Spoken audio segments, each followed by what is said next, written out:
AF Ghosties. How are we? So it was Ice who got first. Oh my god. Shout out to you, Ice. Congratulations. It is the first time in a while I've seen you get first. But also, shout out to Saucy Nuggets, who's just been here. I don't even know how long. You've been here a hot minute. Hello. Hi, Ollie. How are you, love? I hope you're doing well. Ink, thank you for the Spotify reminder. I am on a private session. We're good. Caleb, thank you so much for being here for the first time. I hope you're doing well. Violet, good to see you again. Has been a little bit. Napsta, how you doing? How are we? Crumchki, Rambum, how are we doing? Caesars, how is my friend today? I think I'm all right. I think I'm doing okay. I have a lot to talk about. My day has been very up and down today, so we'll talk about it. Gaby, hello. Thanks for being a first time. Welcome here. My favorite Twitch streamer, almost. Yeah, almost. Hey, King. Thanks for coming in and just dropping the roaches. Dutch, how you doing today? Crazy seeing you under Zandy. Yeah, crazy seeing you here, Ice. Hello, Ash. How you doing today? My Wi-Fi's working today? Hell yeah, a win. I'm writing. Ollie, feed me. I'm so excited. Xander, do you come here often? I do come here pretty often. You're likely to run into me. Very, very, very, very lucky of you to bump into me today. My birthday started 19 minutes ago. Hey, happy birthday, Dutch. Happiest of birthdays. I hope you have a fantastic day today. Oh, my music is just so incredibly loud. Hello, everybody. My name is Almost Xander. Welcome home. How are we? I'm gonna be talking today. I've got words. So, I feel like I'm a little bit all over the place. I did not know Xander came to the stream. Yeah, it's kind of rare I come around here. I am doing extraordinarily terribly. So I will be modding and nothing more. I won't be very active. Emily, you do not need to mod if you are not doing well. I noticed you weren't doing well earlier today. So take your time, have your day. Literally, we can handle it here. If you don't want to be dealing with people, we can manage. What is this? Hang on. We're taking the crown off for a damn second to fix whatever is going on with my hair, because I just don't want to talk about it. But hello everybody. Hey Jack, how are you doing? Uh-oh, words sound serious. Luckily, it's not serious at you guys, but it is just serious-ish stuff in general that I just want to talk about. I've got words I want to speak. I need to mod and be good at something. Queen, you are good at lots of things. If you would like to mod, of course you are welcome to stay. If modding brings you some sort of you know, what's the word for it? I don't remember what the word for it is. Satisfaction. If it brings you some sort of satisfaction, I mean, take what you'll get. I still can't get the crown on right. Get it? So it's so specific. I'm so specific about this. Happiness? Yeah, sure. If it makes you feel fulfilled. If you feel fulfilled. But I prefer if you just take some time to yourself. You are really good at being alive. You also don't need to be good at things to, you know, earn your place here, man. Don't make me unmod you. I'll do it. Take some time for you. We can talk tonight as soon as I'm over. We are live a little bit early today, which means I'm literally eating dinner right now. If you don't like it, deal with it. I'm a human being who has to put food in their fucking body. I will.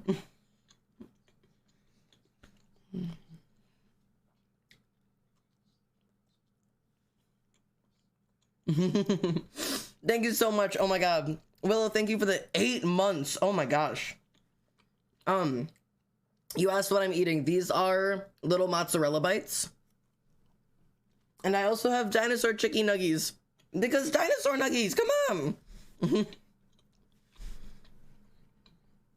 Is all those in your freezer? Yeah, they're pretty good. They're pretty damn good. I also obviously have my water and my coffee today, so. I watched so much of your TikTok today, and I wanted to say that your TikTok page is amazing.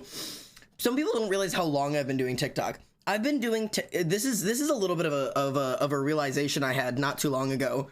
I'm pretty sure I was here longer, but I didn't prime right away. Oh, I think you've been along way longer than that. But 8 months of like sub is insane. Willow, you joined in April. You followed it back in April. But what was I saying? God damn it. See, this is where it's gonna be hard today. I was saying something about, I don't even know what. Oh, the TikTok page. But yeah, no, this is something I realized not too long ago while scrolling backwards, right? I've been doing TikTok since before I transitioned. Like, I started my TikTok page as a female. Like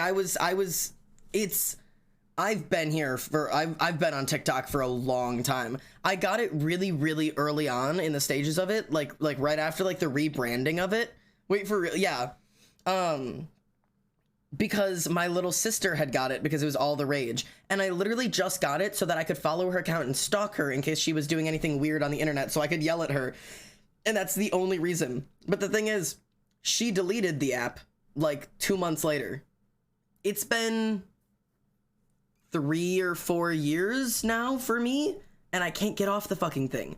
And now I make money on it. So fucking whatever. Good brother moment. Yeah, I had to watch out for her. I just like her mom, like her parents knew that she had a TikTok, but it's not like they had a TikTok to watch her. And they didn't ask me to. I was just like, you know what? I'm just gonna follow her. And if she does anything weird, instead of telling Ma, like I can just go talk to her and be like, hey, the internet's weird. Don't post anything on it.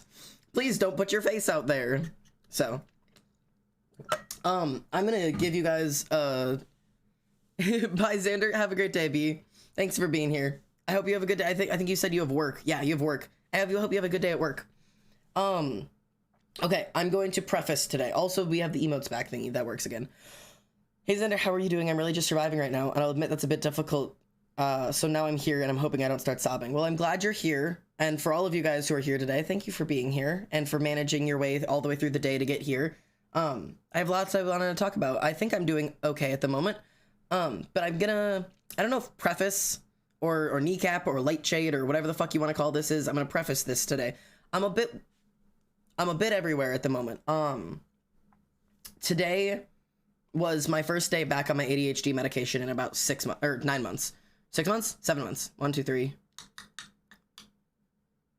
7 months.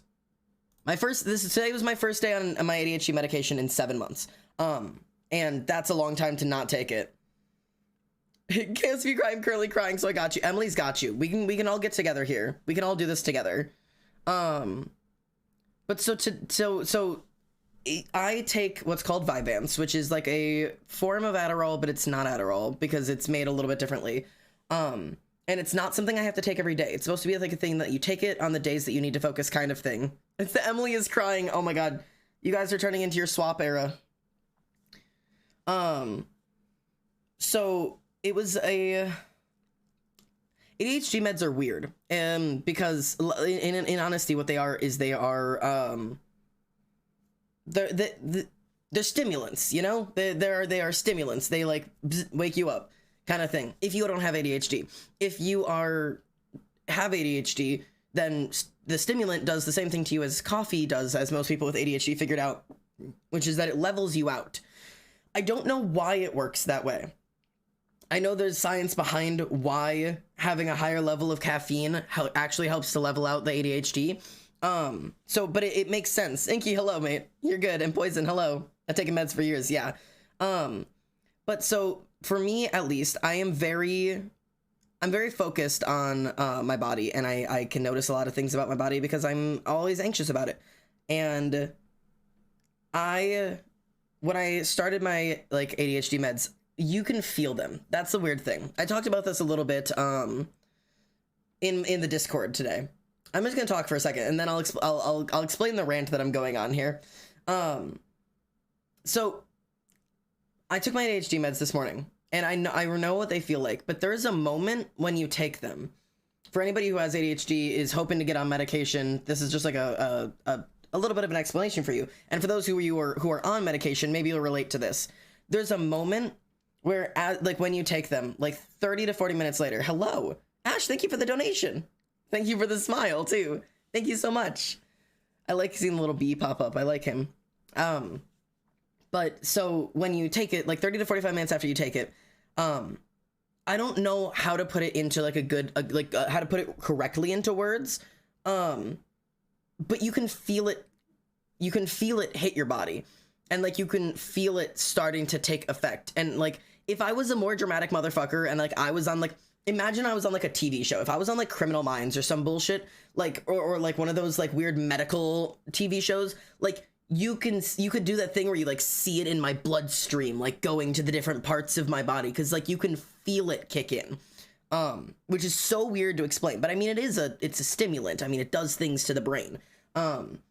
And so like at least for me, the way that it goes is my heart started absolutely racing, and I mean like it was going for it. Which feels like the edges of a panic attack, right? Caffeine levels you out with because your ADHD dopamine levels are too low. That I know. Oh, I didn't know that caffeine raises dopamine. I didn't know that that's what it was. Thank you, Nico. But like, if you okay, so if you ever like have been on like the edge of a panic attack where you're about to have one and you can feel your heart starting to pick up, it starts with like that. And I know in my head I'm not having a panic attack. I'm not anxious. I'm not even worried about anything, but I can feel my heart rate picking up. So I'm like, okay, I'm good. It's fine. It's just the meds doing the thing. And then like I get like this like weird feeling in my chest, and then I get the weird feeling in my head, right? Like my head feels like I get you. Chaos put it in a really good way. It feels like my brain got turned off and turned back on again. Like we unplugged and plugged back in. And like I feel, and this is super weird. This is just for like the 10-20 minutes, like when they're really kicking in. I feel like I'm like this. Like my eyes are open too wide, and I'm just like at everything. They're not. I'm looking normally, but they like my eyes like blow open. They feel like they do, you know, but they're not. I'm sitting here like this, but I feel like I'm like this. And then like all of my skin gets all tingly. Like I can feel like tingles in my skin again, kind of like at the edges of a panic attack. And then my hands sweat so much. My hands were so sweaty this morning, like my fingers were pruning. It was so weird. And then within like 20 minutes, and that turns off. And all of that weird shit that happened while it was kicking in all goes away, and my brain just like boop. Like I just got like I just blue screened, and they just plugged the computer back in, and now I don't have a virus, and I'm just functioning like a person. And like as soon as I was like that, I like clicked in, and I was like, oh cool. And I made myself breakfast, and I made like eggs, like not as a microwave sandwich. I made like fried eggs and toast, and I had breakfast. And then I drove home, and I came to my computer, and I wrote a planning document. I wrote out a whole planning document of all of the projects I'm working on and all of the different sections of the document that I needed to get through all of my content, to make sure that all of my things come out in time. And then I sat down and I edited for 3.5 hours without it bothering me at all. I didn't need to take any like breaks. I wasn't on my phone. I haven't touched TikTok at all today, except for once early this morning. I didn't touch TikTok at all since I took my meds. I thought you were gonna say I wrote a play. It was so fucking strange. Like I immediately, like as soon as I was on the meds, like I suddenly could realize how many things I was working on. I was like, holy shit, I need to go to work on the tarot cards and the animatic because I'm falling behind on both of those. And I need to go home and make sure I finish up this editing thing that my friends had asked me to finish. And then I need to work on my 2022 highlights because those are going to be coming out soon. And I had a video I wanted to post, so I need to go finish making that fucking thumbnail, which is why there's a new YouTube video out, because I just remembered. So I came home, made the thumbnail, and posted it to YouTube as if nothing mattered. Like I was just like, do. And even when I was editing and I was bored, time passed normally. Those 3 hours felt like 3 hours instead of 3 days trying to edit. Like, this is what frustrates me so much, is because it's so frustrating when my meds do nothing for me. They just taste bad and do nothing. You should talk to your person, because at that point you're not taking the right meds then. But yeah, it was insane. It was so wild. And it's frustrating, and that's what I'm angry about. That's what I'm angry about, and I want to rant about it for a second. It's so frustrating to know that I have to take a medicine to just do that, and that all of the people who don't have ADHD just get to wake up and do that every day. Like, do you know, and this is going to sound super cocky, you know what? And I don't care that it's going to sound cocky, because I believe it with my whole heart, and fuck you if it sounds cocky, or if it's self-arrogant, or whatever. I could do insane shit if I didn't have ADHD. Like, I could easily do whatever I wanted. Doctor, sure, easy, no fucking worries. I easily could have flown through nursing school. I could have written 3 books by now, easy. More than that. Like, I'm upside down. I could do insane shit if I didn't have fucking ADHD. If my brain just worked like this every day, like if I could write a schedule and just follow it, do you know how successful I would be? This is bullshit. Everybody else is playing on fucking easy mode. Why is everybody playing on fucking easy mode? Why did I get to play on hardcore mode? Like, I'm frustrated. I'm so angry. There's so much I could do if I didn't have this bullshit around. But instead, I have to take a little pill that feels like taking methamphetamines just so that I can get through my day.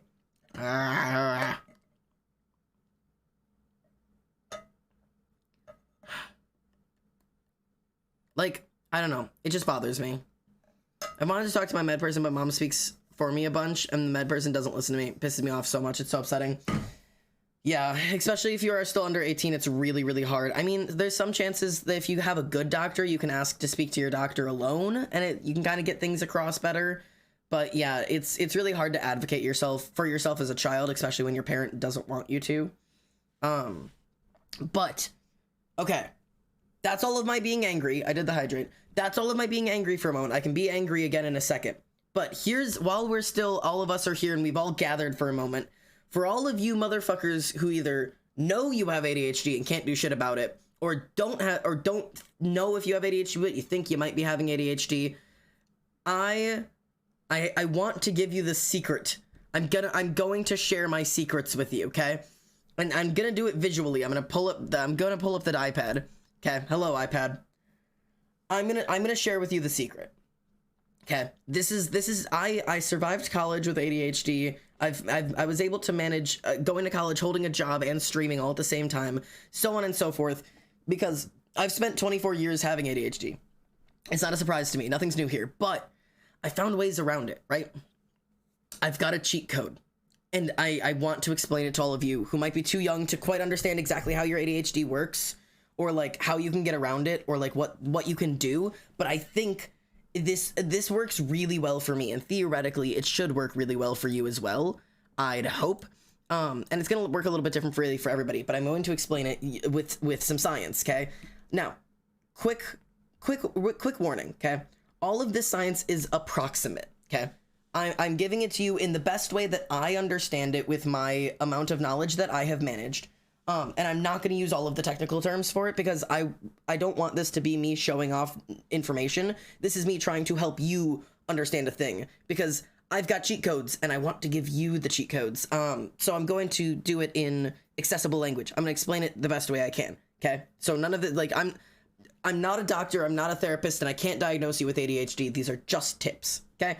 So here's my best approximation at how this works. Okay. Here is your day. Okay. This is your day. This is what we're going to do. This is the day that you're having. I want to give me a fatter pen. Give me a fatter pen. Fat pen. All right. This is your day. Okay. Here's your day. So this is also this is your brain, and it's your day. So this is like as you're like going through an event. Okay. Yeah. And essentially these are this line here going across is going to be your dopamine level. Okay, from the beginning to the end of the day, you have your dopamine levels throughout the day. And this line that I just drew is base level. Let's actually make this a little bit easier to see. Ooh. You know what? I don't like this pen. I'm going to be picky about this. This is your base level. Base level is not 0. Let's be clear about that. Base level is the base amount of dopamine that you need to survive, okay? This is your base amount of dopamine. Everybody should be able to hold yourself at a base level of dopamine. So for a normal, average, everyday human who doesn't have ADHD or whatever else they might have, this line is if you didn't do anything exciting or boring for that day, you just exist at a regular level of dopamine, okay? And this down here, this is 0. This is level 0. This is no dopamine. This is I am out. I am at 0. I have nothing to give you, right? So a normal human, when they're going about their day, right? Say that we'll start with a regular human being, okay? They'll kind of start their day here, and they're at like base level. I hope you can see the blue. This is where they kind of start their base level, right? And sure, like maybe they wake up, they have their coffee, they kind of drink some things, and then they go to work, okay? This is where we head into work, right? And now they're doing boring shit. And then oh, okay, well, this isn't fun, and I'm having a bad time, and I'm exhausted, and oh my god, all of this sucks. Okay, and god, I'm completely out of dopamine. I can't stand it anymore. And the workday ends, right? And now I can go home and I can eat the food I like and I can watch the shows I like. And maybe I'm going to go out and I'm going to go to the bar tonight. I'm going to go see my friends and we're going to have a good time and everything's going to be okay. And then I'm going to calm down and I'm going to go to bed. Okay. That's how an average normal human goes through dopamine in a day, right? You wake up with a base level. Maybe you have a good morning and it starts off high. Maybe you have a bad morning. If you maybe have a bad morning and you end up running out of dopamine before the day ends and you have a really bad rest of your day, right? And then eventually you get out of work and it kicks back up. Okay. But for us, that's not how this shit works, right? We're gonna be the motherfuckers in red. Our assholes, us ADHD kids, we wake up here. We wake up at nothing. We have no dopamine. We start our day without anything because our brain doesn't have a reserve. We don't have a backup of dopamine. So we start at a base level bad. But maybe we have a really good breakfast and we watch our show before going to school, and then we have school. And it drains us back down to 0. Well, now we're at 0.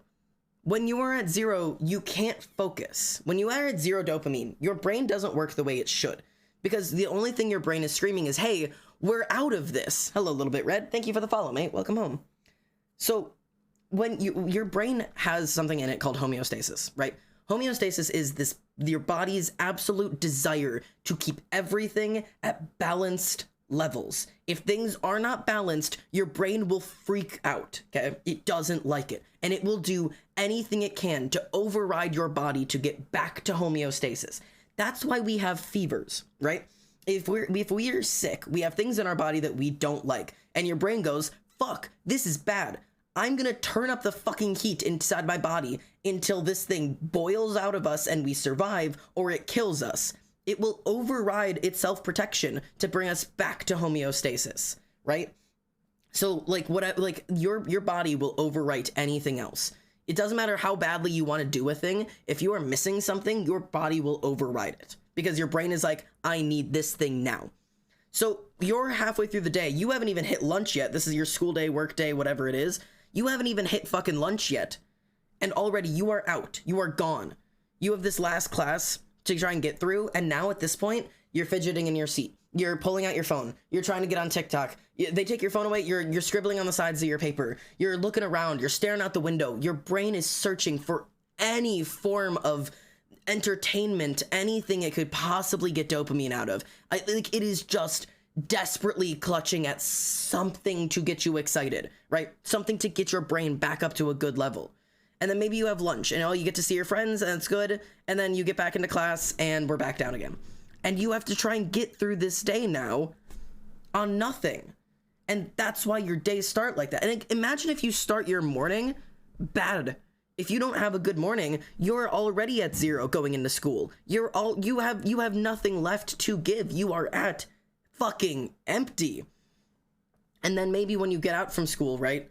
Okay, now you're at nothing. So sure, maybe you do the same amount of stuff that the other person does. You go home and you watch your TV shows and you get to eat dinner or whatever, but you're already fucking out. Even with the things that they get to do, you already don't have enough stuff to get you through to the next day.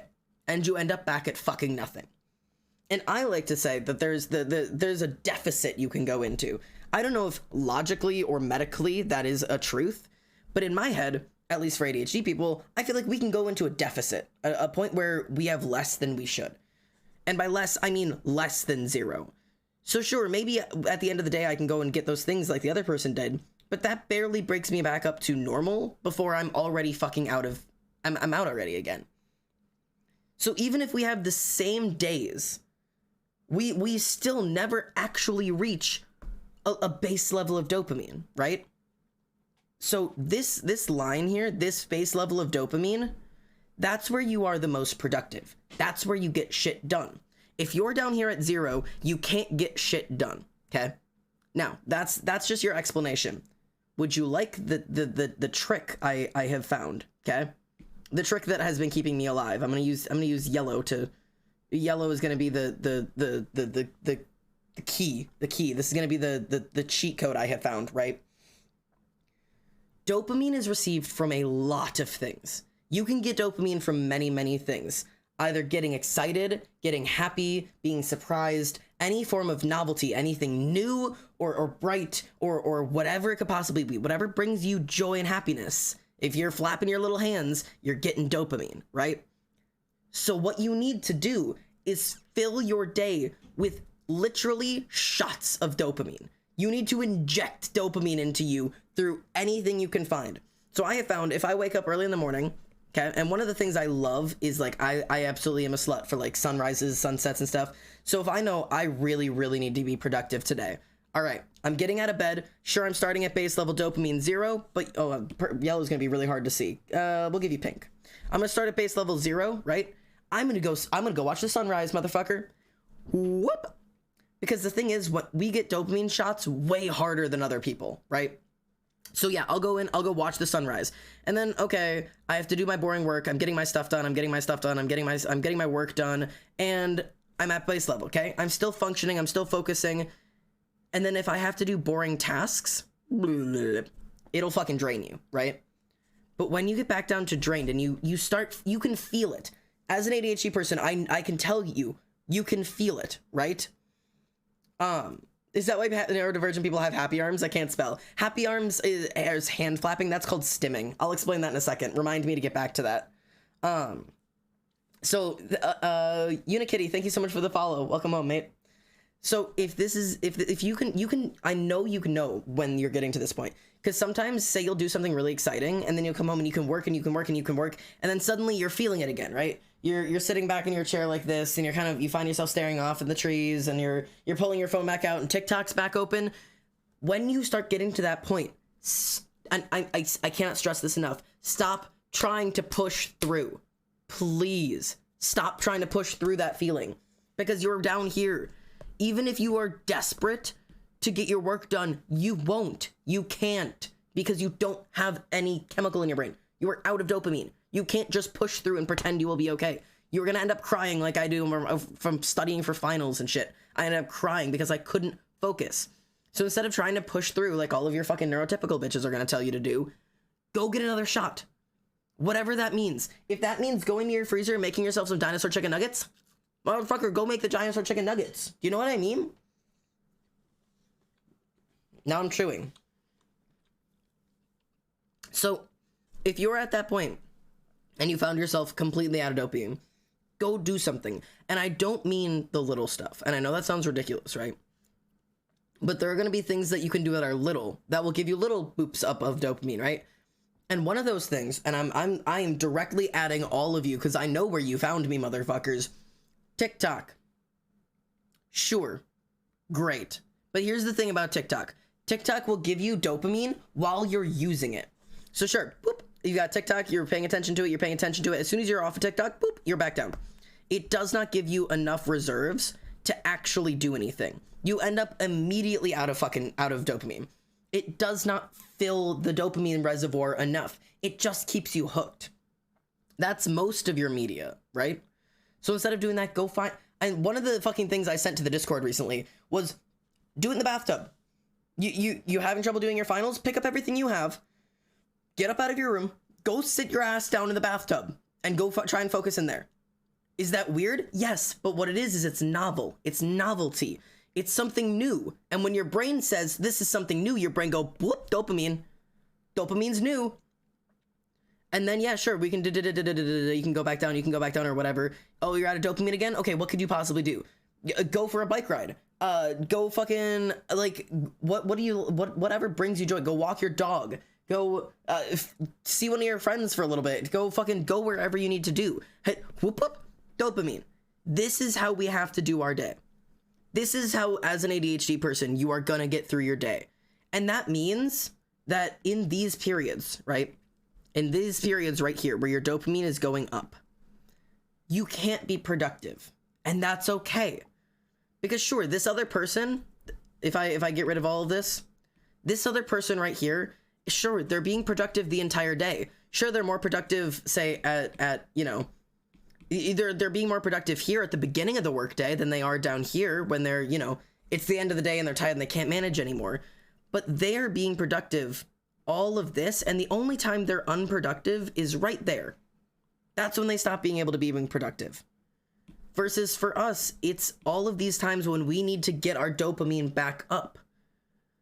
But the fact is, yeah, you're gonna spend, sometimes I sit under my desk at home when I'm trying to do homework. That is a great way to do it. As a teacher, when we do it in classrooms, we have, especially for ADHD students, but I offer it to all of my kids.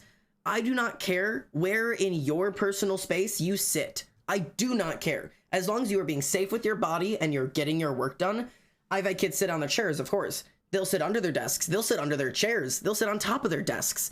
Wherever you are in your personal space, do what you have to do. Because at the end of the day, that novelty, that doing something new, you're going to get way more work done if your brain is constantly engaged, right?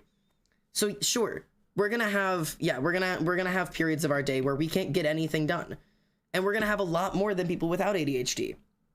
But that means that we actually get time to get stuff done. Sure, maybe you're like, oh, I could get so much work done if I just study for 2 hours. But if I go to the beach for an hour, I'll only have an hour to do my homework. Well, here's the reality of that, right? You have an option, man. You can do this version. You can, sure.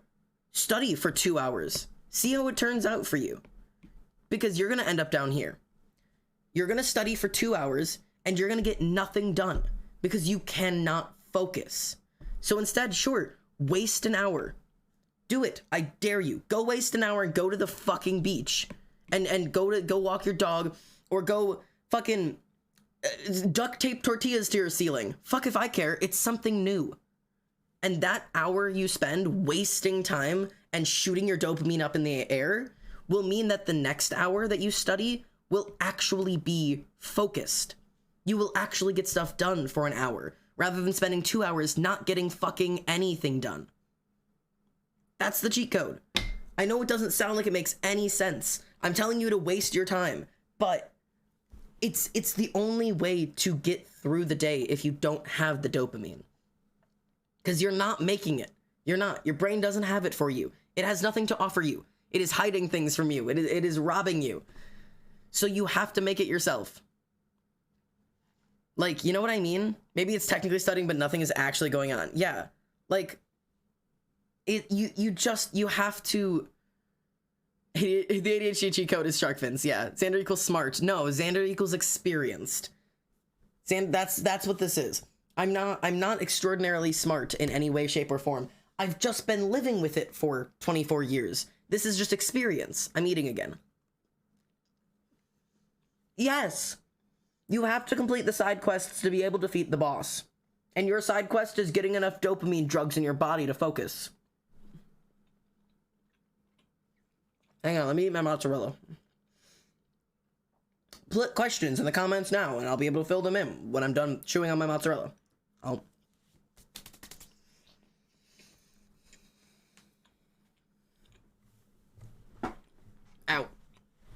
Sitting with my ankle really hurts, man. You gotta grind the dopamine. Don't forget about stimming. Yes, okay. Yeah, Gaby reminded. Okay. Yes, you gotta reload your ammo. You have to reload your ammo. If you're doing target practice, man, you have to. Okay, so the stimming thing. So let's give a quick rundown of that, and I can do. We're gonna do this real quick. Let's throw us in just chatting, because I'm admittedly not really drawing right now. So I can switch to my face for this. We can just talk. Let's talk for a second. I'm having a good time. I hope you're having a good time. Are you having a good time? How's your dopamine levels? Have you had water today? So the idea of stimming, right? And a lot of my streams already know this. But for those of you who don't, stimming is any repetitive motion that you do, and it's usually for emotional, what's the word for it? Emotional regulation. There's the word. Emotional regulation. So it helps you to regulate your emotions. Those who are neurotypical don't stim as much, but everybody stims. And when I say everybody, I mean everybody stims. And usually it's just to regulate a big emotion, right? So say somebody is like anxious about taking a test, but they're neurotypical. What are they doing at school? They're clicking their pen, or they're tapping their desk, or they're bouncing their leg, or they're shaking their leg, Or the girl at the side of the room is doing this because she's thinking and she's nervous about the test and she's really worried about something and she's doing this. What is this?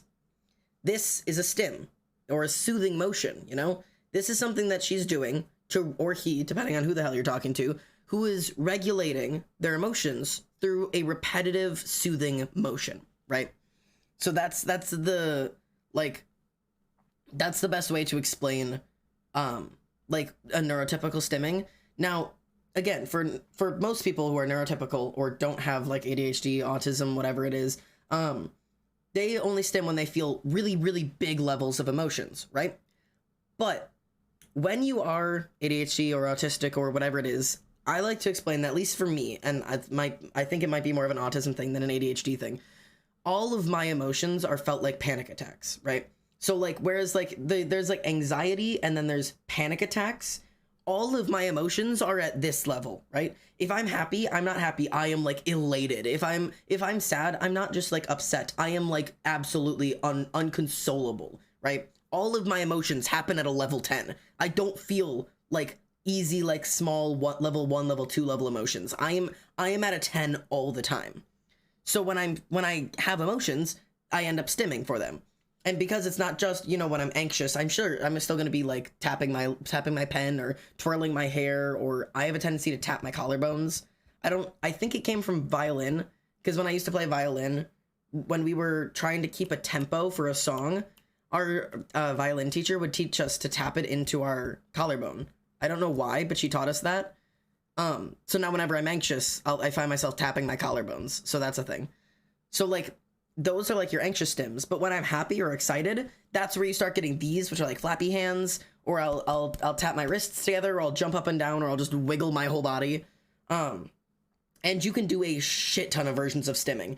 There is, like, physical stimming, which is, like, one of the things that I'm doing. There's vestibular stimming. Vestibular is, like, in space. So that's any of, like, this kind of feeling, or if you're, like, rocking, like, this kind of motion, or jumping up and down, or spinning in a circle. Those are vestibular, which is, like, movement in space. It's, like, the movement of your body in space.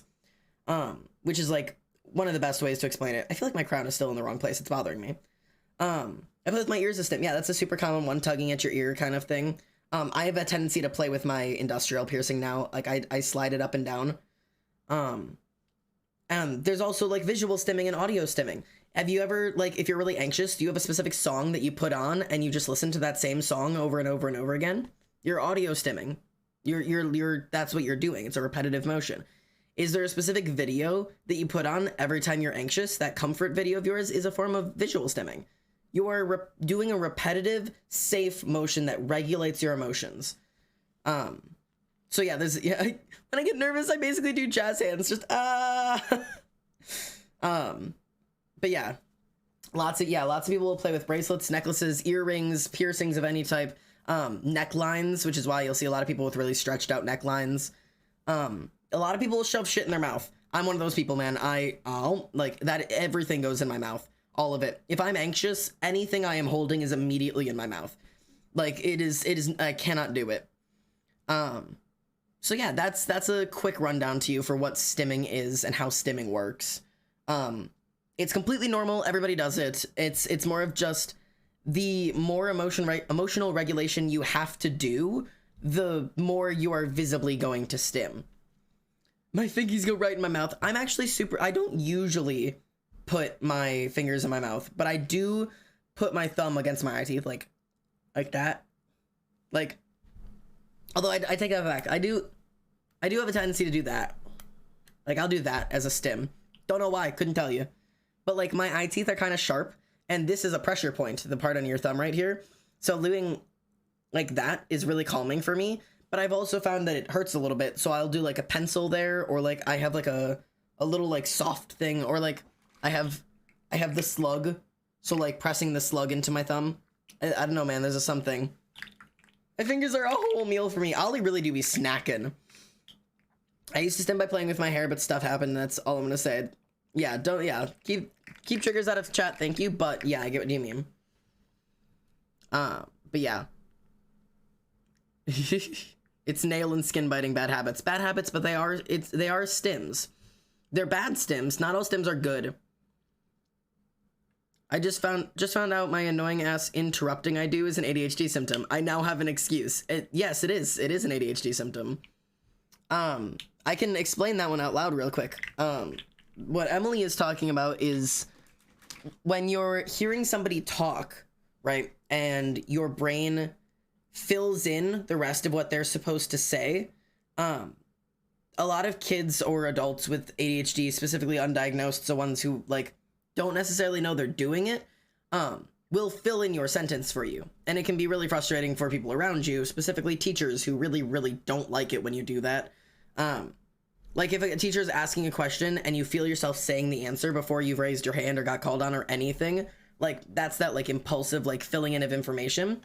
And it's just the brain going for it, man.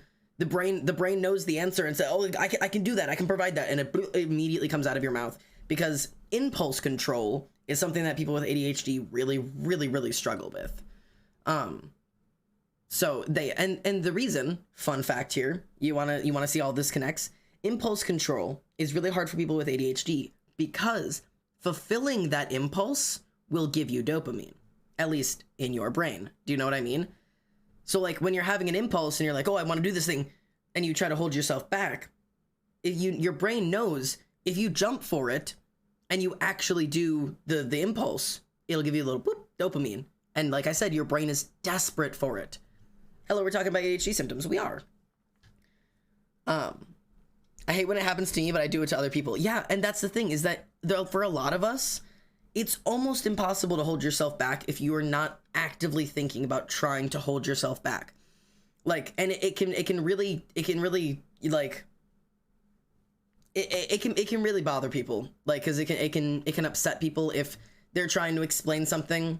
Or let's say, for example, if somebody's trying to like say a surprise, right? Somebody's like, you'll never believe what happened or whatever. And then the person next to them, who maybe has ADHD, goes, yeah, this happened. Because in their brain, of course, if they get to be the person saying the thing, they get the dopamine from it. They're so excited to tell. But now that person who really wanted to tell their own surprise is going to be really upset and angry with you. That's why that's like that impulsively speaking out is one that's really, really hard to deal with, but it's really important to work on. I am fixing my crown. It is going to bother me. Like, that's one of the ones that's really important for people to work on, because it can really affect the people around you, like emotionally. If you're constantly kind of like jumping in and taking from them what could be their dopamine in a weird sense. It's also, and as weird as this is, that's also just a thing little kids do, right? Because little kids don't understand impulse control. And so a lot of people who have, say, older siblings, I am struggling with the crown today. Sounds like another super silly reason for my lack of sport. Oh, it does it. Interesting. But yeah, like that's like that impulsive like conversation giving is just that dopamine seeking brain. But say like if you are an older sibling, right?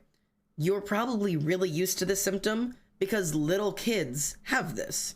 And that's the thing, is that it's one of those things was, how do I explain?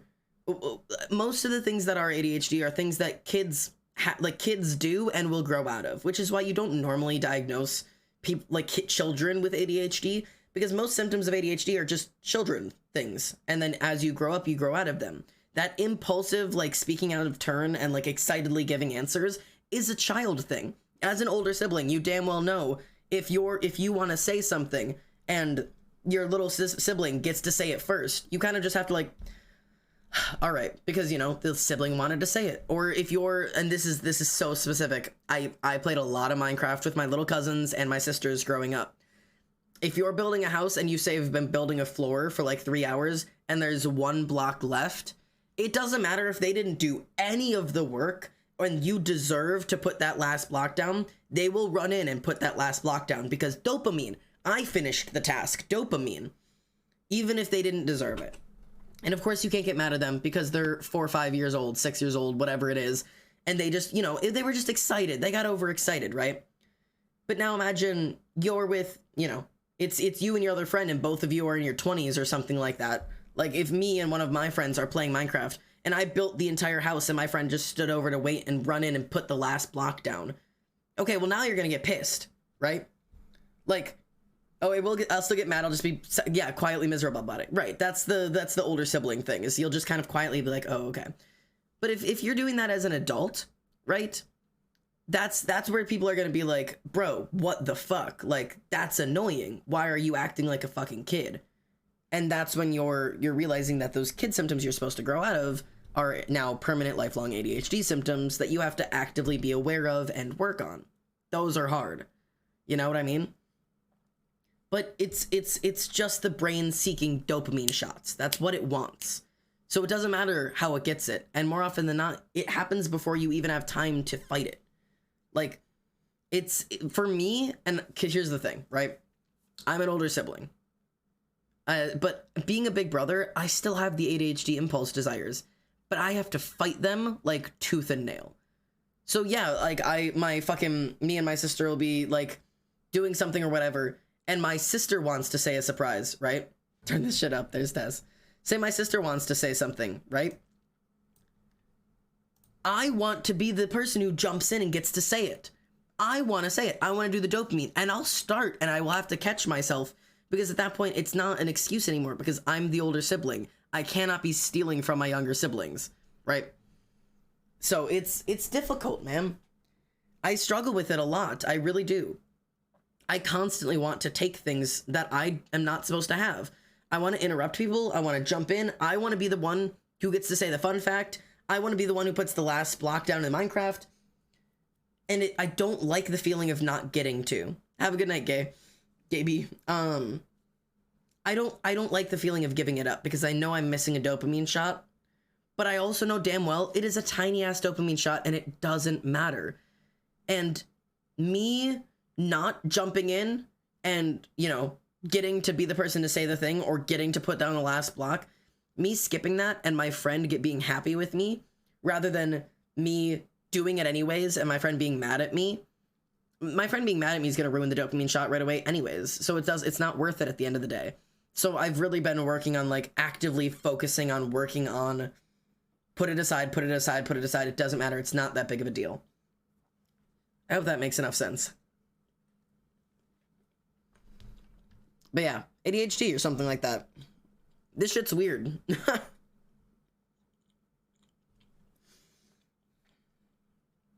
I hope all of you are feeling very called out right now.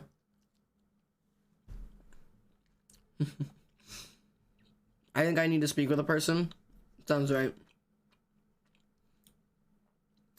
Yeah. I've seen a lot of... I think, Jack, you're probably bringing this up because of all the TikTok shit. The people confusing impulse and intrusive. That is a world of difference.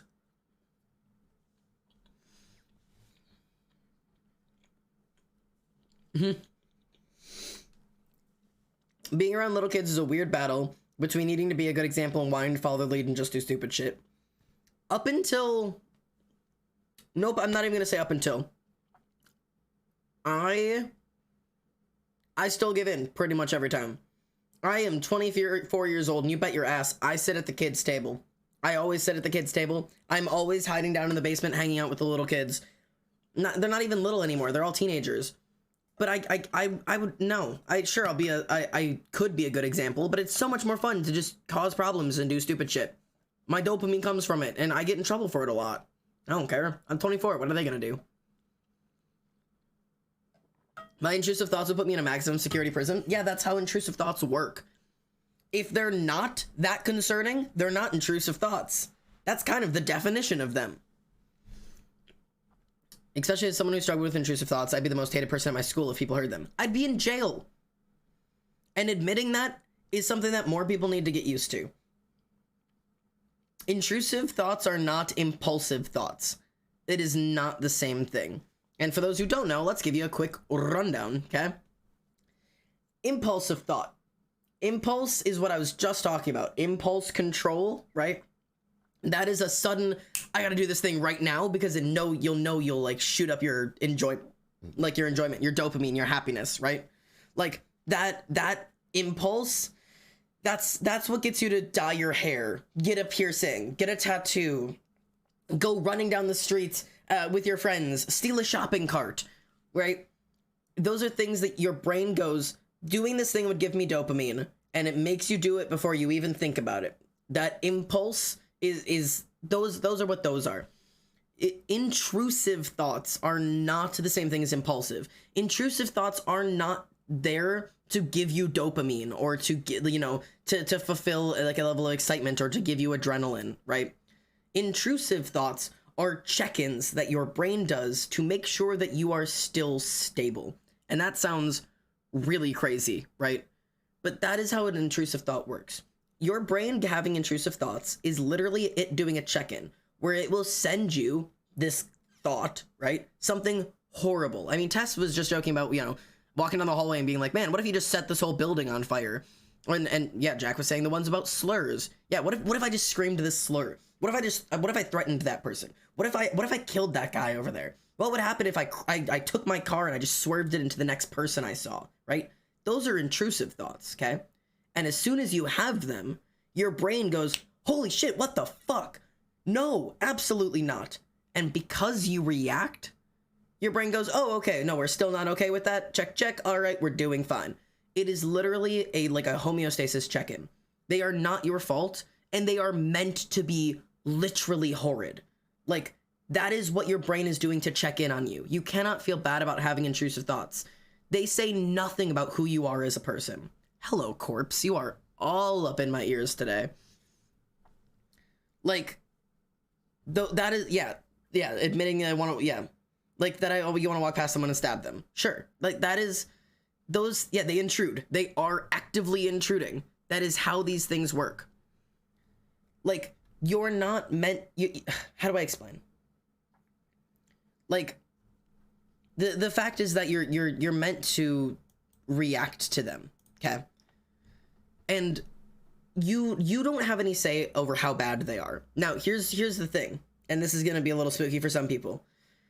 If your low-level intrusive thoughts, and like Frog just said, you start agreeing with them, they're just going to step their game up, and the intrusive thoughts are going to get worse. The theory, the working theory, at least in my head, is, it will keep pushing until you get to a point where you are no longer stable, right?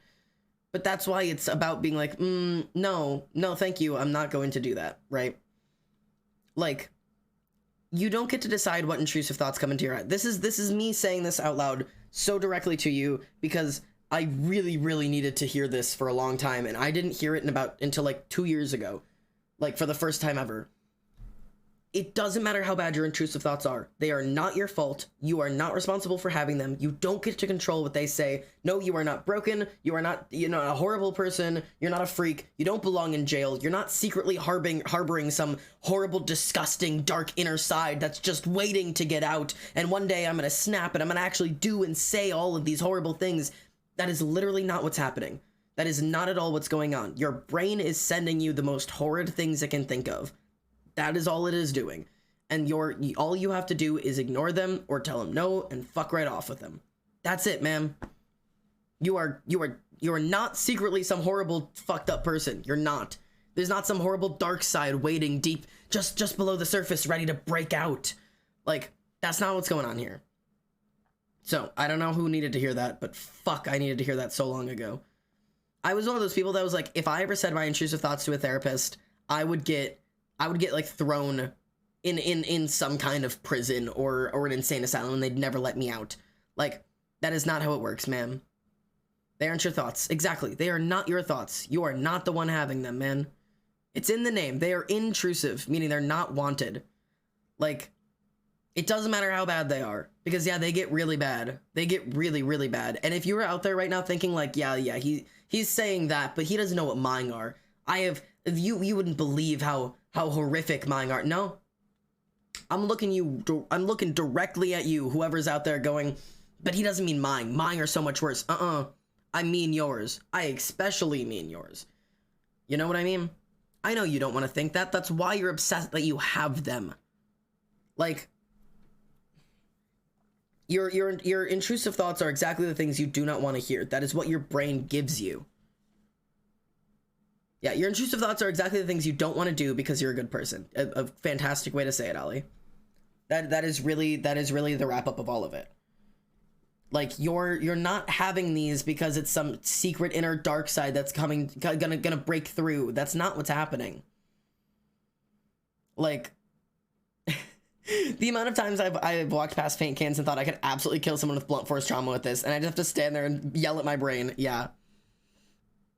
So, oh, off subject. I have a tattoo session tomorrow, and I asked my tattoo artist about the placement of my next tattoo. She talked me into a long leg sleeve, so it looks like I'm gonna have a leg sleeve. Hey, yo, I'm actually that's super exciting. If you're comfortable posting it in the Discord, you should. I love tattoos.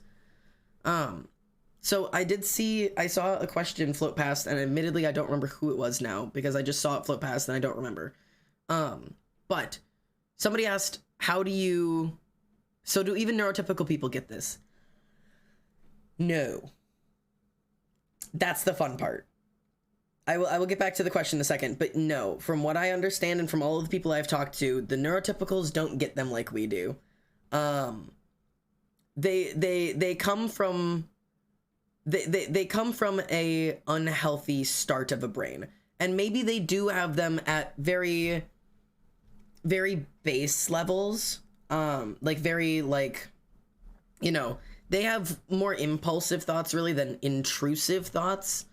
But no, not everybody in the world has intrusive thoughts, and maybe I should Google this and double check, but this is from my psychology class, what I remember.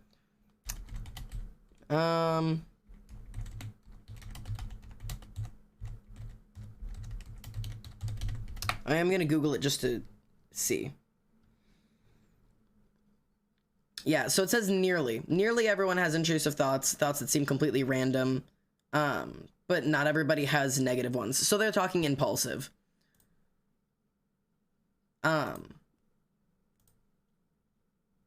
So yeah, lots of people experience them, but not exactly the way I'm talking about them.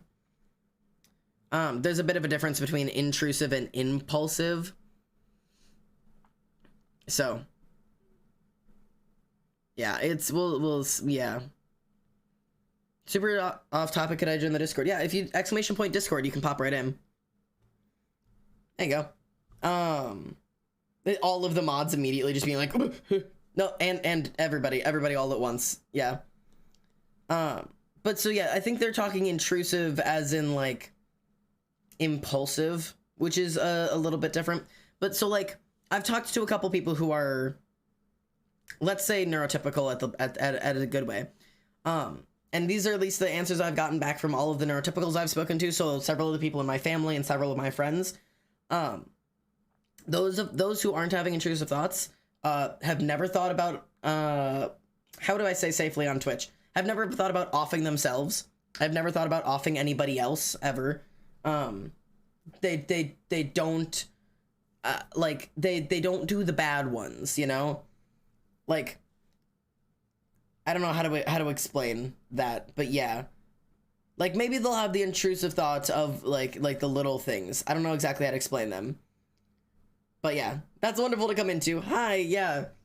Welcome. Healthy people never think about suicide. Whoops.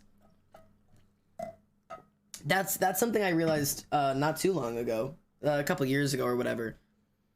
It was that joke online. There was that like joke on the internet, right? There was like a joke on the internet where it was like, you know, how often do you talk about concern, or how often do you think about killing yourself? And the person was like, oh, you know, the normal amount. And they're like, the normal amount is 0. The normal amount is 0. That's the normal amount. If you're thinking about it any more than the level 0, you're not thinking about it the normal amount. Like that's where it's starting to, that's the information share. I think it's also important to mention that mentally healthy people don't even think about that. Yeah, like you said. Yeah, there you go. Mid-sentence, yeah. Like, my therapist was like, I'd be concerned if you weren't okay. Yeah. Like, that's like the best explanation I've ever, like the best check-in of like, oh, how bad could I really be? If you're considering any of like any unhealthy self-treatments, you know? Yeah, just imagine existing without questioning your own life, sanity, and morality at least once a week. Sounds about right. Yeah, that's about the summary of it, man. That's the reality of it. It is really kind of insane, like what some people are living like. Now, and here's the thing I want to put out there for you guys. Here's the piece of this that I want to share, right? I'm telling you all this because, yeah, it's unfair, right? It's bullshit, right? I have to think about this and they don't. I have to deal with this and they don't. I gotta sneak dopamine shots from the man in the back alleyway and everybody else doesn't. Right. So my question for you, and I'm looking at all of you motherfuckers, is if you have this many things working against you, right? Why the fuck are you still holding your standards up to the people who don't? If you have all these things making it harder for you to do stuff, why are you still holding yourself to the same standards as all of the people who don't have to deal with all of this? You know? We're not, you know? Because I love hating myself? Great answer! Like, because my mommy told me I had to when I was in grade school. Same. He keeps calling us out. I damn. But here's the thing. I'm calling you out because I need to be called out. Ow. I'm calling you out because I need to be called out, and I've needed to call myself out, and I've needed other people to call me out. So I'm being your other people. Hi there. I'm here to call you out. Stop it. Like, how dare you ask such a logical question? Exactly. Right? And at the very least, right? Here's the thing. Here's at the very, very least of all of this. Sure, you can accomplish all the same things. And I stand by that. I absolutely stand by that. You can accomplish all of the shit you want to accomplish, and sure, you can achieve all the same things they do. But if somebody has two great working legs and somebody is disabled in any way, I don't care what, if they're missing a parts of their legs or if they're just paralyzed from the waist down or whatever, okay? We have two people, they can both get the same place. They're both perfectly able to get to the same place, but you're not going to have them both do it without the assistance. The person who is not disabled can absolutely just walk to where they're going, and the other person, what are you going to give them? You know? It depends on what they need. If they're, say, missing lower part of their leg, give them, I don't know, crutches, or give them a prosthesis, right? If maybe they're completely paralyzed, give them a wheelchair, you know? Sure, they absolutely could drag themselves down the fucking sidewalk by their hands, and they'd still get there. But why would you not just give them the tools they need to get where they're going? You see what I mean? If you could just... that's literally the concept. At the end of the day, sure, you could be the person who is paralyzed from the waist down and drag yourself across the goddamn sidewalk and by your goddamn hands, and you would still get there, sure, but you're gonna fucking suffer the whole damn way. Instead of just giving yourself the tools you need. Our society has at least gotten to the point where we would never be like, oh yeah, they should just be able to do it like everybody else. Of course, we provide wheelchairs or prosthesis or whatever is needed to somebody physically disabled. So start giving those to the people who need to be disabled, who are disabled and need those ways that aren't physical. If I didn't have a wheelchair, my life would be a nightmare. Just a reminder that ambulatory wheelchair users exist and they can walk places, but they shouldn't. Right. Abso-fucking-lutely. There are people who need wheelchairs, and not in the way of I am paralyzed, but in the way of I can walk, sure, but it will make the rest of my day a living hell, or I'm at risk of falling and severely injuring myself. Like, and that's why, like I said, there are levels. There are levels to this. There are the people who can absolutely walk and they're completely healthy to it. There are going to be the people who can walk, but they really shouldn't be. And there are people who absolutely do not have the choice of walking, right? So when we look at that from a mental health standpoint, give you the same range, right? You have the people who are neurotypical and don't need any assistance and they blow through life, great. And you have the people who are, say, severely mentally disabled, in whatever way it could possibly be. If they're nonverbal autistic, or if they are, you know, like severe schizophrenia, or, you know, severe PTSD, where they can no longer function in a day-to-day world and need severe assistance. For some reason, the world's content in helping these people. There are programs, there are medications, there are treatments, there are places, there are things that you can do for these people, right? But what about the rest of them in the middle? The people who, sure, I could get up every day, I could go to work, I could not have any medication or any therapy or any assistance, and I could just survive. but it would be dangerous for myself and it would make the rest of my life significantly worse. So why can I not have the same assistance as those who desperately need it? Because it would improve my life. You don't need to desperately need it to deserve it. Saying that again, because fuck me. You don't need to desperately need it to deserve it. That's the thing. That's where I need to say it. Ash, thank you for the 10 bits, by the way. That's the thing I needed to that's the brain part. That's what I need to put out there. Right? You don't need to be at the level of not functioning to be able to get assistance, right? You don't need to be sobbing on the floor to go take an ibuprofen and have your pain be a little bit easier, right? You don't need to be you don't need to be diagnosed with Ehlers-Danlos syndrome to go get a knee brace if your knee hurts. You don't need to be diagnosed with ADHD to use ADHD tactics in your life. You know? You don't need to be on the brink of suicide to go talk to a fucking therapist. Catch things before they're at the edge of I can't deal with it anymore. You can treat things when they're still in their beginning stages. You deserve to be having an enjoyable life, not just the fucking worst one. I'm eating my Dino Nuggies even though they're cold. I told you it was a rant day, boys.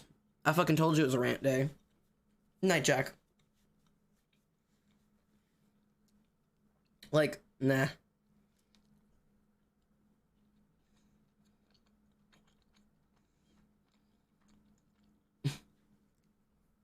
Yeah, Straw Bunny.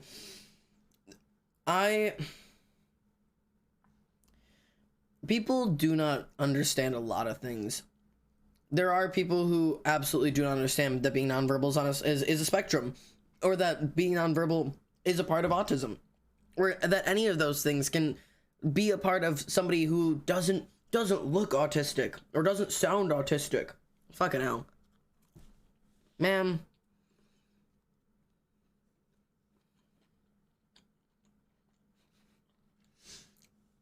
Oblivion, no. Like I said, I've talked to many of my family and also friends who are completely neurotypical, don't have anything, right? People who do not have whatever the fuck I have, or whatever the fuck you have, or whatever the fuck it is, people who are just generally neurotypical are not considering it ever. They just don't. Real fucking weird, eh? Real strange. Fucking real weird. Gonna grab some foodstuffs? Yes, please. But yeah, but seriously, do not let it get that bad before you get help. If you need it, use it. You don't need to be suffering to ask for help. Wait, I thought that was normal. Thinking about dying is not normal. I mean, well, okay, hang on.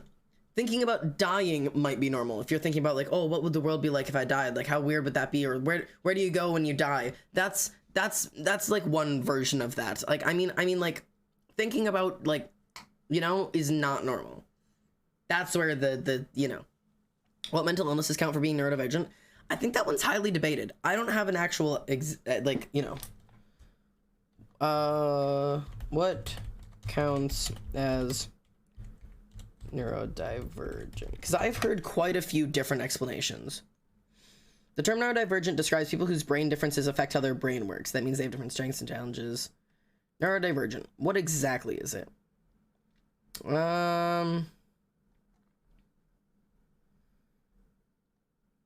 Autism, ADHD, Down syndrome, dyscalculia and dysgraphia and dyslexia, dyspraxia. So those, the dys. Intellectual disabilities, mental health conditions like bipolar, obsessive compulsive disorder, Prader-Willi syndrome, anything sensory processing disorder, social anxiety specifically, Tourette syndrome, and Williams syndrome. So I suppose it's those are the neurodivergents. At least according to the fucking Cleveland Clinic. Those are the things. So it's not like your like depression, anxiety kind of thing. But anything that like is like long-term, lifelong affects the way that your brain works. In the best way. That's like the best way I can find to explain it. Completely nonverbal, physically, mentally unable to talk. We have a device for him in it the front they need. Yeah, the communicate outside the headspace. There you go. When I found you out on New Year's, I had no idea you're autistic. I think you're autistic. I am autistic. At least from me and all of my mental health professionals of a state. Yeah. I just don't have the little piece of paper that says so because I don't want it. Do neurotypicals not just always think of others? Like, if a neurotypical's in a cafe, do they not wonder what the other people are doing and going on and going after? I don't know. I don't know exactly about that one. I have not asked about that. I heard PTSD also counted. That might be a thing. Yeah. I've been neurodivergent before I even realized I was neurodivergent. It makes sense. Yeah. I don't know. But the word that you're talking about is oh fuck, what is it called? It's my favorite word. Sonder. I got it. The thing you're talking about is Sonder. Which I don't think has anything to do with neurotypicability, like, levels. Yeah, there's Tess also getting it. Sonder is the realization that everyone around you has a life just as deep and complex as your own. That's like a specific feeling. I don't know if that's technically a neurodivergent thing. I think that's just a thing. I just think everyone's talking shit about me and hate me at any given moment. See, that's more of like is that Sonder? I think that might be Sonder with a twinge of anxiety. Yeah, because I'm always thinking about everyone else, and that's why I love studying psychology and learning about disabilities and languages. Yeah, I'm the same way. I have been deep in Sonder my whole life. Like, that has been, like, my favorite thing. I loved, like, staring out car windows and, like, looking at little lights on in buildings and wondering, like, what is going on behind that light? Like, in that window, there is a person out there, like, living a life, like a real, like a whole life that I know nothing about. I don't know anything about it. I don't know, you know, any of the people in it or what's going on. Like, it lives and functions and breathes without me and will never involve me, but it's there, you know? There are hundreds of millions of lives and stories going on that we don't even know a thing about, you know? And those stories will happen without our knowledge, and it's insane. So, I think it's quite cool. At least for me as part of my autism, because I'm on the extreme end of expression I want to communicate. There you go. Yeah, that might be a thing then. Almost like a level of hyper empathy.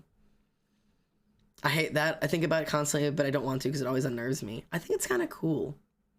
Y'all ever look at people and wonder how they think? Like, see someone clearly neurotypical, cis, straight, and just be like, wow, they just have absolutely no idea they do. We will probably never think the same way. That's true.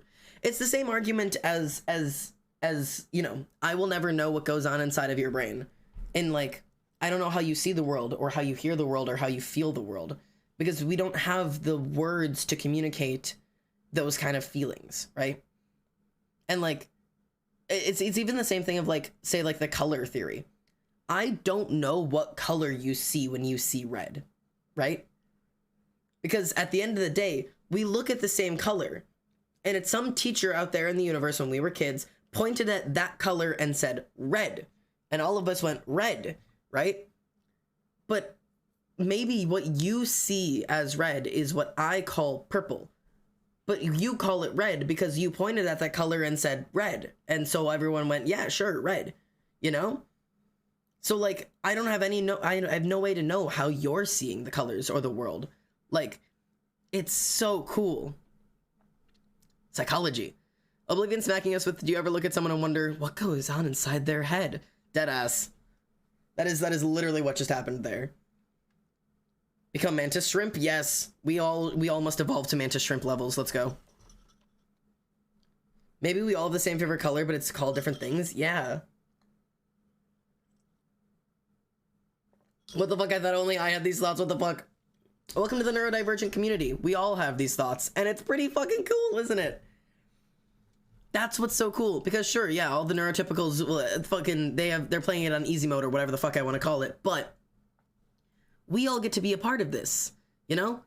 Because at the end of the day, most people who are neurotypical never think about the world this deeply because they don't have to. And I know that sounds kind of weird, and this is a very huge generalization. There are a lot of neurotypical people who, you know, are very intelligent and very profound and look very deeply at things. But there is a reason that the correlation between neurodivergence and depression and suicide rates are very high. And one of those is that we see the world way more deeply than anyone else is. Like, we are constantly looking at the way the world interacts, looking at the way it interacts with us, looking at the way we interact with it, looking at the way we interact with others and how others interact with the world, and analyzing it like a giant puzzle. And because it is so much, it like, our brains aren't exactly built to try to figure out the universe, and it can cause these giant senses of loneliness and isolation and, you know, apathy to the universe, because it's so big and so unknowable and so overwhelming and so much that how could we ever possibly even matter when we are a speck of living matter on a giant space rock hurtling through the universe, and in 1,000 years not a single person will know who any of us are, because our brains are thinking about that. Most people going about their day-to-day lives with being neurotypical never even consider that. So that's why it can create these really high levels of apathy and, you know, disconnection and, you know, feeling like lost in the universe. But the cool part about it is that there's all of us. Like, that, it's all of us. We're all doing that together. Like, you know? Maybe that's why we have favorite colors. Like, we could just all have the same favorite color. Maybe it is. I'm always afraid of saying that I have ADHD and autism because I didn't get a diagnosis, so I'm afraid that it's not true. Here's the really funny thing, though. What's the worst that happens if you don't? Like, as long as you're not out there, like, claiming benefits off of, like, something, like, medical thing, if you're just being like, yeah, I have ADHD, and so I struggle with these things and I need help with this, what's gonna happen if it turns out, like, oh, you don't actually have it? You're gonna die? Are you gonna implode? Are you gonna get sued? Like, no. If you're struggling with the symptoms, treat the symptoms. You don't need a piece of paper telling you that you're struggling with symptoms. You know what you're struggling with. You know? This is why I don't like science. I always thought, what if my green was someone else's red, another person's yellow, and another's orange? Yeah. And I'm the only one who can see green as green. Right. Do neurotypicals just not think that's not? No. Most people never realize that. Most people never think about it. My medical problem is every time I get asked if I have a plan, all I can say is I have a balcony and I'm on the 7th floor. It's not a plan, but it's an option. I'm just aware of it. Right. I'm aware of it. Same. I am one of those people that if something bad happens, my immediate brain is like, oh, well, you know what? I'm going to do the best I can. And if it fails, there's always a way out. And that is not healthy. And that's not good. And I'm not supposed to do that. But it is the way my brain works. And for a lot of us, that's the way our brain works. Fun fact, it's a trauma response. I don't know if it's a sign that I'm more neurodivergent, but I made bracelets with characters' names of a fandom that my brain is focused on right now. That's just hyperfixating. You're creating things to put your hyperfixation out in the world. You're just enjoying yourself. It has nothing to do that you are more or less neurodivergent than anybody else. You're just enjoying what you're fixed on right now. You know? Or, well, I should say special interest more than hyperfixation, but I feel like I'll get judged by people I love, even though they never did anything to make me think that. It's internalized. It's an internalized fear, and that's okay. We're treating neurotypicals like muggles, and we're witches and wizards, and I don't ever mean it like that. Here's the reality is, and this is so truth. It is more than okay to be neurotypical. It is okay to be neurotypical. This is a shout out to all my neurotypical viewers, which is probably very few of you, but I know they're probably out there. All of this probably seems really scary and really weird and really confusing and almost exclusatory, as if, like, for being neurotypical, you're meant to be left out, and, like, it's you know, it's more trendy or more cool or whatever it is to be neurodivergent. Everybody's got to be it now. But the thing is, it's trying to make the good out of a bad situation. It's not better to be neurodivergent. We will struggle for our entire lives to do simple things. It leads into a lot of lonely nights. It leads to a lot of bad relationships and unhealthy coping mechanisms. And for some people, a lot of worse things, you know, it ends very badly for a lot of us. And so we choose to just make the best out of it. Talk about it in all of the ways that is great and wonderful, because yeah, we have to deal with all the bad anyways, but why not talk about all the good, you know? It's a trauma response. Oh no, it's a trauma response. Yeah. Yes, it's a trauma response. It's the escapism trauma response. Not an escapism as in, like, you know, having something to escape to in your brain. It's the last resort kind of thing. You know, If it ever gets too bad, I'll find a way out. I'll find a way out. You know what that way out is? That is a trauma response. Go talk to your therapists about it. That is, yeah, it's always a goddamn trauma response. And also, I'm gonna make this disclaimer again. I made it at the beginning, but I'm making it again. I'm not a doctor. I'm not a therapist. I'm not a licensed psychologist. I cannot diagnose you with absolutely anything. All I can tell you is my life, what I have experienced, and what I'm aware of from several years of psychology classes and many, many years of therapy. That's all I can do here. I'm not doing anything else. What else in life is a trauma response? I swear to God, everything I do is a trauma response or an autism symptom at this point. My big ailment is that I have trauma and PTSD, but I always feel like literal ass because I didn't have like a bad childhood or upbringing. It's nothing remarkably traumatic, yet here I am. Here we go. Ready for this one? You ready for this? Feeling bad that your childhood wasn't bad enough, or wishing something worse had happened to you so that you had an excuse to be as bad as you are, is a PTSD trauma response to abuse and or neglect. News fact. If you have ever caught yourself being like, God, if my my childhood wasn't even bad enough for me to be like this, whatever. That's literally a symptom of it. That's part of it. God fucking damn it. That's part of the trauma response. Is feeling like your reaction to it was bigger than it deserved to be.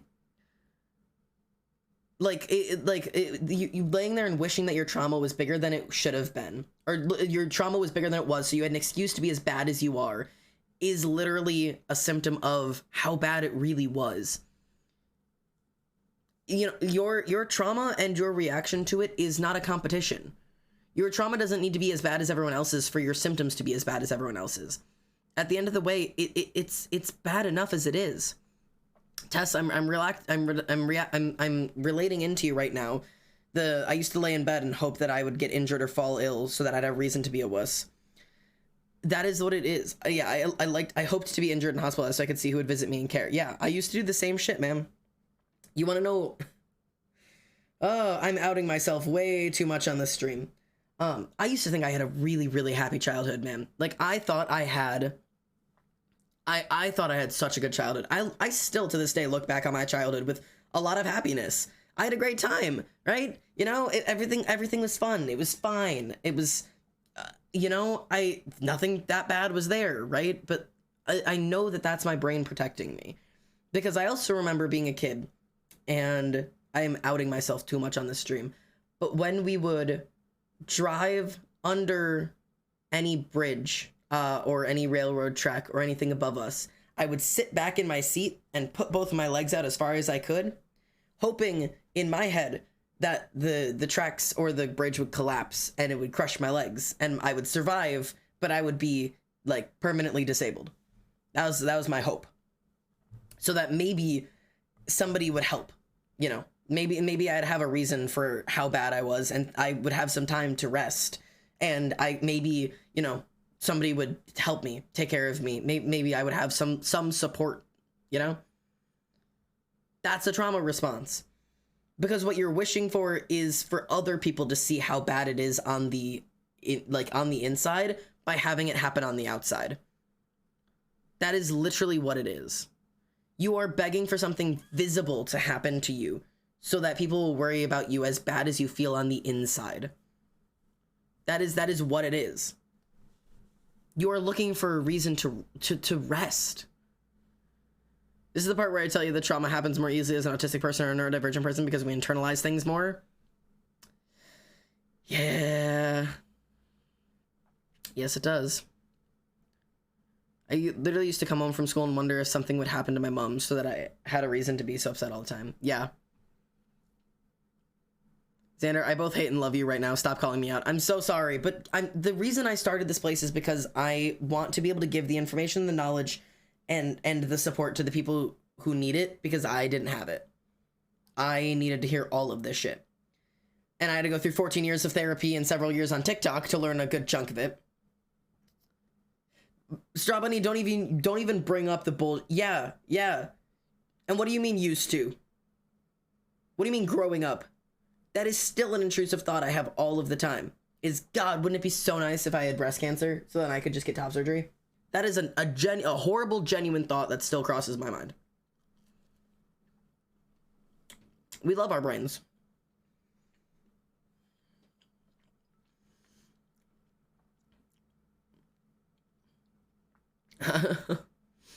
I used to purposefully, yeah. I also did. Oof, okay, you've also been there. Let's go. On top of disability, I need people to hear this. There's this thing called the magic triangle. If you're AFAB and autistic, you have a higher chance of having POTS and ADS. Get out of my room. Get out of my room. Get out of my room. Get out of my room. AFAB, autistic, and showing all of the signs and symptoms of EDS, and nobody will listen to me. Still. I'm trying. I'm fucking trying. But they won't fucking listen to me, man. I'm out here really trying.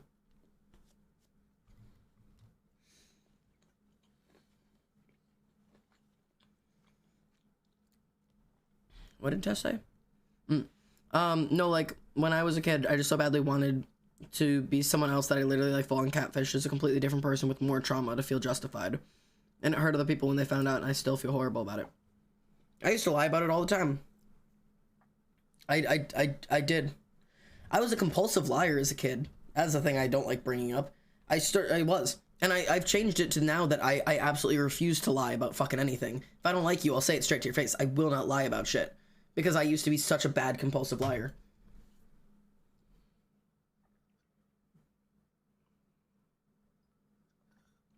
I used to make myself sick on purpose so my mom would pay attention to me. / comfort me. Got it. I'm sorry, yeah, you hit it on accident, that's fine. But yeah. That is, yeah. I'm glad we're all realizing that none of us have a unique experience. We are all the same person. We are all just literally the same people. Ooh, it's live. Thank you so much for the follow, mate. Welcome home. You know, I go a while being like, everything's fine, and I'm fine, and nothing was ever really bad, and I just remember the things in my life bothered me and made me upset and probably over time caused me trauma. But, like, I just never fucking noticed. Yeah. I'd never hope that, I would never hope that alone myself or others due to my father having a 10-year battle, which is probably, like, the most open I'll ever get about the topic of cancer. And the thing is, and I want to be clear about this. I know what it's like losing people to cancer. I have lost some very, very important people in my life to cancer. My grandmother actually just beat breast cancer. She is one of the first of our family to beat it, thank God.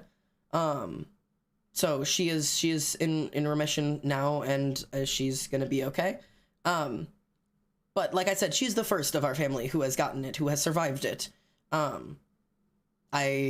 have lost a lot of people in my family, and also people who just mean a lot to me from cancer. That doesn't change the fact that my brain will say, man, wouldn't it be great if you got that? I know how horrible it is. I know, I've seen it kill people. I know how bad it is, man. I've seen the up close and personal. It's horrible. It's disgusting. I don't mean to want it. It's an intrusive thing. I hope that makes sense. I didn't mean to get so defensive on that one. I also have the problem, and I'm also super good at being honest as a result. Yeah. So I say to you, get out of my room. No, I refuse. I stay here now. That's probably why when my father was giving me one of his talks, I would think and hope that one day he would just snap and hit me. That is exactly it. That is exactly it. Because in your brain, you know, getting hit by your dad, that's abuse, right? That makes sense. That's abusive. Because then, you know, then I'd have real trauma. I'd have a real reason to feel like this. Just getting yelled at, it's not real abuse. It's not, everybody gets yelled at. That's not bad enough. It is. You don't even have to get yelled at. Neglect is a form of abuse, and it is just bad enough to do horrible things to you. We are stuck in each other's rooms. We have the same problems. We are just, you know what, forget it. At this point, we're just sharing a room. Do you want bunk beds? Do you want to just share a bed? How do you want to do this, huh? We can put our beds, our Minecraft beds together, because apparently we're in the same goddamn room. But yeah. Anyways, this is the stuff. When I was young, I used to steal the most random stuff from my siblings constantly and lie about it. I don't know why, I just did. Now I won't so much as touch something that isn't mine without explicit permission. Kleptomania is a term for the impulse to steal like that. Admittedly, I'm not sure why a lot of us have it. I know quite a few people who kind of just have it. Return to the giant bunk bed. Exactly. We're bringing back the giant bunk beds. Cuddle puddle. Let's go. And I'm upside down again. So now I'm just here. I'll do a loft bed and put a double bed under it. My current sleeping situation. Hey yo, let's go. Let's go. My back's aching. I'll stretch. Oh my god, my back actually really hurt. Ugh. Like, half of my family isn't biological, and I've lost a lot of people who love to cancer as well. And it is bad, and I can't even put into words how terrible it is. It really is. It is fucking horrible. Oh. I did not realize how badly my joint's gonna hurt right now. I hate being stiff, bruh. I've been so anxious about my ankle healing because, for those of you who don't know, I fell down the stairs literally weeks ago at this point. I think it's literally been weeks. It's been like 2 weeks at this point, and I still can't move my ankle correctly. And when you stretch with the camera flips like again, I'm going. Like, I still can't move my ankle correctly, and it's bothering the hell out of me. And this is a really weird thing that probably doesn't matter to a lot of people, but I did 15 years of classically trained ballet, so my ankles are really important to me. And that sounds super fucking stupid to say out loud. But I had really, really, really nice lines and really nice arches. Like, I have ballet ankles and ballet feet and ballet shapes, you know? And even though I haven't danced in years, it's still super important to me that when I point my leg, it is a straight line from knee to ankle to foot, or even like a down arch. So it's like, it's really, really straight. And my healthy leg can still do that. And my injured leg now, I can't point all the way.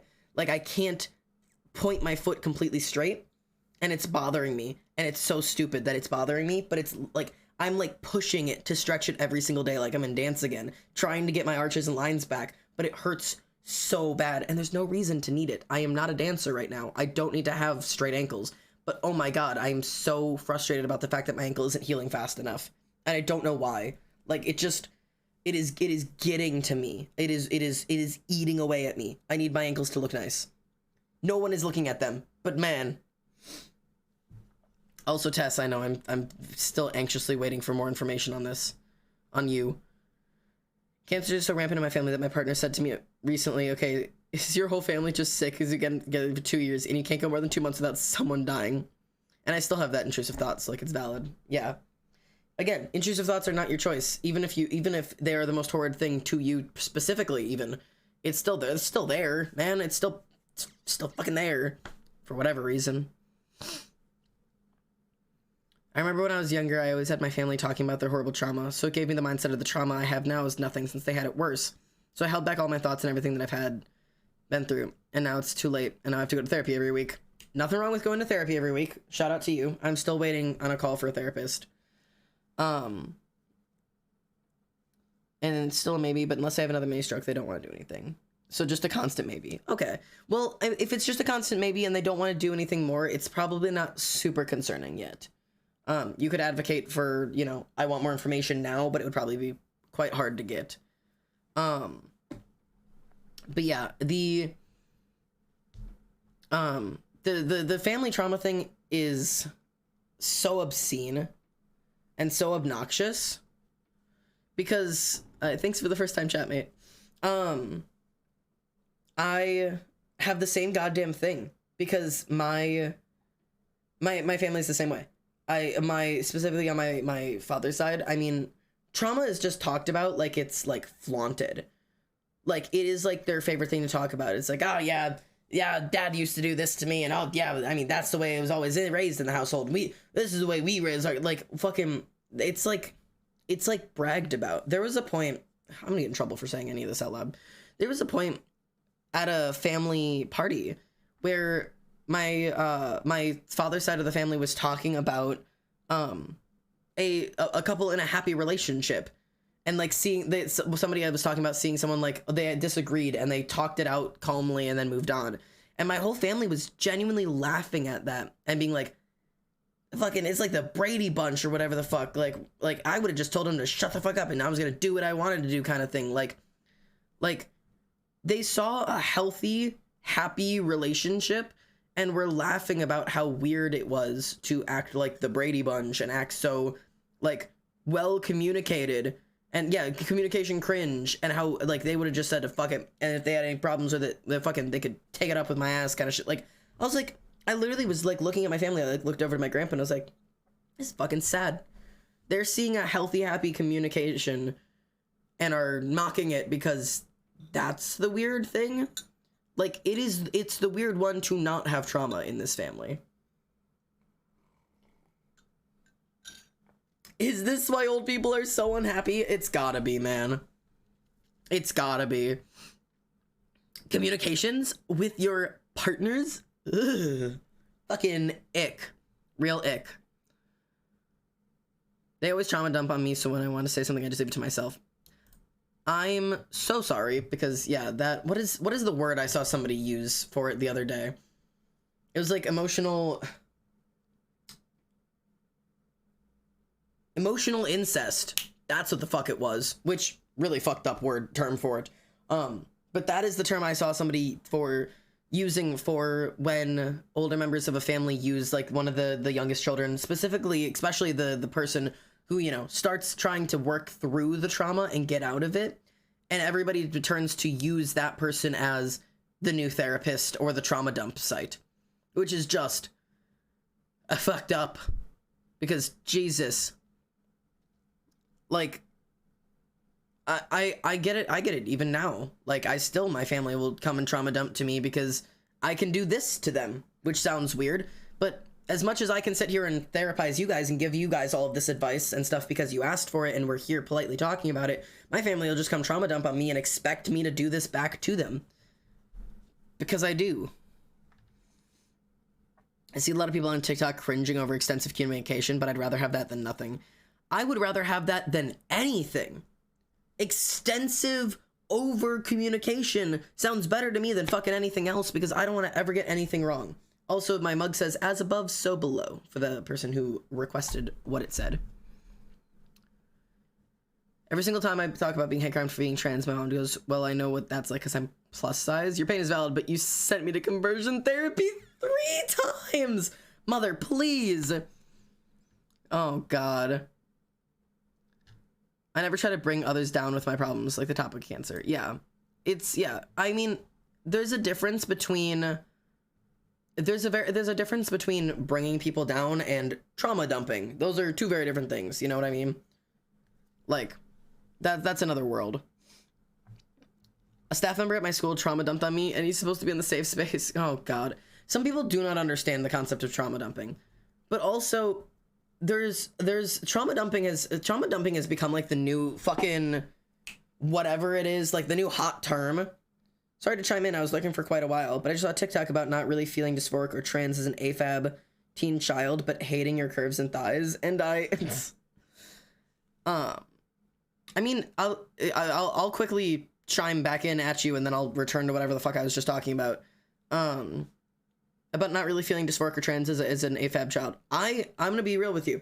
I did not feel dysphoric or trans at all as a child. Not at all. I went my entire life until I was maybe 13. Did not feel trans at all, or AFAB, or not AFAB, but dysphoric whatsoever. Because I didn't have any concept of gender. And that might be because I was autistic and didn't really read into it.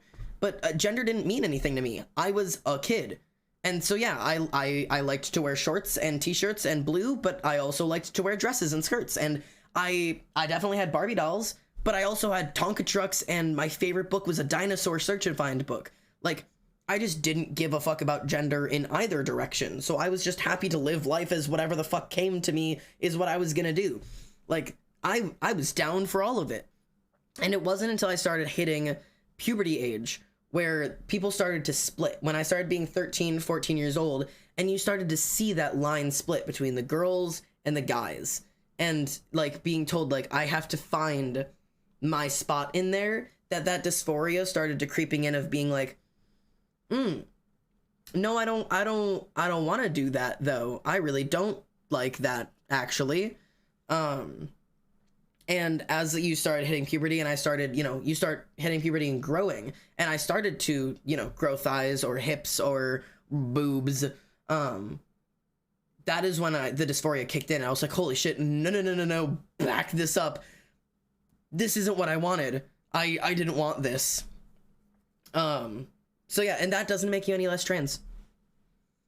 Like, that does not make you any less trans whatsoever. Not everybody is going to realize it at 4 years old. You know what I mean? Some people will have the feelings or the kind of inside, like, knowing is something off into their 30s or 40s before they actually find the words to be able to express, like, oh, I'm, this is not the gender I am. Like, you know what I mean? I didn't even know trans was an option until I was 15 years old. Like, and that's when I was like, oh, that's what I am.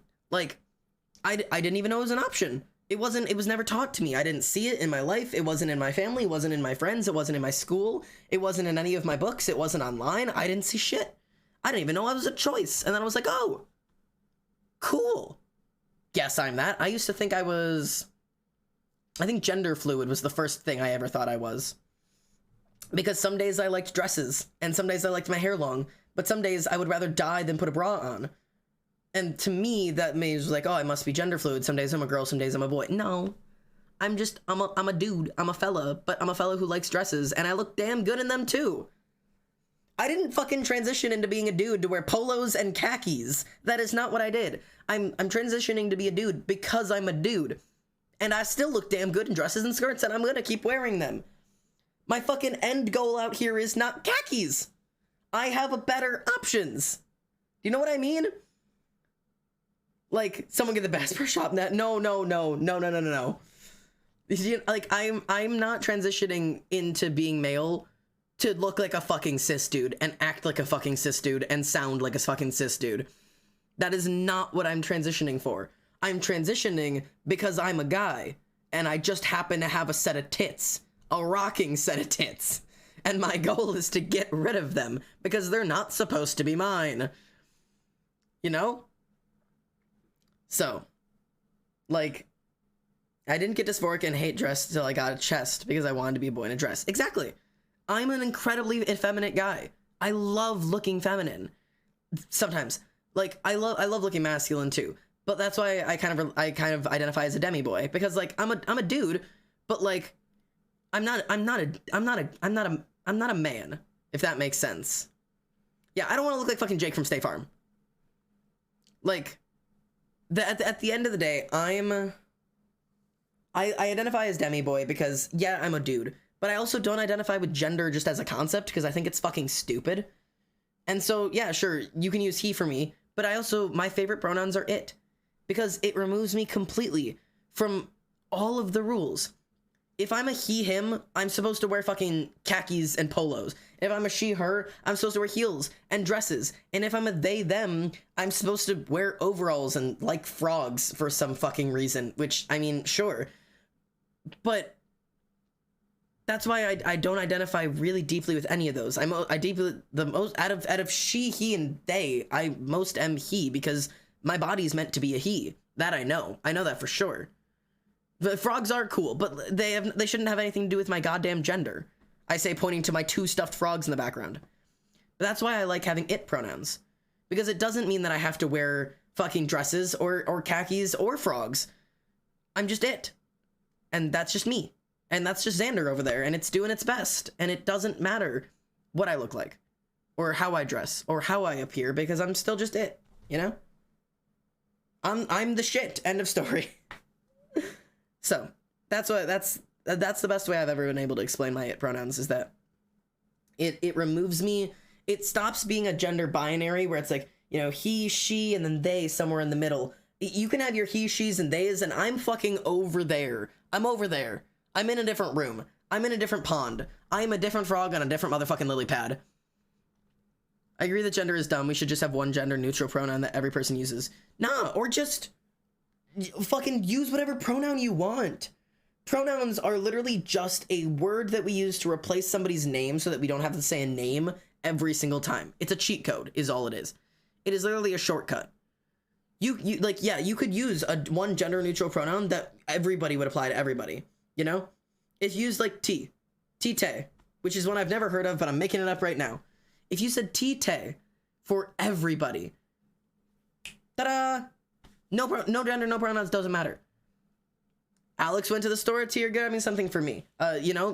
Allison went to the bank for their fucking whatever. Like, you know, you could get rid of all of it. It wouldn't matter. Like, oh my gosh, to off topic, I just realized I have a mini version of your dono plushie. Do you have the little bee? That's so cool. Nobody gets pronouns anymore. I'm calling you by your name whenever I refer to you. Fuck your pronouns. Exactly. Like, pronouns literally mean nothing. In Mandarin, he and she are both pronounced the same. I was gonna say, there are languages where pronouns don't matter. I like it because I'm a primordial goo, a duck. I am a slime duck that bites. That is a fantastic way to explain it. I'm just like, I'm a little creature. I'm a little fella. I'm a little bit of a dude. You know what I mean? I'm like a thought. Angrily stares in French. Your pronouns are no/y. No. Inky, can I tweet that? Inky, that's a good one. That, or you need to tweet that and I'll go retweet it. Your pronouns are not y/n. It's literally just your name. That's my new favorite thing. My pronouns are O/1 binary again. Checkmate. Fuck. Yeah, I'm a funky unidentifiable lad. Jesus. But yeah, anyways, those are... How did we end up here? I don't remember, but that's okay. I'm also doing something I shouldn't be doing right now because I know my ADHD medications are wearing off right now. So like I'm coming down from my medication, but I'm also having a coffee, which means I'm trying to meet it where it's at and keep it going. Also, I have work tomorrow. I literally have work tomorrow and I'm so fucking scared. Just so you know. Just so everybody knows. I'm so scared. What is this song? Ultimate Showdown by Lemon Demon. When you mentioned the line separating between the guys and the girls, I really thought, why the fuck should I have to choose? Identify as gender dough before demigirl. Because I don't feel fully feminine, but more than anything that isn't masculine. Okay, that makes sense. Yeah. Death, that's a good way for it. It, he, they, Zai, demon self. And I think I'm somewhere in the gender fluid spectrum, but still a boy most of the time. There you go. Fuck yeah, ADHD with no meds. No, please, I don't want it. I use it and neo pronouns. Yes, let's go. Work buddies? No, please, I'm so scared. Just call me Bingus. Yeah, I'm gonna call you, I got that. You'll do great. New job hype. No, please, I'm so scared. I'm simply it. It is me. Me is it. I have no form. I am simply it. Whatever the fuck it is. That's a great way to put it. I love not being on meds anymore. See, I need them. I don't normally need them. I function fine without them. I just know that it's easier to do stuff with it. I really need to not be drinking a coffee right now. I need to go to bed early today. Fuck, I'm so anxious about this. I feel so bad sometimes because I'm just physically bad at using neopronouns. Like, I respect them. I'm just stupid. That makes a lot of sense. Yeah, and there are a lot of people who really, really hate ADHD meds, and there are a lot of people who really cannot survive without them. So, I mean, it's both are completely, they're viable. It's all fine. You got it, Zazzle? Thanks. Bingus Bungus, the new pronouns. New pronouns just dropped. New pronouns just dropped. What are you? Are you a Bingus or a Bungus? Oh my god. Did you guys see that fucking, the fucking thing? Hang on. Hang on. If you didn't see this, I need to share. Because it's the best sentence I've ever seen. Okay. I'm gonna read you something really quickly. From the American Dialect Society, okay? I need to read you something. I'll turn the music down just a tiny bit. Okay. So the American Dialect Society, it votes a word of the year every year, right? And the 2022 word of the year has been chosen. I'm gonna read this document to you out loud because Jesus Christ. 2022 word of the year is ussy. The Hyatt Regency Denver at Colorado Convention Center on January 6th, the American Dialect Society, in its 33rd annual Word of the Year vote, selected the suffix ussy as the Word of the Year for 2022. More than 200 attendees took part in the deliberations and voting, joining both in person and virtually, in a hybrid event hosted in conjunction with the Linguistic Society of America's annual meeting. Presiding at the January 6th voting session was Ben Zimmer, chair of the American Dialect Society New Words Committee and language columnist for the Wall Street Journal. The selection of the suffix ussy highlights how creativity in a new word formation has been embraced online in venues like TikTok, Zimmer says. The playful suffix builds off the word pussy to generate new slang terms. The process has been so productive lately on social media sites and elsewhere that it has been dubbed ussification. For more of the ussy phenomenon, see the Vulture article by Bethy Squires, We Asked Linguists Why People Are Adding ussy to Every Word. Riffing off of bussy as a portmanteau of boy and pussy, now everything is a cat or a cavity. A calzone is a pizza ussy. A wine bottle has a wine ussy. Also see Michael Dow's scholarly paper, A Corpus Study of Phonological Factors in Novel English Blends.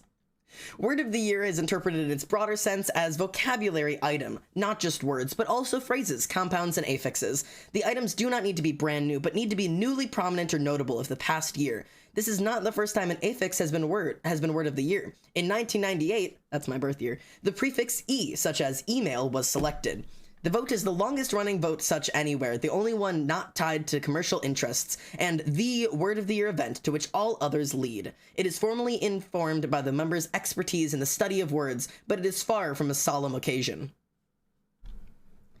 Anyways, this is an official thing. I'm sending the link. I'm sending you the link right now. I'm sending you the link. There you go. Just so you can see that this is true. There's the link. There's the link right now.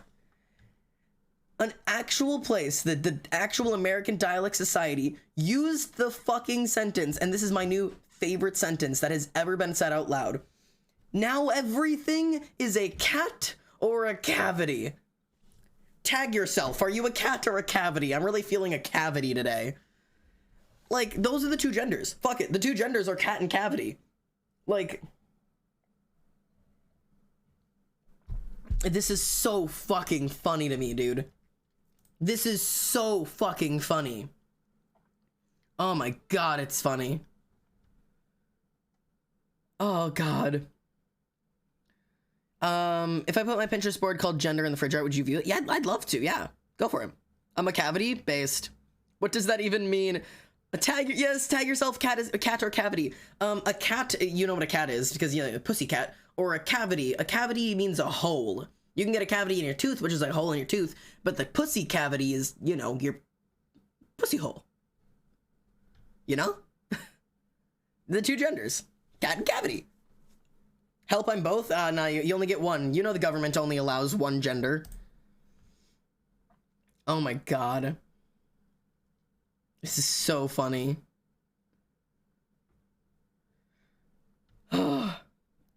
Please, no. Could have just used the word vagina. No. No. Too bad I'm both. All right. But why separately? I'm sorry, I'm stupid. Because it was talking about like the word pussy. Like they're saying everything's a pussy, but it's either in reference to like cats, like pussycat, or cavity, like your vagina. So how can you be cat or cavity? Is it just the same thing? It's just the same word. Cat and cavity are just two different definitions for pussy. That's all. I am also gonna read you some of these because this is very funny. Okay. So this is the nominations for the words of the year for 2022. Okay, so this is the nomination list. I'm looking over at these. I'm gonna give you some of these. So there's euphemisms of the year, okay? And I'm going to share you some of these. So some of the euphemisms available are camping, which is access to abortion as used as informal networks to circumvent state anti-abortion laws. So they started calling it camping to get access, you know, but that's, if you guys saw that online, a lot of people were saying like, hey, I was looking to go camping. Does anybody have anywhere I could go camping? As a way to say like, is there, oh my God, you guys are perfectly split. That's lovely. As a way to be like, is there any way that we can access abortion here kind of thing? So that was one thing online. Leg booty, which is algo speak substitution for LGBT apparently. Leg booty apparently is a new way to say LGBT out loud, which is great. One of the words for euphemism of the year is pronouns, which is trans or non-binary gender identities as used in transphobic like rhetoric to mock pronoun choice. As in like the words of like, you know, I've got a fucking blue hair and pronouns. Leg booty. Yeah, leg booty. Who agreed to this? I don't know. And then resume embellishment, as in lying about one's accomplishments. Resume embellishment is fantastic.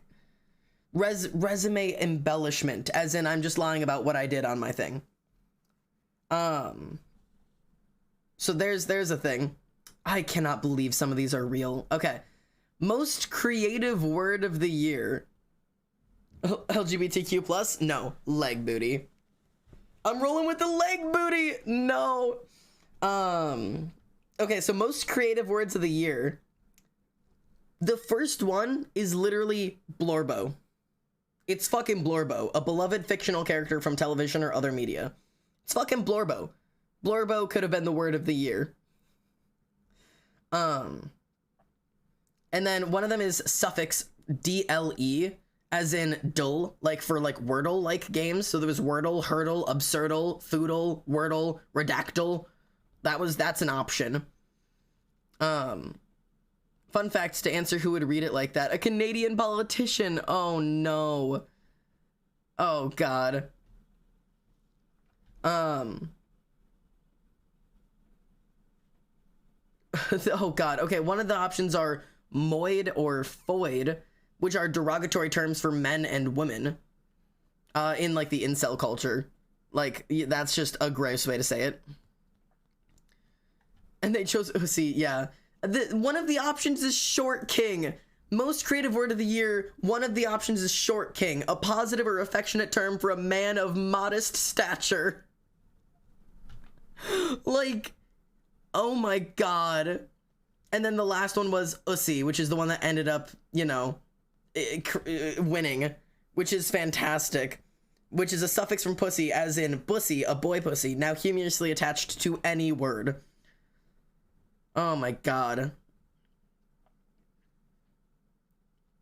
And then, okay, slow cones. So snow cone are like a phrasal template of the year. Snow clone. God, I cannot say that. Which are phrasal templates of the year. So phrase templates, as in like phrases that people repeat over and over and over and over again. Here are the options. All of these are so funny because I've said all of them, almost all of them, right? One of them is, if I text you X, it means Y, which is explaining how to interpret an emoji or a series of emojis. So it literally was like, if I text you this emote and this is what it means. Like, that was like really early in the year. Hashtag I stand with X, which is an expression of solidarity. That was an option because people use that for literally anything. Hashtag I stand with the short kings. Hashtag I stand with Ussy. Like, people will say that for fucking, I'm gonna go lay down in my bed, Ussy. Enjoy your sleep, pussy. Hashtag I stand with bedtime. Like, genuinely, like, this is so fucking stupid. It's so dumb, but I love it. The next one is, it's the X for me, or it's the blank for me, singling out a notable or funny aspect of something, or finding fault with someone. That was one of the things that was fucking nominated. Oh God, it's the Ussy for me. Hashtag I stand with bed Ussy. Let's go. One of the ones voted for is just not X, which is ironic framing device expressing an attitude of mock horror. So if somebody's like, yeah, so somebody picked bussy, and you're just like, not ussy. Like, that's one of the fucking templates. Like, that seems like such a basic way to, like, phrase it. But that makes sense. She's a 10, but blank. Pointing out a quirky or negative quality of someone is such a funny... That one's fucking also got nominated. She's a 10, but this thing. She's a 10, but she voted bussy as the #1 word of the year. She's a 10, but she's going to bed. It's the losing the nomination for me. No. And then the last one is X hits different, which is the describing an experience that is affecting in a meaningful way. Man, going to bed really just hits different. Like, that's so fucking funny. Oh, God. She's a 10, but she's a leg booty-ussy. No. It's the not knowing what Blorba was until you described it for me. Pussy hits different, apparently. Oh, God. Informal word of the year. These are also good. Okay. So one of them, the first one, there's a reason we are an 18+ stream here. So the first nomination for informal word of the year is dick riding, which means sucking up to somebody. Like that, it's dick riding is our generation's version of brown nosing. That's literally what it is. That is like that is what it is. Like where our parents would say like you're brown nosing, we would say you're dick riding. That originated this year? No, it's not originating. It's popularized this year. So it's popularized for the year. I've never that. Yeah, no, I have. The next one, the ick. That one should be the one that won. The ick is the thing that needed to win. Wait, this is 18+. By technicality, it's an 18+ stream. I'm not gonna kick you out if you're not 18+, but I am allowed to say dick. Hey yo, the merch, let's go. But yeah, the ick is one of ick, it's me. Yeah, ick is like one of my favorite things to say now. Like I literally was like just asking like what is your like chat ick or like what is your like artist ick? The next one is it's giving blank, the description of something exuding a particular vibe or energy, and that's specifically from drag culture. It's giving ick. It's giving Discord mod. Oh no, please. The next one is Menti B, which apparently is a new way to say mental breakdown. I've never heard Menti B before. I'm about to start saying it. Like, hey guys, sorry, I can't come over today. I'm having a Menti B. Like a what? A mental fucking breakdown. Oh my god. And then the last one is Riz, which is effortless attractiveness or style, short for charisma. It's just the Riz. It's giving dick riding? No, please. These are so funny. Digital words of the year. BFFR is on here. Not the Riz. The digital words of the year, some of them are BFFR, which is be fucking for real. Chief Twit, which is a self-designation of Elon Musk after acquiring Twitter. Apparently Elon Musk was calling himself Chief Twit, which is just the fucking worst thing. Chronically online, which is spending so much time online that it warps one's sense of reality. For real. Chronically online is a good one. The next one's literally just touch grass, which means go outside, an anecdote to spending too much time online. Both chronically online and touch grass are both on this fucking list. That's so funny. Oh my god. Oh yeah, the hating that ASL is turned as hell. Yeah, no. Because it says like as L. So like as L. No, that one's annoying. It's giving touch grass, deadass. Oh my god. Anyways, these were really funny. Oh god. Most useful or most likely to exceed. Quiet quitting, the doing no more than the absolute minimum required for a job. Yeah. Yeah, so the ones that won, the words of the year, that were voted up to the very top are quiet quitting, which is doing no more than the absolute minimum required for your job. Riz, which is, you know, effortless attractiveness. Slava Ukraini, which is glory to Ukraine, said in solidarity with Ukrainian resistance. And Ussy, the final winner, which is, you know, we all goddamn know what Ussy means. God, that's so funny. That's so funny. So there you go. That's what it is. This whole article is giving touch grass. Deadass, it is. This whole article is chronically online. One of those things is not like the others. That is true, but it's still important. My cat needs to touch grass. Truly. Elon is chief twit. This whole article is just... I'm suffering. The poor fucking Iranians that lost to vagina lingo. No. Touching political message or Ussy. Which one will win? The results will surprise you. Papa, please explain Ussy to me. I don't understand. I don't know how it turned into what it now means. No, don't say my cavities need to touch grass. No, the internet's gone too fucking far. I'm so tired. Oh my god, Ian, this is where I drop out. I'm dropping out.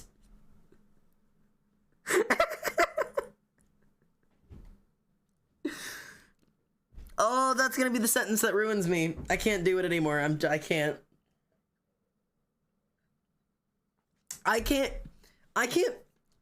What I can't be doing. Hello, Keck W. What I cannot be doing is being out here talking about how my cavities need to touch grass at 7:30 at night. And then wake up tomorrow morning and put on a polo and khakis and go work at an office job like this isn't how I spend my evenings. Like, how am I supposed to be a normal human when this is what I like to spend my time doing?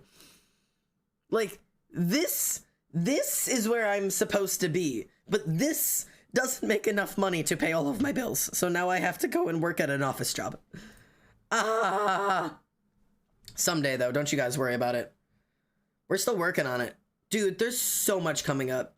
Xander, your digital footprint is a canyon. My mom always warned me about digital footprints, and, you know, once it's on the internet, it's out there forever.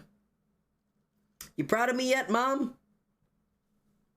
Are you proud of me yet? You proud? Mom?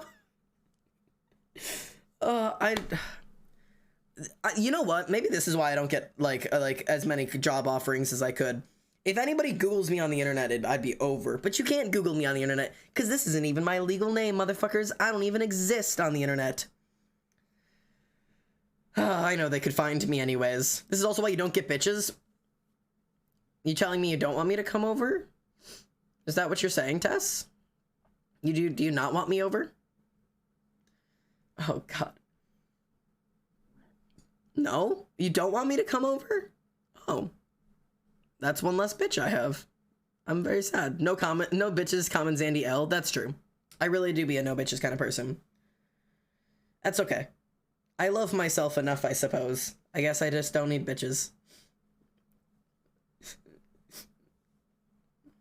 Now you have -1 bitches? Yeah, I feel like that's the way it's always been. We're simultaneously talking about the Riz and Ussy while I'm trying to figure out what I'm supposed to do with my life. So listen, we're in the same boat. I feel the same way. It's okay. I don't, you know, listen, maybe someday I'll get bitches. I'll be your bitch. Thanks, Solly. I knew I could count on you. Thank you. I knew it. I knew you could be there for me. Good Lord. I don't know who or what I am anymore. Good fucking God. Motherfuckers, I swear to you, if by this time next year we are not doing this full time, I don't know what I'll do with my life. This has quite literally been the strangest stream. I think this is my first time I've ever just, like, tried to do just strictly just chatting stream. You know what I mean? Dolly doesn't count as bitches because she's the bitch? Ah, shit, you're right. I'll be anyone's bitch. This is my lot in life. This is my duty, please. At least the timer's gone, I swear to God. It's still there for me, man. I can't shake it. I can't shake it because now, you know what stresses me out about it? It's the fact that I knew I wouldn't make it. Like, you know what I mean? like, I'm looking at it now and realizing that, like, if I didn't get rid of it, I wouldn't have made it. No matter how hard I work at this point. Because it's, what, May 22nd, right? May 22nd. It's January, February, March, April, May. I have 5 months.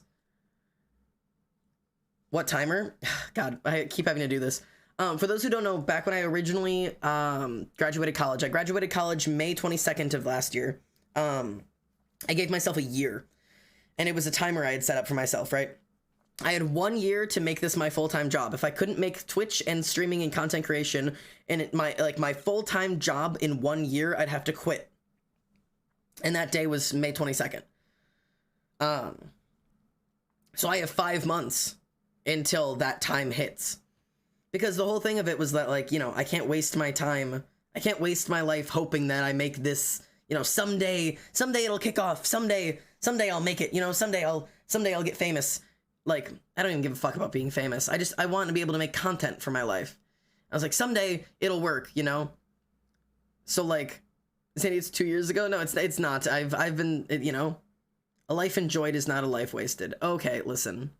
That's a really unrealistic timer, though.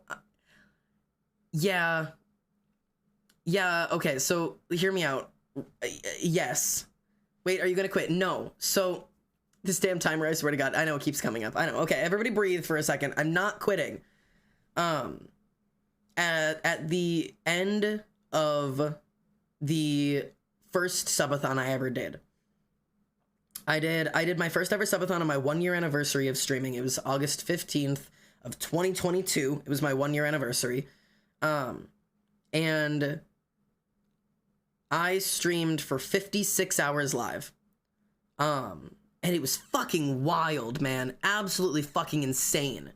I expected us to be live for maybe 24 hours max. That was like my absolute, like, maybe they'll get me to 24 hours. That's it. I put all the prices pretty low. I was like, you know what? I'll try really, really hard. And somehow they laughed in my face. And by they, I mean everybody and specifically Poison, but all of them, all of y'all fuckers, spit in my face and said, ha, 24 hours, try 56. So I was live for 56 hours. And I had like an average of like 30 people the whole time. Like, and it blew me away because like I had been averaging in like the 16, 17s for most of the time. And then suddenly for the subathon, it's like everyone showed up. And not only when everyone show up, everyone stayed. I mean, like, literally, even when I was sleeping, people were here. Like, it was like magic. I had no idea that was even, like, possible. People were just here, just to be here. Some of the best 56 hours I've experienced, the fond memory, yeah. Wait, was it actually August? August, dude. The first subathon was in August. It's been August, September, October, November, December, January. That was 5 months ago. That was 5 months ago. And a quick shout out reminder to everybody that is currently here. There is another one happening next month. This song, yes, one of my favorite songs of all time, by the way. This is currently my How to Survive song. I loved the 1-bit min quote. Yeah. Oh my, yeah, the 1-bit 1 min was the stupidest thing I did. Or no, it wasn't 1-bit 1 min. It was, I did something. I made something really cheap and you guys got crazy. Thank you, by the way, Ash for the 14 bits and Ditzy for the gifted sub. Thank you so much to both of you. Oh my God, we're doing this again. I had you on my phone on mute in my backpack because I can't just say no school, only Xanders. If I just had you on the whole time. $1, 5 minutes? That's what it was. Bro, we did that for, I think we had that on for like fucking what, like 5 minutes? And it added like 12 hours to the stream. I don't even remember why we did it. It was just fucking insane. Oh my, yeah, you convinced me to do it. I just don't remember why. And we did the birthday subathon in October. And I can't remember which one of those had like the fucking reading your sins, which I think was the birthday sin. We had the Slim Shady reading. Like, it's insane. Oh, because both Boz and I have donated $50 simultaneously. Yeah, it was insane. When is the next one? The next one will be February. I think it will be February 17th will be the start. Let me double check my phone real quick. I believe it will start on February 17th. Let me double check though. A meaning body, a meaning body. Hang on, I have to check my calendar. Every morning I wake up and I drink my silly little oat milk coffee and I text my silly little texts. My phone is still on autocorrect, so I backspace, take my caps out, cause I'm too lazy to change the settings, too lazy to hum myself to sleep. Oh my god, we're doing this again. Again. Again and again and again. Yes. Okay. We're good. I had to double check that I didn't work and or that it wasn't the week of my sister's birthday and or I didn't have my rheumatology appointment that day because I thought I did for a second. I don't. So February 17th, as soon as I get home from work, I will eat dinner, I will set up, and we will go live. I do work the 17th. So it will be the 17th, 18th, 19th, and 20 will be our limits. It'll be a 4-day limit. Because I do work on Tuesday. Fun fact, my birthday is February 2nd. Ayo, it's coming up though. So it's a 4-day limit. It is not uncapped because I do have a job. But I feel like a 4-day limit is pretty good. 24, 48. So what is that? 48 is 80 plus 60, 96. 96-hour cap? That's... Oh, but it can't be the full day. It's fine. You guys aren't going to get a 4-day cap. So, or you guys are... You aren't... It's fine. We'll be fine. But yeah, I'm not too stressed about it. 96 hours? Yeah, but it's going to be like from like 5 p.m. Friday until... If somebody wants to do the math for this, you're welcome to. Otherwise, I'm going to have to. From about 5 p.m. on Friday until, I would say, 10 p.m. on Monday. Cheeky Tickle, thank you so much for the follow. Welcome on, mate. My 5-year anniversary for my first ear surgery is on Valentine's Day. Ayo! That's actually kind of cool. Or first ear surgery, yeah. My B-Day party is the 31st, so it feels like it's so close. There you go. That's very exciting then. It is pretty close. But yeah, no. So 5 p.m. on Friday till about 10 p.m. on Monday. So 77 hours. There you go. It's a 77-hour cap. Thank you, Ollie Founder, for having a brain that I don't have.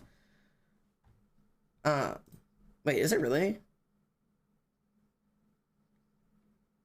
Yeah, it is. Something like that. Yeah, that makes sense. 80 hours if I did the math correctly, because we shave off 16. If I did my math right. Apparently I did not. Okay, so it's somewhere between 77 and 80 hours. I'm guessing it's like, because it's, hang on, 5 to 6, 7, 8, 9, 10, 11, 12. So that's 7 hours. And then, fuck, hang on, I can do this. I can do this. Calculator, hang on. No, shut up. I can do this. Shut up. Shut up. I can do this. So if we do Saturday and Sunday, that's 48, right? So if you have 48 plus the 7 hours that we have on the first day, plus from midnight to midnight is 12, plus 12, plus 10, it is 77. Okay. It's fine. I got it. So it's a 77-hour cap. So I'm not nervous, admittedly. I think the first one was insane. I think a lot of people say, because I talked about the first one for like 6 months before it happened. So I like really hyped it up. So like everybody was already there. And everybody was like saving up and everything. Midnight to midnight is 12. No. Midnight to noon is 12. And then from 12 to 10 p.m. No. Midnight to midnight is 24. Midnight to noon is 12 hours. But yeah, so the first one was fantastic, and even though there are more of you now, I don't think we're gonna be fine. It's gonna be fine. What are we talking about? We are talking about this upcoming subathon, which is in a month and a certain amount of days. I do not know. A month and 8 days? A month and a week. It's a month and a week. You guys have a month and a week. That's what it is. You have 1 month and 1 week to save up if you want to hit the cap. Oh god, I'm gonna have to figure out how to cap this shit. I never cap it. I always just let it go uncapped and just let you guys run wild. But it'll be fun. I'm really excited. I feel like there's a lot of new people here, which is why I think I'm not too worried about the cap, because like we still have a lot of the old like original community. But a lot of the numbers from this place right now is coming from new people. And like while it's really fun having a bunch of you guys here and like having new people around, I understand the fact that this community is really new to you. So you're not going to be like saving up paychecks and stuff to pour money into a stream that you just recently got invested in. You know what I mean? Like if you've been following me for like a year, it makes sense for you to be like, oh yeah, I'm going to save up my money and dump it in there. But like, if you've only been following me for like a month, this is more of like a, let's see how this goes. We'll see, you know, if I really like this place, you know, if this is going to be something that sticks, or, you know, there's a lot of people who come into this community, get what they need from it and leave. And I don't have any problem with that, because that's kind of like part of what I'm here for, you know? Like I have this whole like home family type feel, and I do a lot of these therapy talks and, you know, the being proud of you guys and giving you encouragement and getting to be here for you in the times when you need it. But you don't need that forever. There reaches a certain point where, you know, eventually you're going to find friends outside in the real world, and you're going to go to actual therapy and get real help or get medication, or, you know, find a friend group or a place where you belong outside of this. And there will come a day when you don't need this place anymore.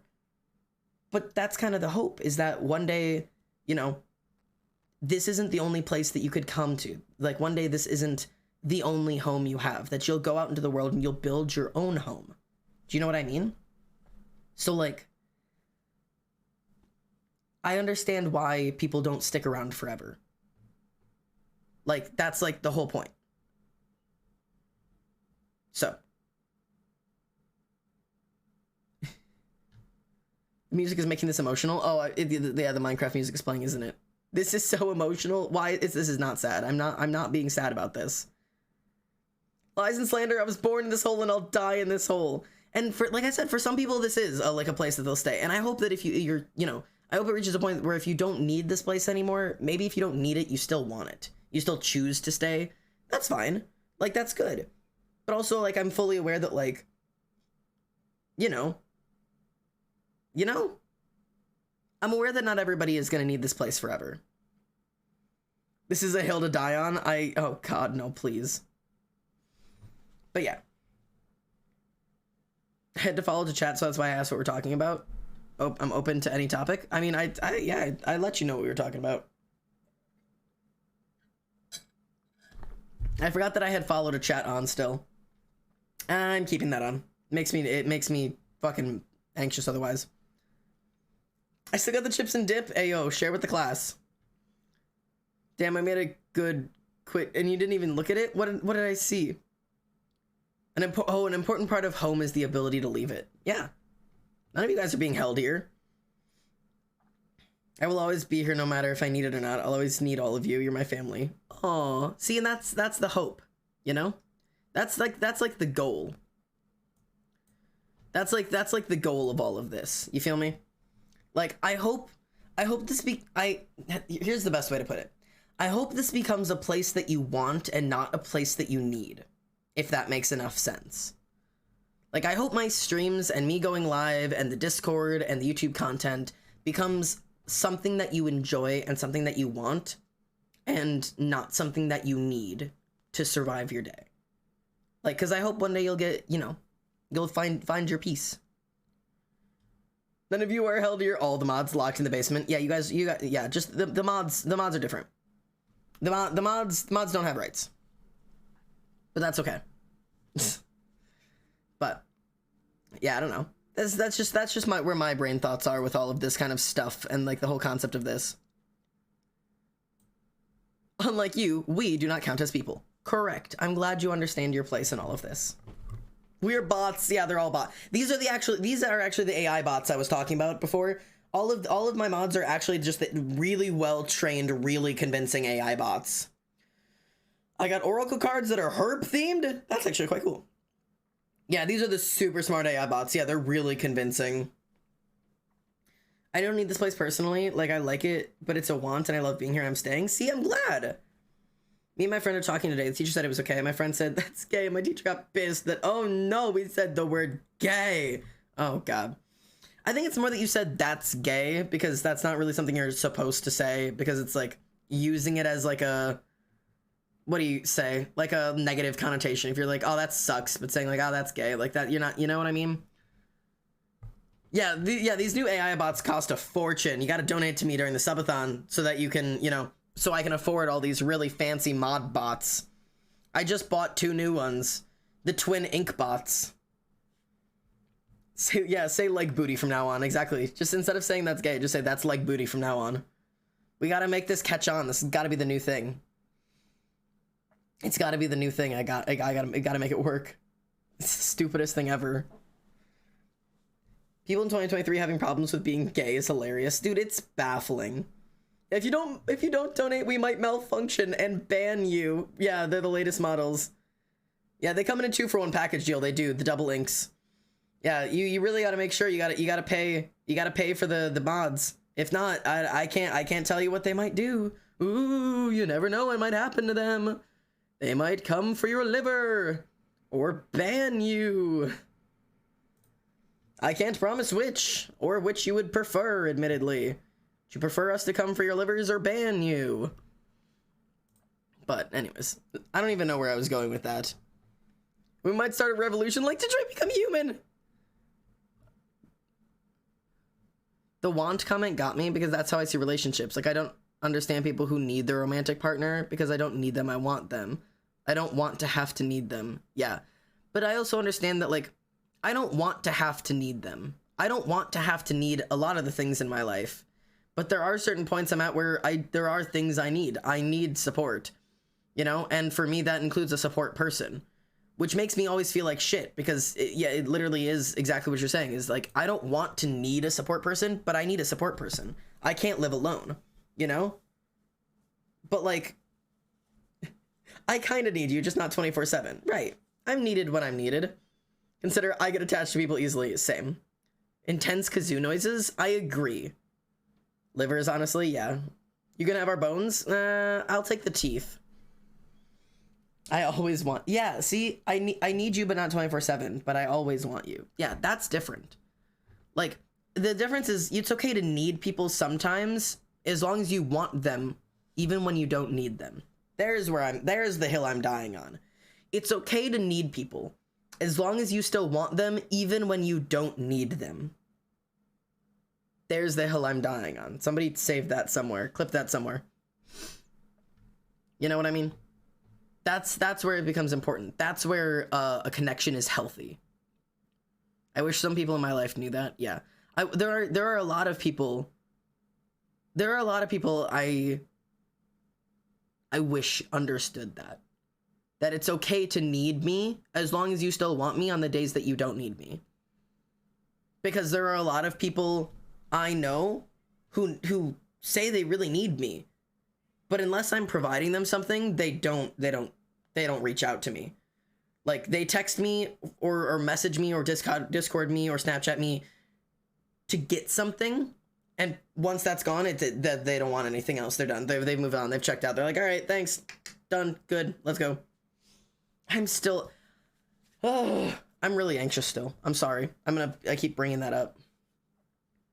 But, man, I'm just gonna screen record all of your streams from now on. They're all posted as VODs. All of them. You can have access to all of my VODs. Exclamation point socials will take you to my YouTube channel. On the YouTube channel, here, let me show you. Somebody exclamation point socials on there. Okay, there's the explanation with socials, okay? When you do that, you click on it, okay? Here's the gameplay. Ready? Look. See? This is me, okay? And there's all these options on here. You can click on YouTube, right? So you're gonna do that. You're gonna click on YouTube, and it's gonna send you to here. You want to subscribe to Almost Xander? The answer is yes, subscribe. But yeah, I can't subscribe to myself, okay? This is where you're gonna get to, okay? You're gonna go here, okay? This is my channel. Now, if you scroll down, what's this? An Almost VODs account. Click on that, motherfucker, and you've got all of them. They all end up here. You have access to all of my VODs. You can watch all of them. The farthest back I think it goes is, yeah, about 9 months ago. This was back then. I didn't have access to a PC, so I couldn't upload my VODs. So everything from about 7 months ago is gone forever. Those VODs don't exist anymore. I wasn't able to get them back. So, but everything from the past 6 months is all here. I'm a little bit behind uploading them, but I upload a couple every day. So yeah, I'm still making my way through it. I'm still uploading December stuff, but it's all here. I rewatched the one where you watched my animation the other night to help me sleep. There you go. Yes. Yeah, Gay Soup stream is available. You are able to watch this. And for all of you guys who are like, whoa, that sounds like so cool for the subathon. The entire subathon is on here. There's actually a playlist you can go to. You can have the Xandathon and the birthday subathon. The Xandathon is right here. Oh, there you go. Let's pause it so I'm not actually playing it. But all of the thing is summed up right here. Day 1, day 2, day 3, or, whoa, hello. Stigma, hello, thank you for the resubscription. Hello. Thank you for the, 6 months, let's go. But yeah, so this is, the day 1, day 2, and then the finale. So there was about 3 days worth of streaming. And there is a lot of emotions. There's a lot of laughing. There's a lot of crying. There's a lot happening. So yeah, well, yeah. There's a lot there. Paying Zandy's bills once again. Thank you, Stigma. My bills. Thank you deeply. But yeah, so that's the fucking Xandathon, and then you can also access the birthday subathon, which is all of this. Which also somehow is 5 videos, but they're much shorter because one of them is only an hour long, and the rest of them are like 6 to 7 hours. Whereas the Xandathon playlist, every one of these videos is a 12-hour video. I don't know if you can like see that, but yeah, this is each one of these videos. This is a 12-hour video uploaded to YouTube. These took days to upload. And they take fucking forever to load on YouTube because I'm stupid and uploaded them in 12-hour chunks instead of cutting them into 6-hour chunks.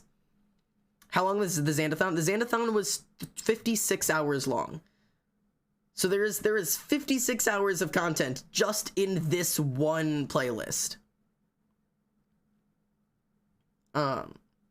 Isn't there a large segment of muted content? There is, yeah. That's in the birthday subathon, I believe. The birthday subathon, I think that's why this chunk, yeah, this one right here. This one right here, the almost subathon time, am I flower, 4 out of question mark. This one right here has a large chunk where it's just completely muted, because I'm stupid and I made mistakes. But yeah, anyways, there's all that. You guys have access to a bunch of stuff you can watch on me, if you are ever low on Xander content. Also, I posted a new YouTube video today. Go watch it. It's got Tess in it. Me and Tess were having a good time. You just explained my feelings exactly, because I was used and needed but not wanted. I spent years being friends with people that used me for money or housing or food or therapy, and then if they needed nothing or I needed something, they disappeared. Yeah, a lot of us share that. Oh god, it does what? Yeah, Tess, did you not know you're in the new video? Are you not aware? The parkour struggle was felt. Yeah, no, Tess, you're in the new video. It's me and you on the tubathon is what it is. Hang on, let me pull it up. This is my first time on the tub. This is the tubathon, not the tubathon, the tubnet. It's me and you on tubnet. Look. This whole thing is on here. Someone is yapping. Yeah, you're on there. I haven't had the chance to watch. There you go.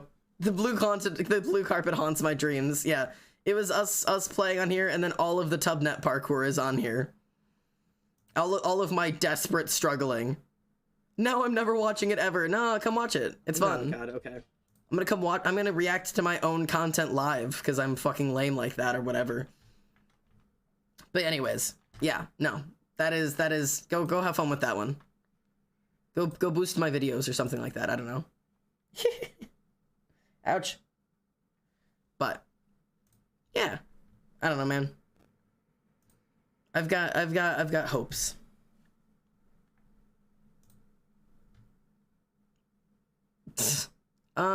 Yeah, no, not get out of my chat if you're gonna act like that. Fuck. I just keep getting ignored. Story of my life. All right, you ready? Chat, chat, you know how this game works. You have your attention, motherfucker.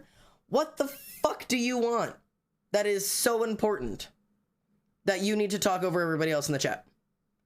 I miss a lot of fucking messages, bro. There's like 30 of you in here. I'm sorry I missed some fucking messages. What I didn't see any message that you sent that was an important thing to read out loud. What would you like? Huh? All the attention's on you. I'm staring at my chat. What is it? What is it? I'm looking. I'm watching. What is it? Send your message. Tell me what's so important. You've got it. You've got the attention. All eyes on you, brosif. What could you possibly want that is that important that you need to get angry about it? I am in what is essentially a one-way group chat with 30 fucking people. I'm going to miss messages. And the thing is, yeah, if let me scroll through. Let me scroll through. Yeah, speak now or forever hold your fucking peace. I'm gonna scroll up. Let me go find all of your messages. I can do that by just clicking on you. I can just click on you and let's go see your 12 messages that you have sent. Let's see. Let's see. Hi, math. I just joined. What are we talking about? I'm new. Well, I had to follow to chat, so that's why I asked what we were talking about. I'm open to any topic. Great.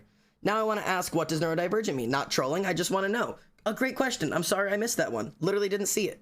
People in 2023 having problems with being gay is hilarious. I read that question out loud. I commented on it. Even if you don't have them in real life, you can find people on the internet as stupid as it sounds. Literally didn't see that one. To be real, I joined your stream just to chat. I don't need you. I'm just open to anything and I learn about humans, so don't hate me for that. Not hating on you. Thank you for not needing me. I guess that's great.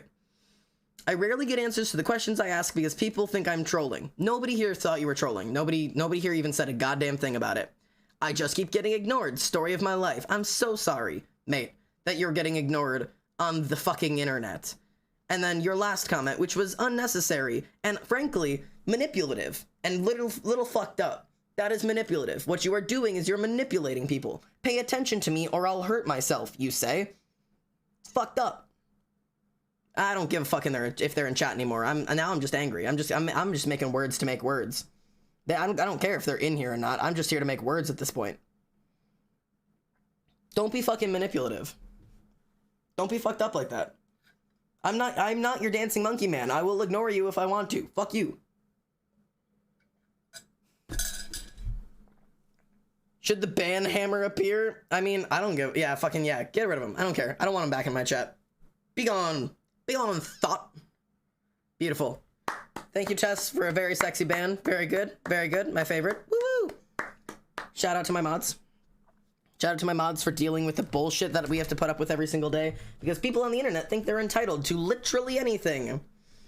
Do I type out my Minecraft username for the 600 SMP redeem? Yes, when you redeem it, you need to put your name in there. And I have several that I actually need to do. I have them on a little paper. I'll do that after stream, actually. Fuck, I forgot to do my testosterone on fucking... I need to do my testosterone. Shit, it's a Monday. I've decided I'm doing my testosterone on Mondays. I should just fucking do it. I'm gonna start doing my testosterone on stream. This is what I'm gonna do. I'm gonna start doing it right here.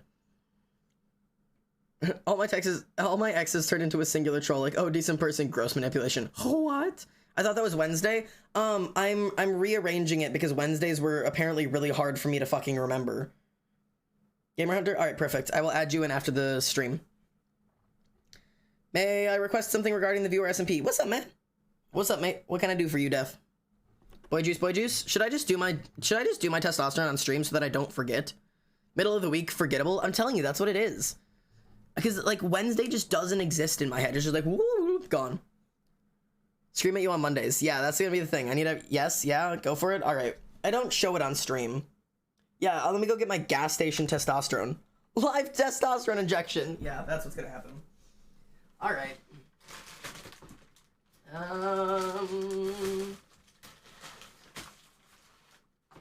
Alone at the edge of the universe, humming a tune. With visions always right. Where's the boy juice? There he is. Uh-oh. Is this my last one? Hang on. Is this an uh-oh spaghetti-o moment? Uh-ohs. I gotta go talk to the doc. I'm on my last bottle. Uh-oh spaghetti-os. I've only got 2 weeks left. Fuck. Shit-ass tits. I actually have to go ask for more. I have to talk to a doctor. Shite. That's fine.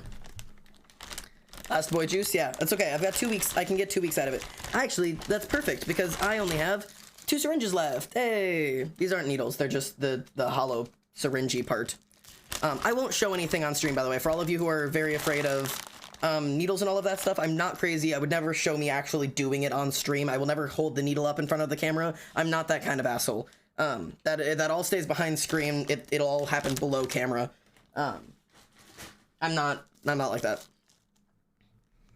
But why do you call it boy juice? It's boy juice. It's boy juice. It's my juice that turns me into boy. It is boy juice. It is magical boy juice, and it turn a Zandy into a boy. It's a magical. DIY getting banned on Twitch. Exactly. Yeah, no, sorry. I think I said it to Dawn specifically. I will not show anything on stream. Set a timer so you don't forget. I literally have a timer, not a timer, an alarm on my phone that reminds me, and I ignore it every single time. Every time. The alarm goes off every week. I ignore it every time. I go, boop, nope.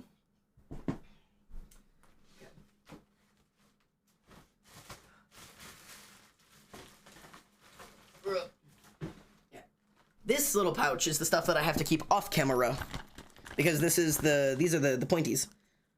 Oh, they gave me like the perfect amount of things for everything. You have to set one to go off every hour, then I would just get annoyed by it, and I still wouldn't do it.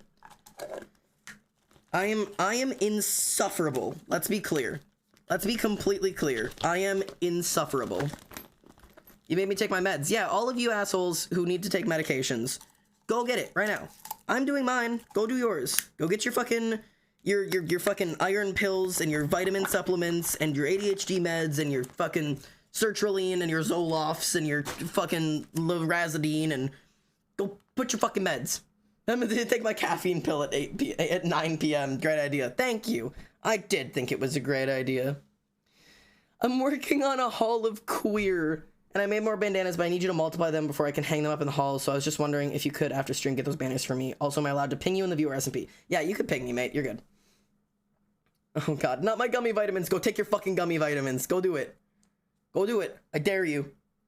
Go take your fucking meds. Make that your alarm. Take that clip and just replay it over. Go take your fucking meds. Every single time. Yeah, boy juice and the sanity juice. All right. This. What am I missing? I need this. Okay. I have all of my items now. I'm gonna move my tablet. This is the first time I've ever tried like a, I think I've already said this today. This is the first time I've tried like a truly just chatting stream. I need like a general chat opinion on it, because like I've never felt like I can manage just like a real just chatting stream like this, where I'm not actually like most of my just chatting streams are me also doing art, because I feel like me just sitting here talking gets like super boring super quick. So like, I don't know.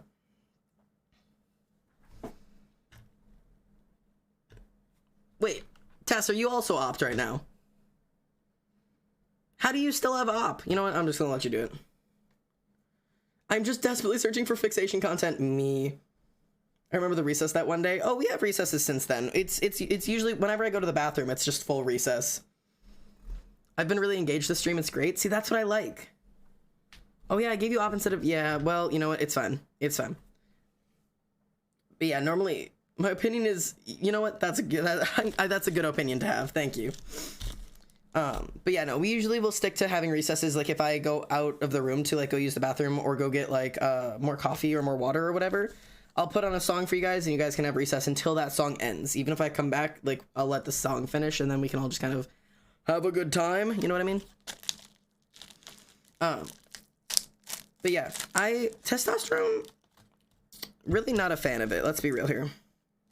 But I think I've realized that like, I'm kind of starting to screw myself over because I don't do my testosterone like weekly because ADHD, do we roach? No, hold your roaches. Hold your roaches. I'll start belting Lovejoy in a pool of roaches. Hold on to them. The roaches want the boy juice. No. Hold your roach.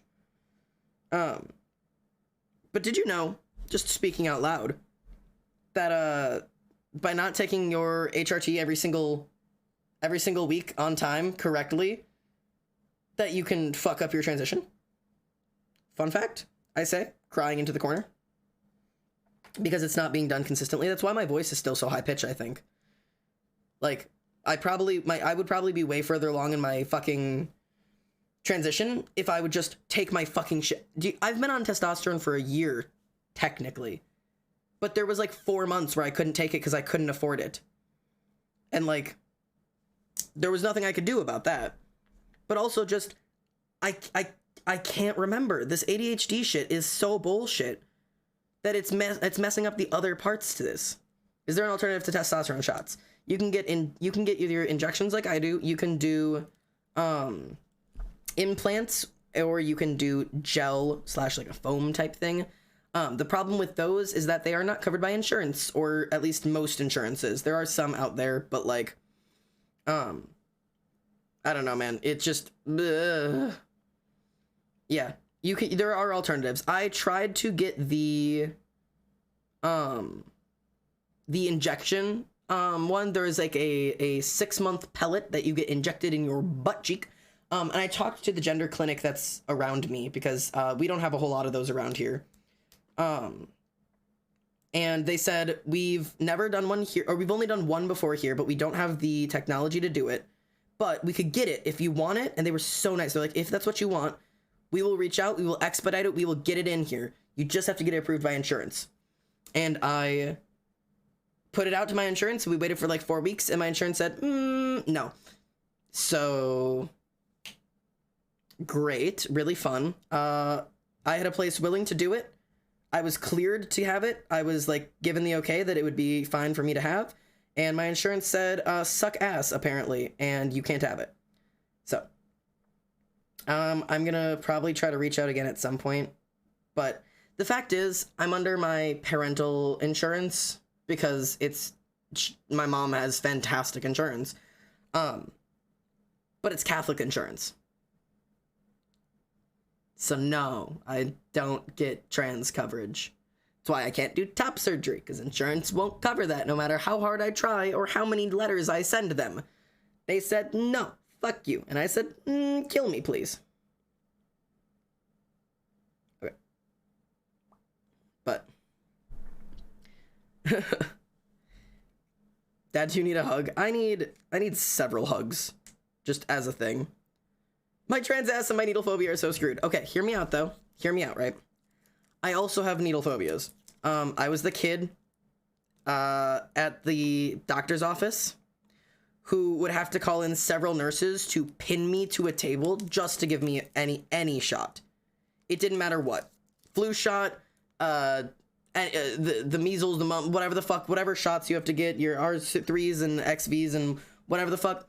I mean, literally like 4 nurses and my mom would have to pin me to the table for any shot. Like, I got kidnapped, not kidnapped, I got snatched by a nurse at one point because they pulled out the shot and I bolted. I mean, I took off down the fucking hallway and they had to come chase my ass down. I was horrified of needles. But you're taught how to use these. You're brought into a doctor's office They do the first one, they help you learn how to do them yourself, and then eventually you can take them home and learn to do them on your own kind of thing. But like, once you've done it enough times, you really do start getting used to it and start adjusting. Not to mention you have to get blood drawn quite often to be on testosterone, especially in the beginning, to make sure that your levels are all staying, you know, not deadly and dangerous and whatever. And like, there's a lot more to it. Oh fuck, am I on my left or my right side this time? Emily, are you still here? Is Emily here? Emily, do you know if this is my left side or my right side today? I don't remember. Emily is here, but I don't know if she's here with us in spirit. I can't remember if I did my left or my right. I think I did my right last time. Or maybe I did my left. You're supposed to switch off. You're supposed to go like left, right, left, right, left, right. But I don't remember which side I did. I'm gonna pretend like I did my left. I'm gonna do my right. Whatever. This is gonna be the side I do today. I've decided. I've determined. So I've already made my decision. I have to clean it off. But yeah, no. Anyways, I still, to a certain degree, am fairly scared of needles. I really don't like them. I don't like giving myself injections. I don't like anything that has to do with them. So more often than not, I will call my friends. Why does that matter? Because testosterone is a very thick substance. And so it's kind of like a syrup. But so putting it under the skin doesn't like, it's not like it like causes damage, but if you do it in the same place every single week for years, you're going to build up a scar tissue.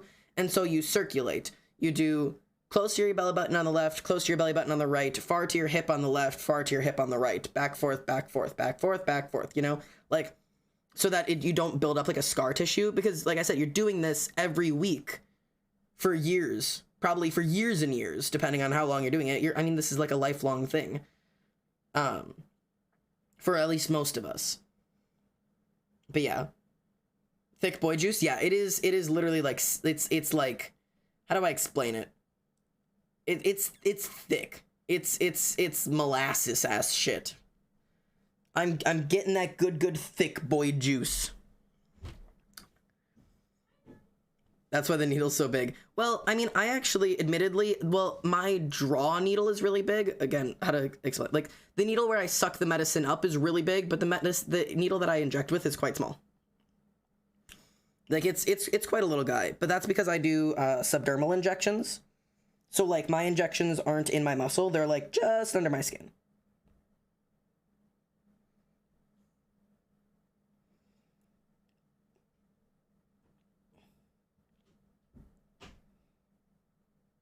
But, like, I'm able to talk during it, but it gives me anxiety.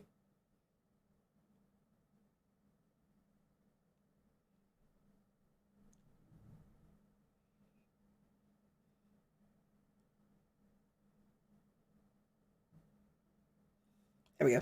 And that's it. Like I said, it doesn't really hurt. Like, the needle are big? No. The needle to draw is big. The needle to inject is bad. But, ta-da! I now have boy juice in me. And that's literally all it took. Sucked it up with a big needle, stick it in with a little needle, and then I'm done.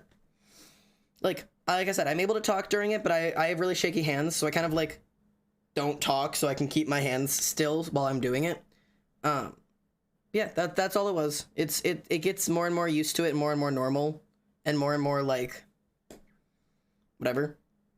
But depends on the person. Subdermal, not big, but I've helped friends inject intermuscular, and that's the big boy. Yeah, intermuscular is the big boy, because that one goes in your thigh or your butt, and it's got to, like, go through, like, muscle, versus, like, subdermal, it's a teeny tiny needle, because it just slips right under your skin. Also, thanks for flipping me,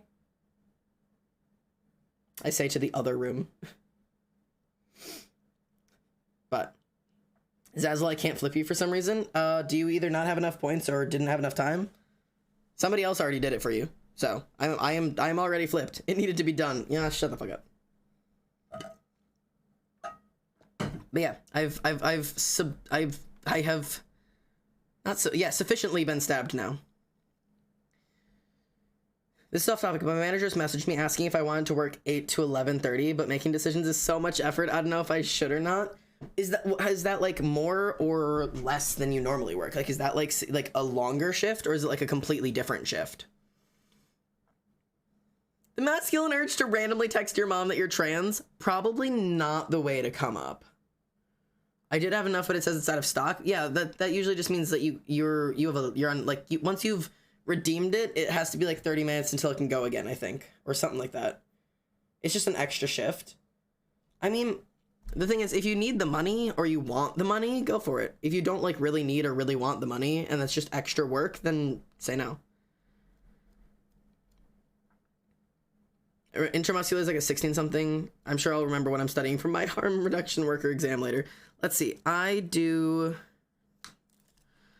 my draw with a 18 gauge. So I draw with an 18 gauge and I inject with a 25 gauge. Intramuscular is a 16? Jesus. I mean, 16 gauge is bigger than I even draw my medication with. Yeah, I have an 18 by 1, which is like a fairly normal. Yes, the word 16 gauge. Yeah. Isn't 16 gauge what this is? My industrial bar, I think, is a 16 gauge. But that's for a bar and not a needle. It's a little bit different. Okay, we're good now. I always have like a little like cloth or napkin or tissue or something for afterwards, because like a little bit of medicine always leaks out. And it's like, well, let's not get that fucking everywhere, maybe. Just as a concept. Now I just have a bunch of shit to throw away. A bunch of paper. And then my one little bottle. This is all I have left. I have one more injection, so I need to call my doctor, which is fine. But that's its own little thing of effort. At least that's the gauge my friend always asked for at the hard reduction. Oh, the harm reduction. Yeah.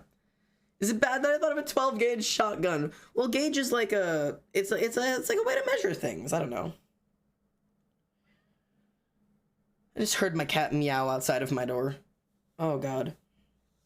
I'm anxious again, chat. Every time I stop thinking about stream and I think for even a second, my brain immediately reminds me like, you have an office job you have to work at tomorrow. I'm like, fuck.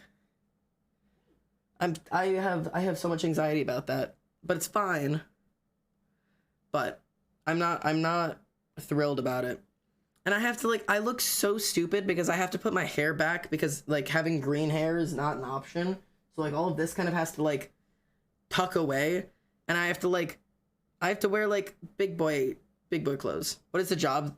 Like, what do you do? It's essentially, it boils down to like a front desk job essentially. I check people in, I check people out, which is the easy part. But I do the doctor's schedules. So I have to schedule the new patients, the old patients, the returning patients. So like I have to plan their schedules, and that's what I'm anxious about. Oh yeah, I've completely forgotten. I don't even have my headphones in. I don't know what you're listening to. Oh, I didn't realize this was playing.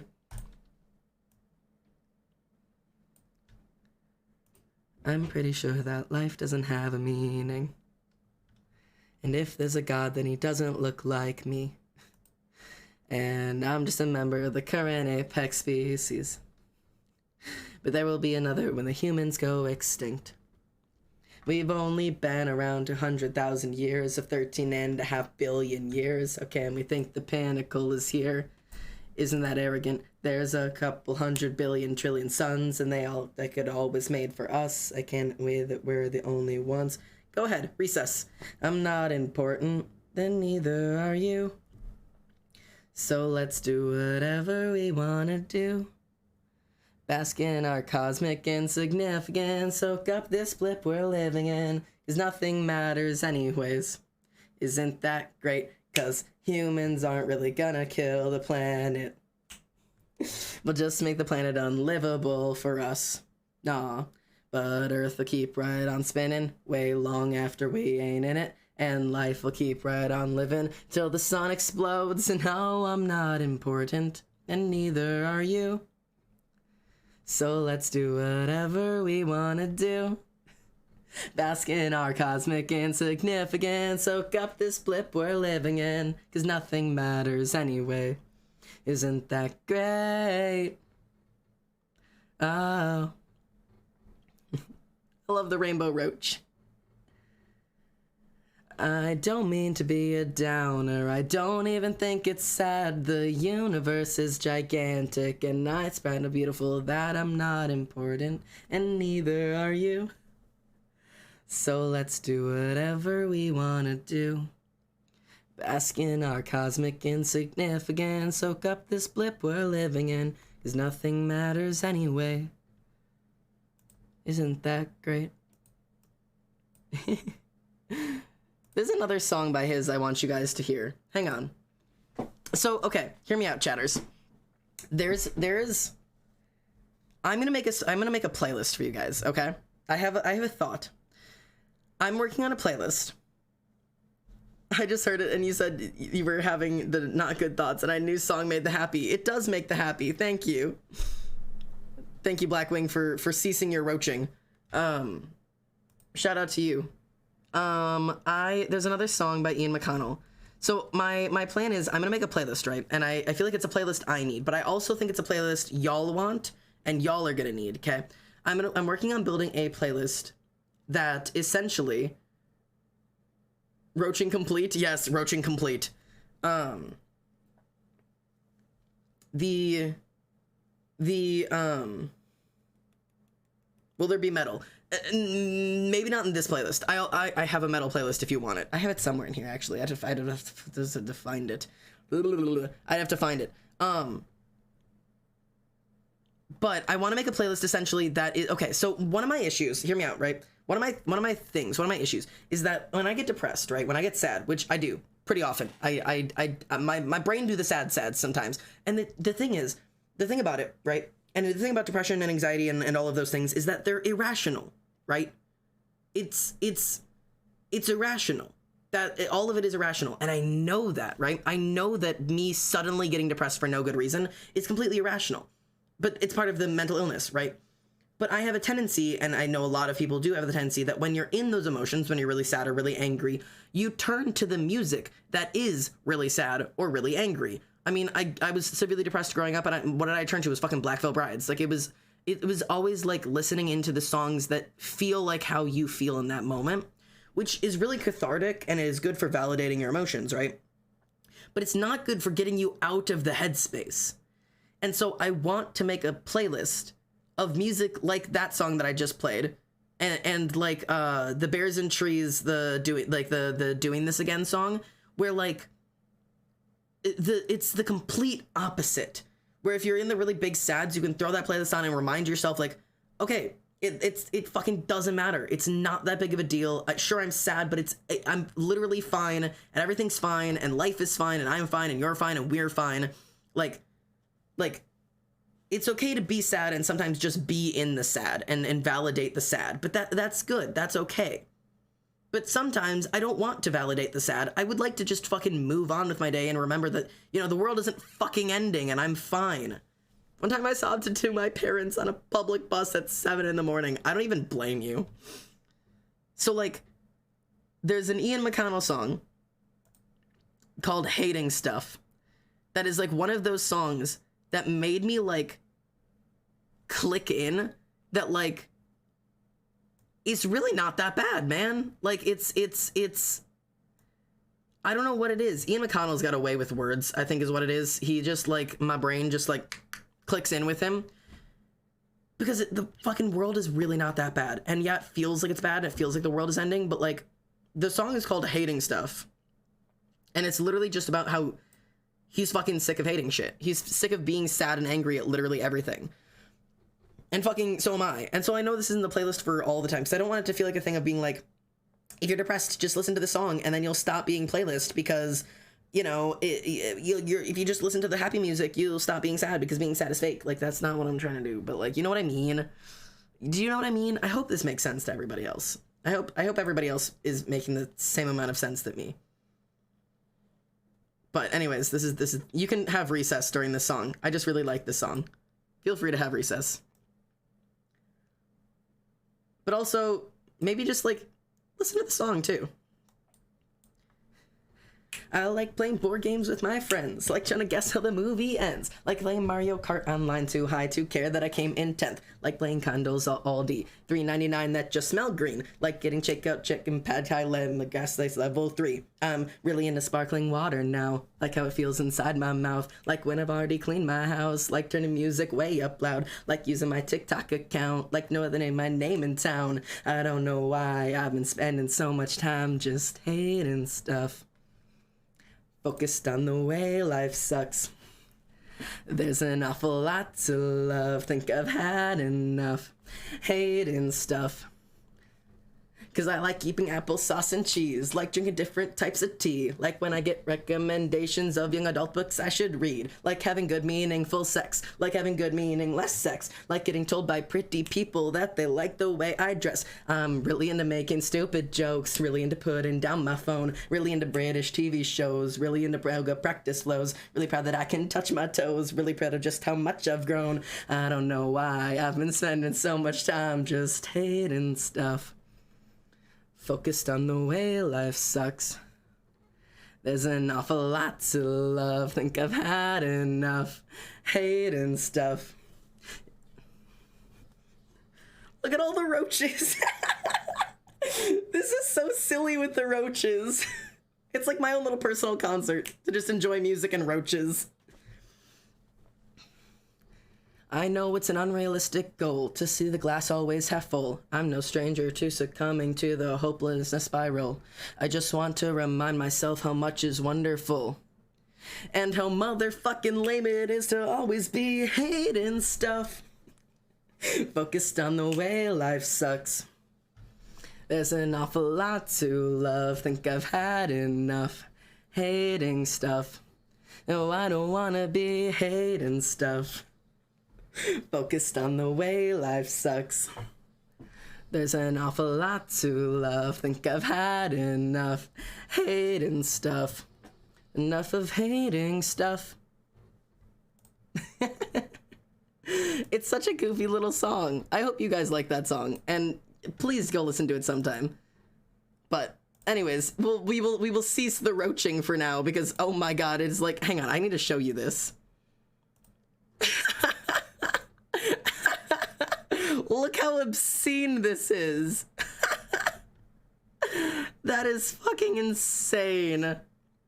What is the name of the song? The song is called Hating Stuff by Ian McConnell.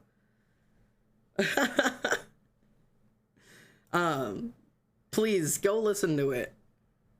Life's not as bad as you think it is. It feels like it sometimes, but I promise it's not the end of the world. I swear to you. Oh, thank you for the next song that I don't want. Damn, we're good and just done. I want a raid spray emote. Like a mod spray. If chat is roaches, we could get a mod spray. In chat artists, this is me calling out to you. Make it happen. You don't have to. It's not required, and I don't know if I'll be able to pay for it anytime soon. But once I start getting paychecks again, I can start paying for emotes again. But yeah, like a raid spray, like for, you know, like a little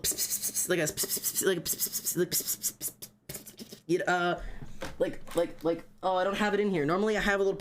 Oh, I do have it, like this, like a little. You know what I mean? Like a little. Oh.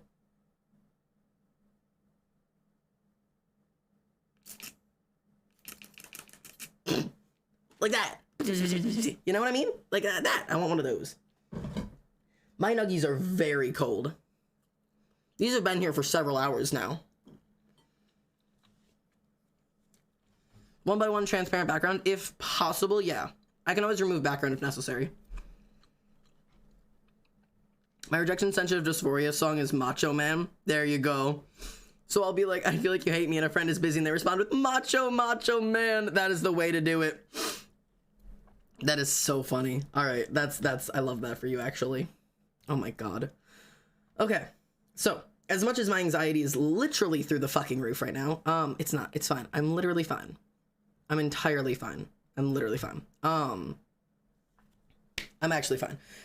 Do you guys want to see this shirt I'm gonna wear tomorrow? Do you guys want to see my stupid boring shirt for tomorrow?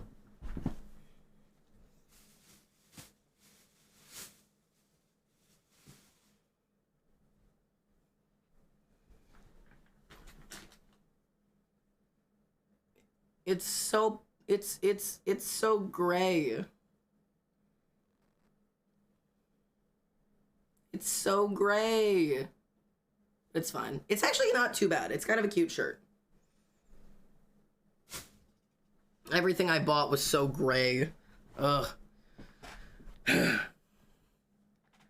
Like, the sweater's cute. It's just, I feel like I need more color. Like, color.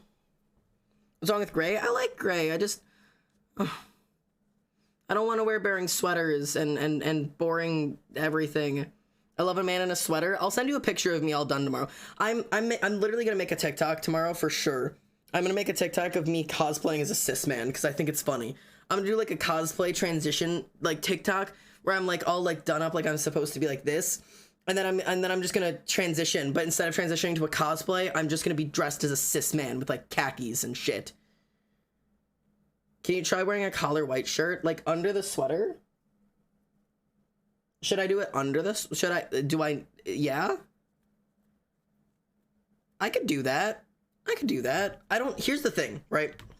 I've been a dude for like 3 years. I'm still learning how the fuck you're supposed to like dress like, you know, like business casual. I'm still trying to figure out how to do business casual as a dude. Because business casual as a chick, you can do like pretty much anything. Like genuinely like dead ass almost anything. Like you can do like a nice pair of slacks with like a blouse, or you could just do like a nice little like a little button up kind of thing with a skirt, or you could do like a pullover sweater, or you could do a cardigan with like a long shirt and like some leggings, or you could do a dress. Like you have like a million options. And as a dude, your options are like button up, a pullover sweater, khakis, black slacks. That's it. Go with the dress. That's it. That's gonna be the one. I have dresses, dude. I still have work dresses, I bet. I bet you I still have dresses from when I was teaching. Hang on. I bet you. Do I still have my teacher dresses? I don't entirely know if I do. I thought I might. Maybe I don't.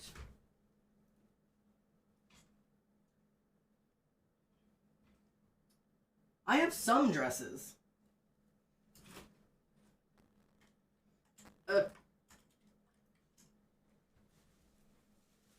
All right. I need your opinion, guys. First day of work fit. What do you think? Look at this thing. This is actually a really nice dress, admittedly.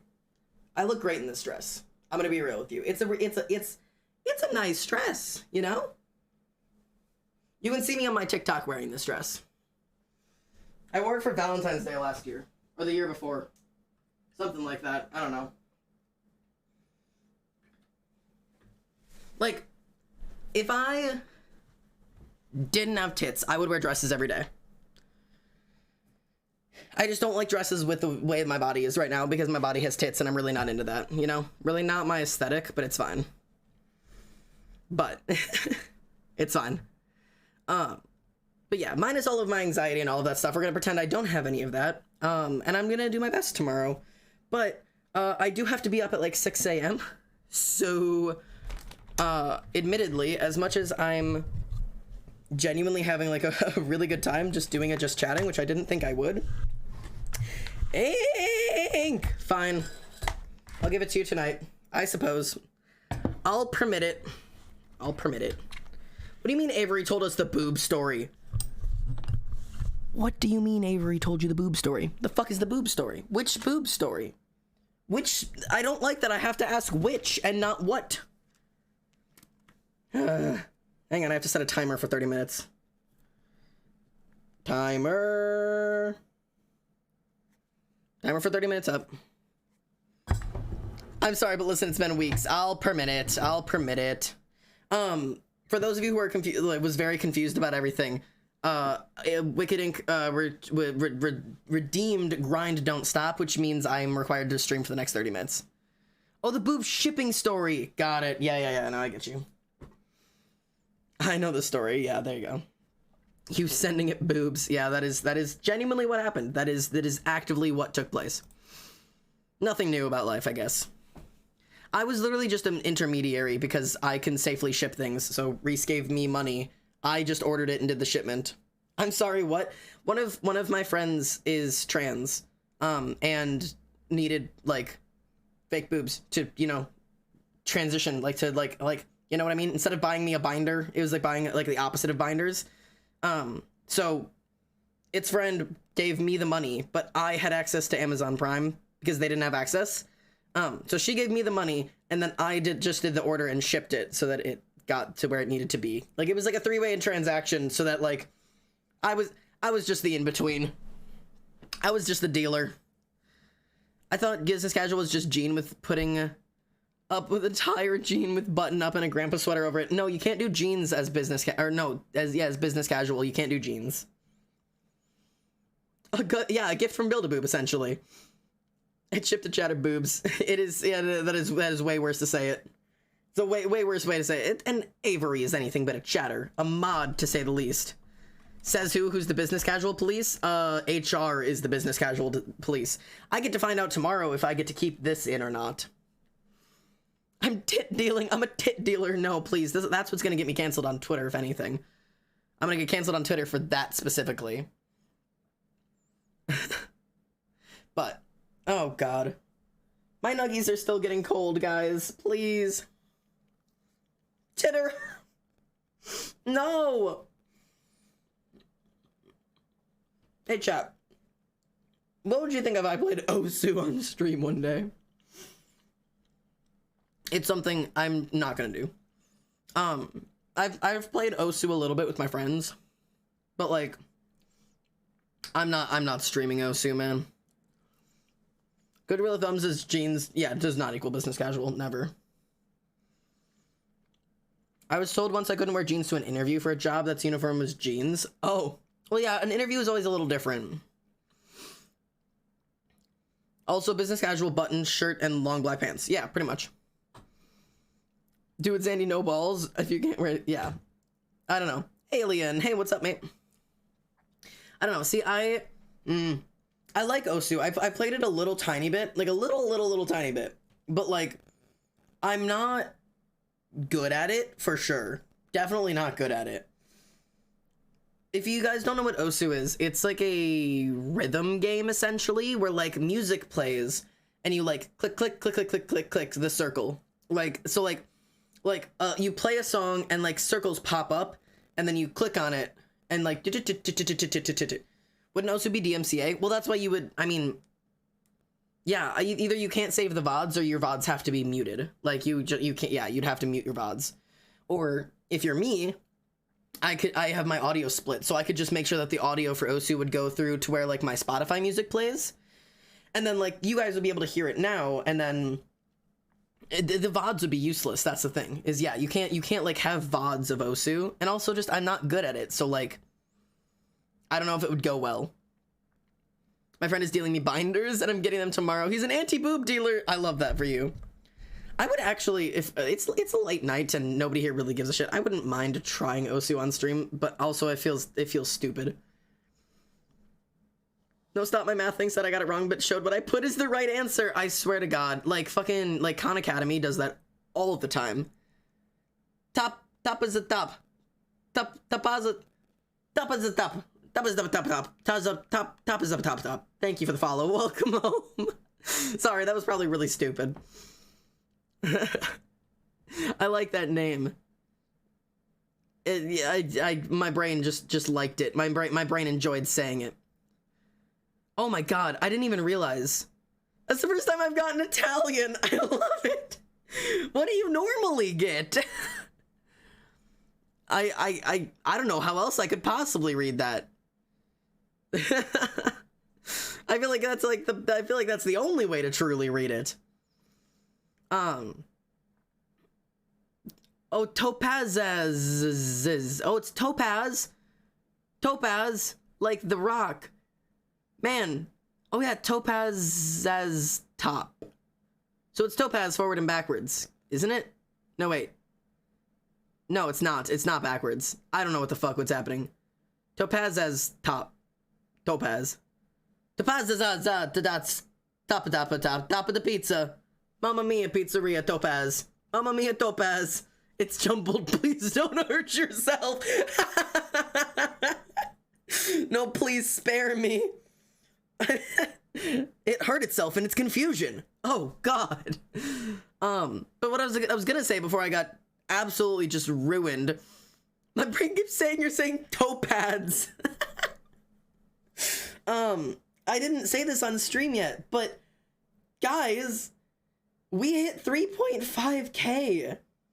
We are officially at 3,523 followers. Like, I don't even know what to say. I didn't even have time to set a goal for this one. Like, I you know, like I didn't even have time to set a goal. Like I didn't even, help. There's the new one, I suppose. But like, Jesus, yeah, I got too excited and I flipped. Yeah, no. Like I just celebrate. Yeah, we celebrate with Topaz. Like I straight up, I still have to do my 3,000 and my 325 goals. You know what? Fuck it. We're doing one of them right here, right now. We're gonna do one right here, right now. All right? Because I've got time. I'm here. One of them, oh God, this is gonna get me in trouble or something. I can feel it in me. I can feel it in me. Oh God. So one of them was supposed to be a, I did a thing with my friends, right? Where essentially I made what's supposed to be a simp list, right? My friends and me were supposed to like jokingly make like a simp list. Oh, but I'm not done with it. I never finished this one. Hang on. Oh God, no. You know what? I'll talk to you guys while we do this. So essentially, I'm not even supposed to say that word on stream, but that's what we were supposed to do. And the thing is, right? I'm Arrow Ace, at least in the most simple way to explain it that I could possibly come up with. I am an Arrow Ace human being, and like I don't know, man. I don't like simp like romantically or like sexually or like any of that stuff. It's just kind of like if I enjoy a human, usually it's like either aesthetic or just like personality kind of stuff, or like, you know, just people. I just like people, you know? And so like I decided I would make one. But that like I don't know how to explain. Essentially that it would be like without any of the rules of like actually having a simp for them. It was just like people I either found attractive or people that I liked their personality. Like, and so like mine is just, yeah, it's just vibes. Exactly that. It's exactly vibes. Like, some of them absolutely are, like, physical attractiveness, but some of them are literally vibes, and I feel the need to explain myself in depth on that, because some of them are incredibly questionable if it were to be taken as, like, other people making a simp list, because what I'm doing is not that. It is very strictly a vibes list. It is a vibes list all the way through. Because, like, otherwise people are gonna be like, you're problematic. I'm gonna get voted most problematic in my school. You know what I mean? I hope that makes at least a little bit of sense. So yeah, that's a thing for me. I was trying to just get this one pulled up. But that was supposed to be my, what the fuck was it? My like was that my 3,000 follower goal? Was supposed to be like sharing this on stream? Because me and my friends made it to like share with each other essentially. And that, like, we were just gonna, like, we were just gonna share them to each other, and we did, like, in my living room, which was freaking funny. But, like, I never actually got, like, I don't know, a chance to, like, jokingly share it to you guys, because we blew past that one, and then blew past the next goal, and then just never got back to it, because things have just been moving so fucking quickly, and every time I start a stream, I've already got something in my head that I'm supposed to be doing, that I'm always just never doing. So that's my excuse. Do I have a valid excuse? No. Do I have excuses? Always. I'm Xander. I live, breathe, sleep, eat, and drink excuses. That's the type of human being I am. No, no, there's no Romeo and Juliet thing. Turn music up. Music is ever so slightly up.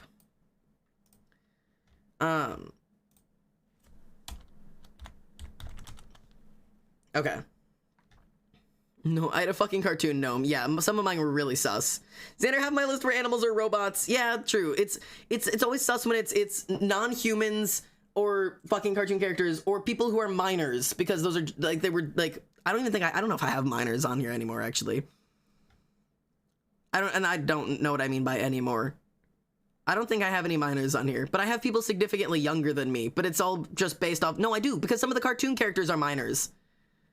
That's the thing. That's what I'm thinking of. Like, there are cartoon characters on here that are minors, but A, they're cartoon characters, and B, it's based off of vibes. Okay? It's all vibes.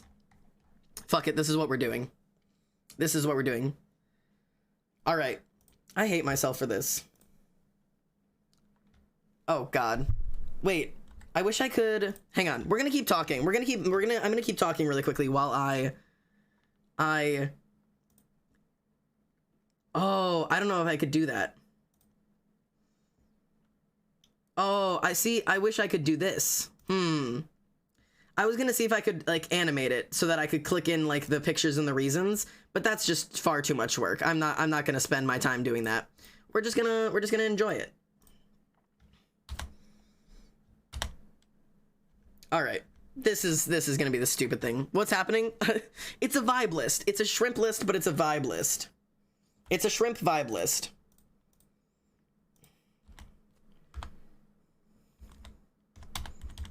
But some of my reasons are less than vibes. All right. This is the stupidest thing I've ever done. All right. Okay, welcome to the how many people are there? It was I think this was the 3,250 follower special. Essentially, I had I created a PowerPoint presentation. Of people I shrimp for, or simp for, whatever is what it's called. But based entirely off of aesthetic or personality vibes and nothing less. So welcome to my shrimp list. I'm gonna make chat a little bit smaller so that you guys don't get in the way of images. You guys are just teeny tiny in the corner. There you go. I'm probably also going to be in the way, but it's okay. So this is my shrimp list, also known as a vibe list. Don't ask me why I'm here. These are based purely off of aesthetic or personality vibes, not romantic or sexual attraction. I am arrow ace, and that would be fucking weird.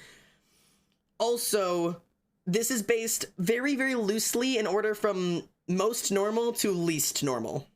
Okay, that's like it's like very loosely based from like most to real normal, and I have somewhat explanations for all of them, and this is also not a complete list. I could add a lot more, but I could add a lot more, but I didn't, okay? All right, so here we out. Oh, wait. Cody Fern, okay? He plays Satan's son in American Horror Story. He's a pretty boy, and he's Australian. I mean, we have wins all around. So this is, these are, my excuses are like this for all around. They're very general excuses for everything, but this is just a very general, you know, a good start. Very gender, you know? Very, very gender. Very much would love to look like Cody Fern. Sorry you guys were like directly over his face in that top one, but it's fine, you know? Michael Langdon, who is played by Cody Fern. This is the Devil's Kid, and I could absolutely fix him if you gave me the chance. I feel I could fix him. He's beautiful and he's perfect. And yeah, no, you know, I could change him. He would change for me because he would love me so much. Good vibe, you know? For sure. I feel like Australian should be a con. It's not. It's a plus. And wait, what did Tess say? Australian, that means ice is on the list for sure. Okay. Tom Holland. Soft boy. Wonderful boy. His smile. He's so goofy. And he did all of his little backflips and his laughs and his all of the time when he's in like all of his interviews and stuff. He's so much fun. I love Tom Holland. A 12 out of 10 vibes all of the time. Very gender, much good. Jason Momoa. I'm moving my face real quick. Hang on. Let me move my face. We're gonna do, hang on. We're gonna do this. Hang on. Boop. Okay. Boop. Ooh. I'm down here now. Heyo. Okay. Jason Momoa. Big, strong hair, smile. I fucking love Jason Momoa. I don't have any I know there's a massive difference between Tom Holland and Jason Momoa. I don't care. They're both top tier. I mean, 110 out of 10. I absolutely love this man. Okay. I have no excuses, and I don't even want an excuse. He's perfect. I'm rewatching this after stream's over and you can't stop me. I encourage it. Andrew Dennis Biersack, also known as Andy Biersack, lead singer of Black Veil Brides. Hot. Wow. Smile. Look at his smile. Look at this one down here. Look how happy he is when he yells and sings and screams, and look how big his smile is. I fucking love Andrew Dennis Biersack. I was in love with him when I was like 14 years old. He was like my first like big celebrity I looked up to. I love him. I have a poster of him there, and there in my room. I have 3 posters of him in my room, and I have no shame whatsoever. Fuck you if you want to shame me for it. 12 out of 10. Why does he have like double the amount of photos of everyone else? Because he's pretty. Because look how pretty he is. He's so pretty. Okay? Pretty. Dominic Harrison. Again, a singer. Huge plus. Fuck gender. Wow. This is my like gender goals 110%. If I could look like Dominic Harrison, or Youngblood is also, you know, you might know him as Youngblood. If I could be him, my life would be complete. I would be so happy because he is exactly what I want to look like. Top right, gender. Dude, all of them gender. All 4 of them. I want to look like all 4 of those images because, yes, all of you should make one of these. These are fun. Emerson Barrett. This is the drummer for Palais Royale. He's an artist. He's a deep thinker. He might do cocaine, maybe, but maybe that's alleged. He's great. Look at his face. Look at his smile. Why? Listen, it's not a plus. It's just on the list. It's just a fact. It's just a fact. You feel me? You know, he's got a great smile. I love his eyes. I think his eyes are very pretty. I think he's very cute. I love all his cute little poses and his funky little outfits and his goofy little hats. And I very much like him. He's great. He's very good. Emerson Barrett, 12 out of 10. Very pretty boy. I like him very much. I also like that he's such a deep thinker. But don't mind the drugs. Remington Leith. He is the singer for Palais Royale. Also fuck gender. He is known to run around in skirts and everything, just like Dominic does, which I think is awesome. It's so pretty. Yes, I do want a video of him playing piano. I'll trade you for the video I have of him just all of the time. I have all of the videos of him from all of the concerts I've seen him in. I can also give you videos of Remington if you want Remington videos too, because love Remington. I have no excuses for this one either. Just pretty boy. Just a pretty British boy doing pretty British things. And there's nothing more I could possibly ask. We'll have to swap videos. Tom Hiddleston. British. Polite. The smile. Are you catching on? Are you catching on? I have a thing for smiling. I don't know why. I'm telling you right now. Smiles. All of it. I just help. You know what I mean? You know, smiles, I can't help it. Just, yeah, when people have a nice smile, I will just literally melt into the fucking void. I can't help myself. I love how half of them are just look at his face. It is. Just look at his face. British is a plus. British is a plus for Tom Hiddleston specifically for this guy. Why are you obsessed with British men? I can't help myself. I can't do it. You know what I mean? Speaking of which, Loki, the Marvel character that he plays. Loki, the Marvel character played by Tom Hiddleston. I could fix him. He has trauma, but that's okay. I could fix him. Look at his hair and look at his smile. Look at his smile. Okay, so this might possibly just be a gender envy list for part of it. Look at his smile. And the way that Tom Hiddleston does Loki's smile with the bottom teeth as well. Like, it's not like this, it's like this. That he shows those bottom teeth, and it's just this slightly unhinged, slightly deranged. I could fix him. He's just a soft, sad boy, and I could fix him. I could. I promise. Look at his dogs just out and bleeding. Really sus of him. Oh yeah, wait, hang on. Let me... Wait, hang on. There you go. Now you can see all of the image. There you go. Look at that man. So, anyways, so yeah, Loki the Marvel character, absolutely. Speaking of which, also Loki the Greek god. A little bit different looking. He is a ginger. Absolutely support. Love that for him. Come on, horns. He's got horns. He's a trickster. He's a literal god. I mean, what more do you possibly want from someone? I mean, perfection in existence. Like, right? We love him. We do love the Marvel character. He's great. But the Greek god Loki? You literally work with him? I do. I literally do work with him. And he loves the attention. Let's be real here. Like, I like that this is a PowerPoint. It is a PowerPoint. I did make a PowerPoint for this because I felt the need to. And yes, I do literally work with Loki, and it's an honor to work with him all the time, and he doesn't mind. He thinks this is funny. At least from the understanding that I have. But yeah, no, I prefer him over him, but still. I thought Loki was Norse. He is. Oh my god, why does it say Greek? I have no idea why it says Greek god. It should say Norse. I literally work in the Norse pantheon. I think I'm just stupid, but it's fine. That's literally just me being dumb. I literally work in the Norse pantheon. That was just me being stupid and writing Greek god. We present to you Greek. It's fine. Hayley Williams.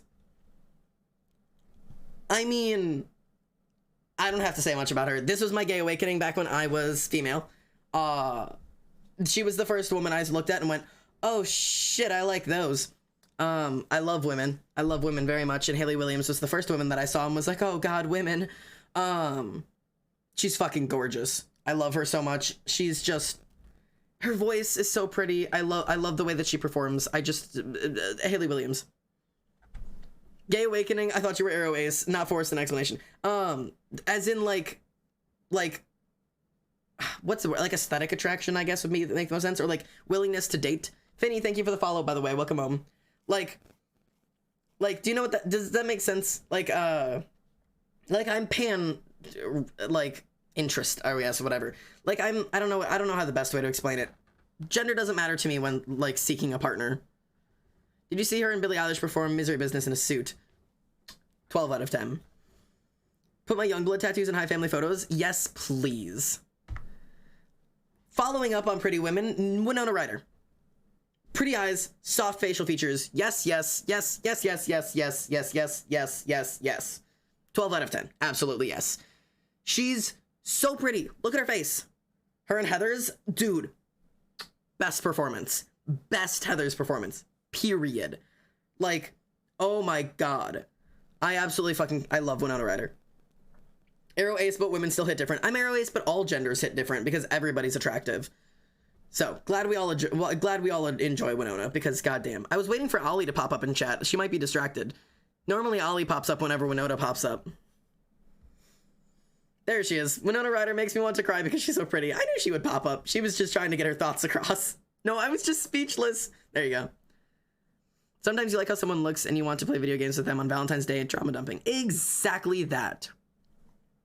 I have too much to say about Winona. I agree. All right. Dr. Spencer Reed. He's a genius. Okay.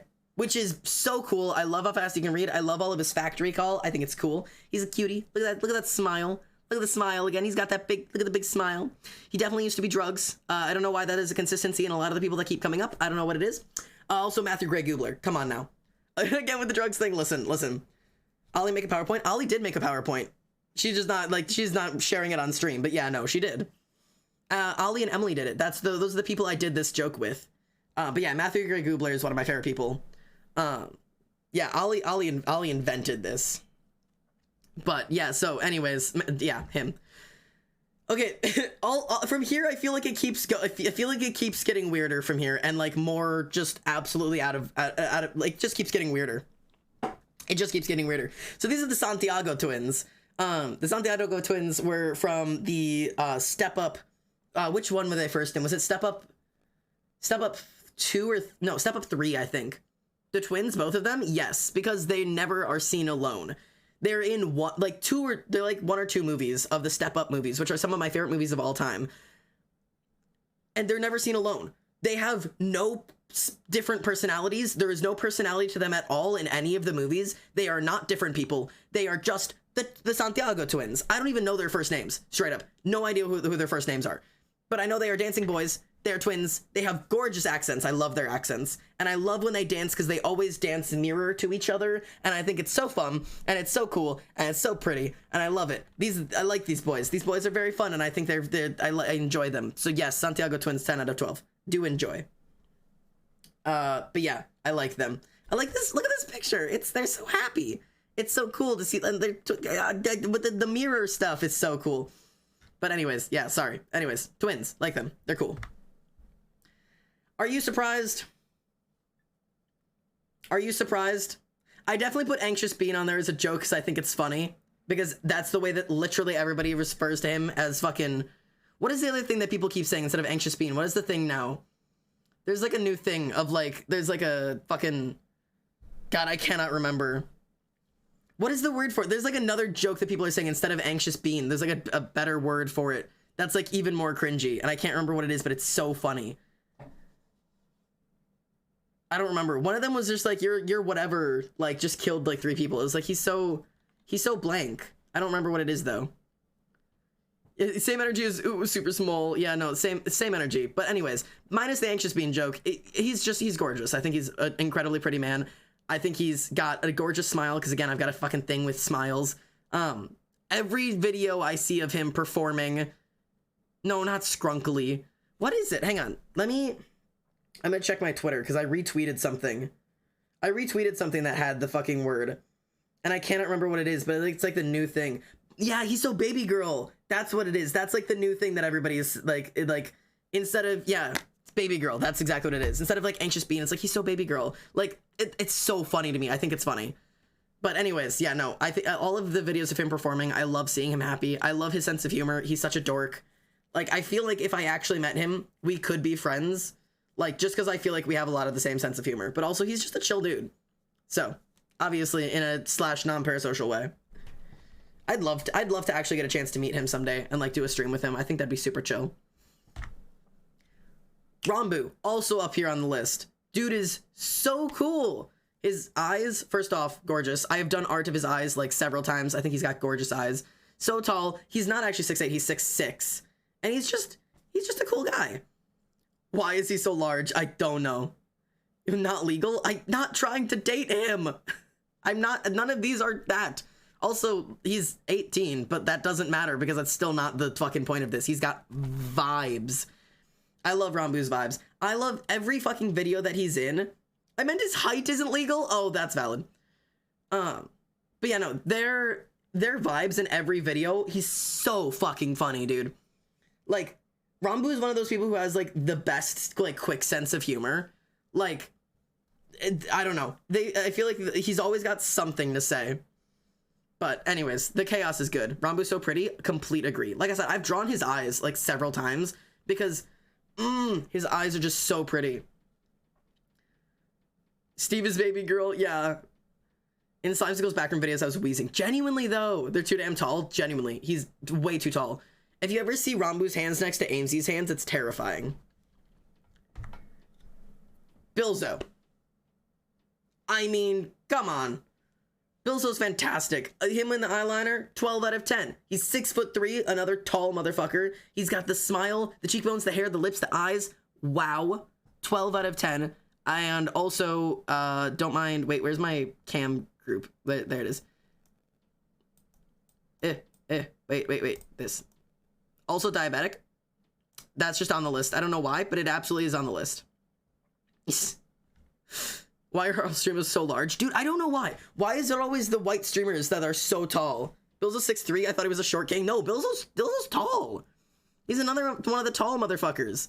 But yeah, no, I've drawn this image of Bilzo, and I've drawn another image of Bilzo, just because the cheekbones and the nose and the lips and everything, like, he has, like, the specific, like, you see it and you're like, that is, like, the perfect proportions. Like, when you are in, like, an art class and you're taught how to draw faces, you learn to draw Bilzo, because he's got literally perfect proportions. Like, he's fucking, like model stunning, like model pretty. Like, it's impressive. As an artist, I can't help but just draw. I can't help it. Look at his face. He's fucking fantastic. Anyways, Bilzo. Oh god. Toby! He's gotta be on the list as well. I cannot fucking live without, like, I do not miss Tubbo streams anytime I get a chance. He feels like me. He's got the same energy. He's got the same excitement. He's got the same, like, he just enjoys what he does. His laugh, his smile, the little stims that he does when he's excited. Like, he was one of the first streamers that I saw, and I absolutely love, like, everything about his vibes. He's one of the streamers I saw that I was like, this is where I'm supposed to hang out all the time. And I want to be like that, because, like, I see me in him, in, like, all of the ways that I talk and the ways that I move and the way that I get excited, and, like, it, like, seeing him be successful feels like I could be successful. Like, I see a lot of him in me. So that is on the list. Wait, his last name is Smith? Yeah, Toby Smith. Tubbo makes me happy. Tubbo makes me so happy. He brings so much happiness to everything, and I just love the excitement that he brings. I was there for all 9 days of the Tubathon. If you guys were like, oh, the 56-hour subathon you did, I was there for all 56 hours. Just wait until I'm Tubbo-sized, and y'all have to be there for 9 days. Wait, that's Tubbo? This is Tubbo, yeah. This is Tubbo. And yeah, he did the Tubathon for 9 days. Mrs. Phil's in Minecraft, my beloved #1 on the shrimp list. Yeah, I don't have Kristen on here. I should. Kristen's gorgeous. This is also an incomplete video, or incomplete list, because I did this months ago. Crybaby. This is a very specific character in the movie called Crybaby. This is played by Johnny Depp. He's a greaser. He's a bad boy, and he's got this, like, dramatic family past where, like, he like, I don't even remember what it was. He, like, saw his dad die in the electric chair or some shit, and, like, ever since that day, when he cries, he only sheds a single tear. It is the most dramatic 80s bullshit ever. I love this movie so much. I love Crybaby in this movie. I fucking love him. He's so much fun. I love this stupid movie. It's such a good movie. Also Johnny Depp in general, but this movie specifically is so good. Klaus Hargreaves. I don't even have an explanation written down. I don't know why. There's no explanation for this. Am I the only one who didn't like Crybaby? Yes, you are. I don't have any explanations for this. This is Klaus Hargreaves. I'm in love with him. There's nothing I can do about it. I have no explanation. I have no excuses. I would do anything to be this man. I would do anything to be near this man. That's really the summary of this whole thing. That's about it. Best part of the show, admittedly. Unpopular opinion, Kanye Reeves. Yeah, I mean, I don't agree, but hey, whatever the vibe. Fucking Jesus. Yeah, pretty much. His dad was the alphabet bomber. He listened to his parents fight when he was in the crib, and he saw his dad in the electric chair when he was like 3. Yeah, that's the story of Crybaby. He looks like Michelangelo's boyfriend. Sorry, Keanu. I do this every time. I see it and I read Kanye. It's Keanu Reeves. I'm sorry. I do that every time. I read it in my head wrong, because I read it in my head for, not Kanye Reeves. Okay. Listen. This is where it's like, okay, I could defend myself, but his vibes are perfect. Troubled past, he's a softie, he's protective. He was my first anime, like, guy that I had like a whatever you would call a crush on. This was my first anime crush, was fucking Zuko when I was like 13 years old. This was my dude. I literally called Zuko. You literally did call Zuko. I didn't say anything, but yeah, you're right. Klaus is because gender, and also I'm gonna call out he also did drugs. Okay, so we're seeing a pattern here. We're seeing a pattern here, apparently. But yeah, no, I drew Zuko when I was a kid all the time because I love this dude. Prince Zuko. Anyways, yeah, no, love him. 12 out of 10. But Zandy, have you seen the moon? That's rough, buddy. Xander secretly wants to do drugs. In conclusion, no, I do not want to do drugs. Trust me.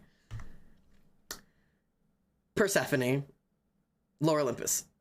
She's so pretty, and her vibes are so good because it's the whole thing of Persephone going from, you know, like Persephone to core. Like the whole concept of her going from like soft and protection and beauty to power is so good. And like her like being like treated as this like naive like girl that like doesn't know anything and like stepping up and just being like, I'm in control here. You know, like so good. 12 out of 10. Absolutely love Persephone. Her with short hair, straight gender. Her with short, she's gorgeous in every version. I haven't read Lore Olympus, but I will date her. So glad you agree. This one's probably going to be off a lot of people's radars. This is Kyosoma from Fruits Basket. He actually, I take it back. I think, oh god, actually I'm not sure if Kyo or Zuko was first, admittedly. I don't remember. I genuinely don't remember. The cat boy from Fruits Basket? Yeah, that's the one. Anyways, he's a troubled cat. He's a loner with anger issues. I can fix him, and he needs love. Because, oh my god, he's so good. So this is the original Kyosoma, and this is the remake that they made. The original is better. The remake's great, but the original is better. I love the original. This is the original. I actually have this bracelet. I don't know if I could pull it out right now, but I have his white and black bracelet because my friend got it for me because I'm such a dork. But stop with the I can fix him, Xander, I'm begging. No, I won't stop. I refuse to stop. Fruits Basket, never heard of it, but it sounds gay. It's actually not gay, surprisingly. Could be, but it's not. Anyways, Kyosoma's my favorite. Best boy, yes, I can fix him. He just needs love. That's all he needs. I love him so much.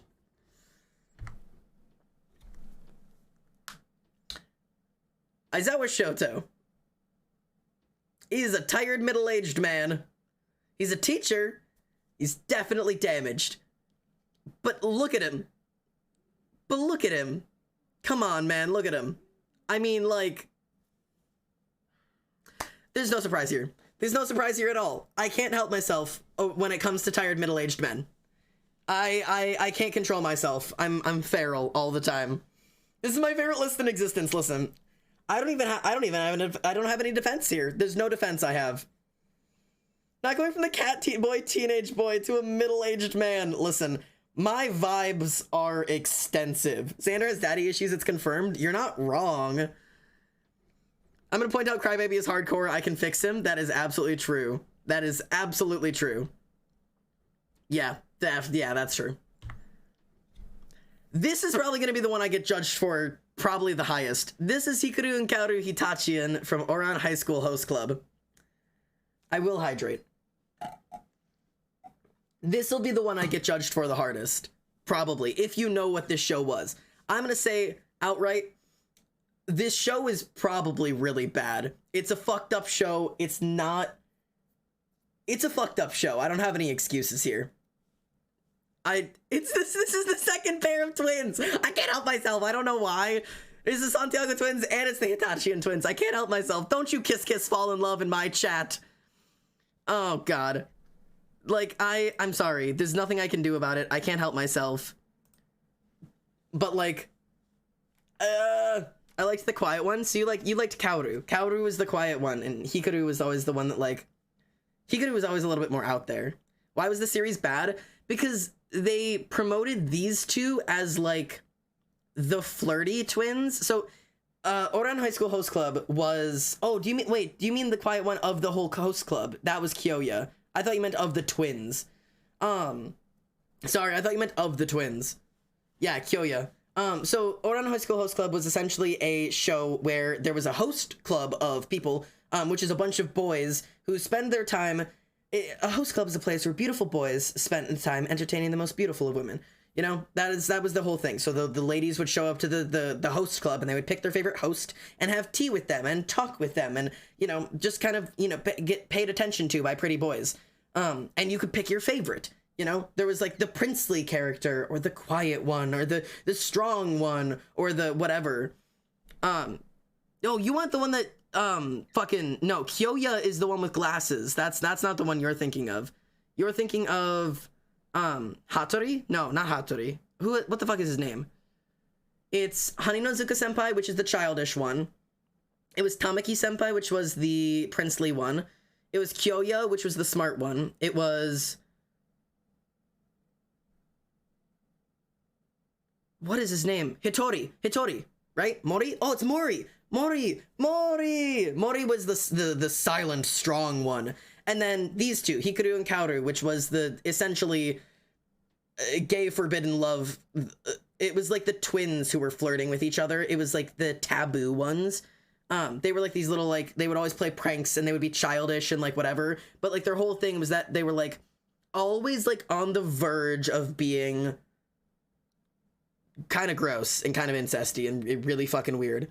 Yeah, whatever his name is Mori. It was Mori and Haninozuka Senpai. But yeah, these two were like fake into each other. They never actually were into each other. It was just like a play for the thing, but it definitely was a little bit weird. But when you actually learned about like what their past was, it made perfect sense and it was fantastic. Incestual? No, because they weren't actually incestual. They just played that up for the club. That's why it was fucking weird. Like they played it up for like the women in the club, which makes it really fucking weird.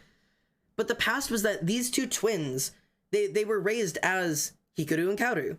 And that's it. And they were the twins. And they were indistinguishable from each other. They were dressed in identical clothes. They lived together in the same room. And they came from a really rich and really closed off family. So there was no one else. It was these two against the entire world. Like they didn't understand the rest of the world. And they figured that the rest of the world wouldn't understand them. So like they played this game called the Which One Is Hikaru game. Where they would both put on a hat, because the only thing that was different about them, if you notice, which I can tell them apart because I knew this show for too long, but if you look at the two of them, the only thing that makes them different is which direction they part their hair. Hikaru always parts to the right, and Kaoru always parts to the left, kind of thing, you know? I could always tell them apart because one of them always stands a little bit taller than the other.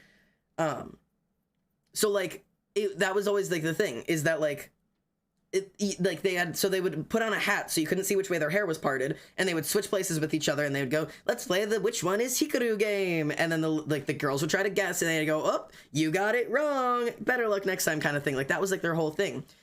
And it finally got to like there was a time in the show where one of the girls guessed, and they're like, you got it right, and like the main character, whatever her name is, Toru is, nope, not Toru, that's a different show. Whatever her name is, whatever, the main character showed up. Yes, their mother and dressmaker also did dress them up as girls. That is a thing that happened. But the main character like showed up for them and was like, she didn't get it right. You guys switched your hair today. Like, you're Hikaru and you're Kaoru. You guys aren't that hard to tell apart. And like, their whole fucking world shattered. Like, it was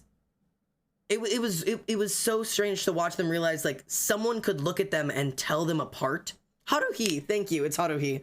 Like, letting them, like, suddenly, like, know that, like, somebody else was stepping into there was literally a whole scene about, like, it's always been us against the world. We've kept this, like, closed from the rest of us. And for the first time, somebody opened those doors and stepped in from their world into ours.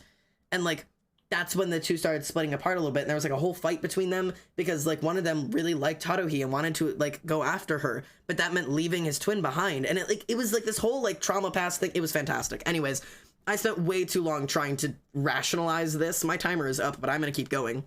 This is, yeah, Hikaru and Kaoru Hitachi, and I have no explanation for this. Go watch Ouran High School Host Club. It's fantastic.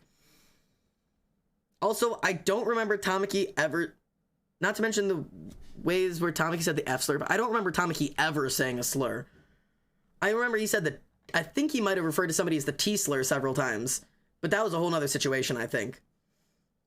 Kaoru is less brash and softer spoken than Hikaru. That's how I could tell them apart. Yeah. And one of them always stood a little bit taller than the other every time that they were drawn. You know what I mean? Like, in this image, this is Kaoru and this is Hikaru. This is Hikaru and this is Kaoru. You can tell just by the way that they hold themselves. Hikaru's always got a little bit more extra, like, ha, to him, and Kaoru's always a little bit more reserved. Anyways, good show. Yes, I will keep going. Sorry, I'll shut the fuck up. Anyways, Howl Pendragon. He's magical. He's mysterious. Take me away. And he's a bird, kind of. Anyways, yeah, Howl Pendragon. Like, bro. I fucking Howl Pendragon all of the way. I love Howl so much. I love his blonde version as well, but when he's just him with the blue eyes and the dark hair and the bird form, look at him as a bird. He's so cool. He's a bird and he's got feathers and I love him. Howl, 12 out of 10. Absolutely. I love to death. Maleficent. You can read. I don't need to read these off. Anyways, Maleficent. I love her so much. I have no explanation. Finally Maleficent appreciation. Come on, man. I don't have to defend myself here. She's a queen. She's an absolute queen. But yeah, no, I had shut the fuck up. Anyways, Bruno Madrigal. He's definitely like 50 years old. He is a paranoid outcast, and he is a very kind and gentle rat king. And I think we would be really great friends. I think me and Bruno would be great friends. He's great, and he's fantastic, and imagine liking 50-year-olds. Ollie, come on. You of all people, the sarcasm is dripping from you. It's dripping. Yeah, we don't talk about Bruno. Couldn't be Ollie. She could never. Ollie could never be chasing after older women. Ollie's only focus is older women. But yeah, anyways, Bruno, fairly self-explanatory, I believe. Cast your judgments as you will. Listen. Dobby. Mass murderer. Is slowly burning alive from the inside. Has to staple himself together. Definitely smells like rotting flesh.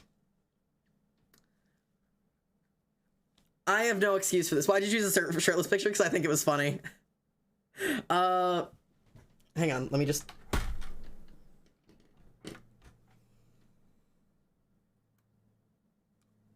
Yeah, I don't know what to tell you. I like him. I like that one. He's got that spiral of sauce. He do though. I'm blue, Dobby Top. What the hell? Yeah, anyway. Whoa. It's fine. Anyways, Dobby. Bon, the Foxit of Greed. I love Bon. He is undead. He is a violent murderer. But Elaine fixed him, so could I. I could too. If Elaine was able to fix him, so could I. I love Bon. He's fantastic. Bon was my gender awakening, I'm telling you, dude. Bon is so fun. I love him so much.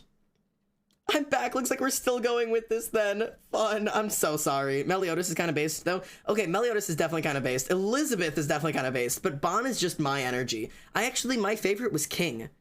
I hated him, but I like something about his design and his energy. Like, I fucking loved King. I actually almost, I almost cosplayed as King for a while. Why is his torso so long? I have no idea, man. He'd just be built like that. Don't apologize, this is great. I'm so glad. Gowther's my transition goal. Gowther's pretty cool. Fixed him once, we can fix him again. Exactly. Lucifer. Just the fallen angel, like literally just this painting. Just specifically this painting, actually. Just in like it's this painting specifically. I'm simping for this specific painting. I'm in love with the painting, and I have no excuse for that. But fuck you. I love this painting so much. This is my favorite. I've actually drawn this painting twice. I'm attracted to a very specific Lucifer statue. I know what's Lucifer statue. Isn't Lucifer the literal devil? No, not really. Lucifer, the devil, and Satan are all different things, technically. But I mean, if you want to go off of like the basic Christian bullshit, then yeah, Lucifer was a fallen angel that became the devil. Sure, that is like the most basic like rendition of what he is. King of Hell, whatever you want to call it. But yeah, so yeah, Lucifer, love him. He's gorgeous. Technoblade! I mean, he's the highest of vibes. How could I not? I've cosplayed him so many times. Minecraft roleplay pig. Was played by a cancer patient or criminal and 07s. I can't help it, dude. His character is probably my favorite character to draw on the entire Dream SMP. The vibes are good. His comedy is good. Him as a person is good. I can't. How could I not? I did have to go in and change this one because, anyways, yeah, you know what I mean. I really liked including this specific image because that's where the vibes really are. But his character design is great, but those are the vibes. Nothing like a pig in a crown. Yeah. I think they all get progressively weirder from here. Yeah, they all get progressively weirder from here. This is Beast. He's strong, but he has a soft side. He's trying to change, and I could love him. I could change him. I could change him. Trust me, I could fix him. I could fix him. How many slides is yours, by the way? Thinking of cutting mine down. I don't know how many slides mine is. I can check afterwards. Mine is over the top. I need to add more to mine, actually. I have so many I've missed. Yeah, canonically 3 years old. You're right. Those are the best vibes, though. Why do literally all of these have I could fix him? Because I could. You know what I mean? Like, yeah. I love Beast so much. Tess, you should make one of these. I literally just rewatched Beauty and the Beast. I'm actually thinking Beauty and the Beast is going to be the next video we watch, or the next movie we watch for our Discord, but I can't decide if we should watch the original animated one or the live action one because I love both of them. But I think I'm going to let the chat vote. So, yeah. Human Beast is so pretty, I don't care what anyone says. Yeah, absolutely. And honestly, all of the above. Yes, all of the mods could make one. Yes. Okay. Jason Dean. He's troubled. I could fix him. Put your cigarette out of me. Kill the people who bully me. He's definitely a mass murderer, or an attempted one at least, but my god, is he pretty. Oh my god, like listen. I don't have a good explanation for this one. I can't even defend this one. But I feel like I can defend this one. You know what I mean? Like, even if you see this and you're like, no, Xander, don't like the people who put your cigarettes on you. Look at him. Look at him and then tell me he shouldn't be on this list. I could fix him as JD from Heathers. This is JD from the Heathers. This is Jason Dean from the Heathers. That's what JD is. This is my man, my boy. Look at that eyebrow. Look at that quirked up little eyebrow. I love this dude. I love this dude so much. Oh, wait, there we go. These keep getting worse from here on out, by the way. This is the Crow. He's dead. He's also a murderer. But he's really misunderstood.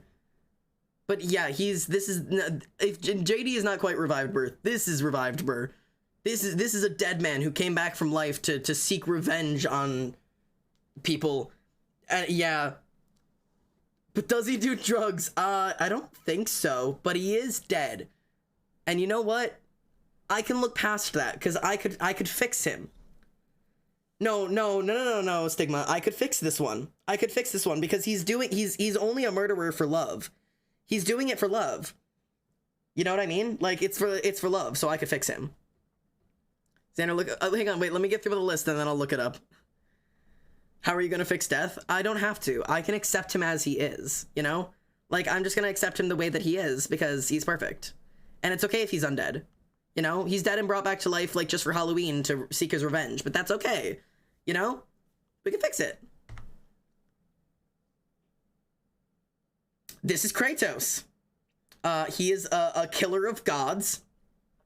He is covered in the ashes of his dead family. He has potential. And he is a father. He's a father, you know? He's a father. I think he's proven that he's a great father, you know? No spoilers for God of War Ragnarok, by the way. I'm still playing the game. If you put any spoilers in, I will automatically ban you. It is a straight ban. But anyways, yeah, this is a DILF, for sure. Absolutely. Willow, you're so based for that one.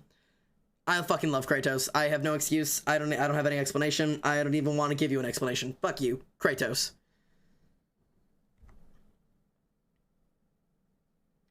So this is Turnip Head. He's dedicated. He's caring. He's not alive. He is technically a scarecrow. But, I mean, come on. Come on, you know? I mean, like, you know, Turnip Head, right? It's just a dude. You feel me, right? He's a dedicated man, you know? He's gonna hop after you no matter how long it takes. And he's a very dedicated scarecrow. He's really good at his job too, so yeah. Kind of into him. Love him a little bit. Love him so much, I agree. This is Jormungandr. He is the world serpent, and this is just a giant snake. This is just a giant snake. Yeah. I don't have an explanation for this one either. Yeah, no. I like the snake. I want to be friends. I want to give him a little kiss on the cheek. You know what I mean? The world snake, girl boss for sure. He's gorgeous. He has a moss beard. Exactly. I don't even need to fix him. He's perfect as he is. There's nothing to fix. And I think that's the last one. Yeah, that's the last one. Xander gets mad when I call the Jormungandr a girl boss. I don't. He's a girl boss. He's riding it. He's absolutely just, you know, doing his best. Absolutely girl bossing it. I agree. But yeah, anyways, that is my Ollie. Quit it. Please enter. I'm begging you to look up Grave Robber. Okay, fine. Grave Robber. Repo actor? No, not the actor. You just want Repo. Repo. Ooh, hello. I don't know who you are, but I like you. Same vibes. You're right, actually. The Genetic Opera? I think I know what this is. Man, maybe. I think I do know what this is. I haven't seen it, but I think I know what this is. He's hot. He's lovely. Absolutely shocked Undertaker wasn't there. Like I said, it's not a complete list. Yeah, okay, Sidray comes in a little glass file. Yeah, no, okay, so I've seen bits and pieces of this. Yeah. I see. Yeah, this is the... Yeah, this guy. There you go. But yeah, no, I get you. This is a vibe I totally understand. Cool. But yeah, anyways, there's my simplest, I suppose. Oh, God. But yeah, you can judge me for that, however you would please. Draw whatever conclusions you would like to draw from that. How did you resist putting the entire Lord of the Rings cast? Because they're not on my simplest. I mean, I don't disagree that they're... like I said, incomplete list. But I'm out here doing my best, okay? I don't know what to tell you. I don't know where's Cypress Xander? I'm sorry he's not on there. Why is when I share a list and I say it is incomplete, why is everybody's first thing just, where is this thing? Every single person. I can't have a whole list. The end of the list made me confused, but what could you possibly mean? What could you possibly mean by that? Huh? What could have possibly confused you? Was it the scarecrow or the snake? You are judged. You will not know if it's a good and a bad way. You know what? That's okay. You can feel free to share your judgments with me and or withhold them, and then just judge me quietly in the darkness of your room. Hydrate, I can permit that.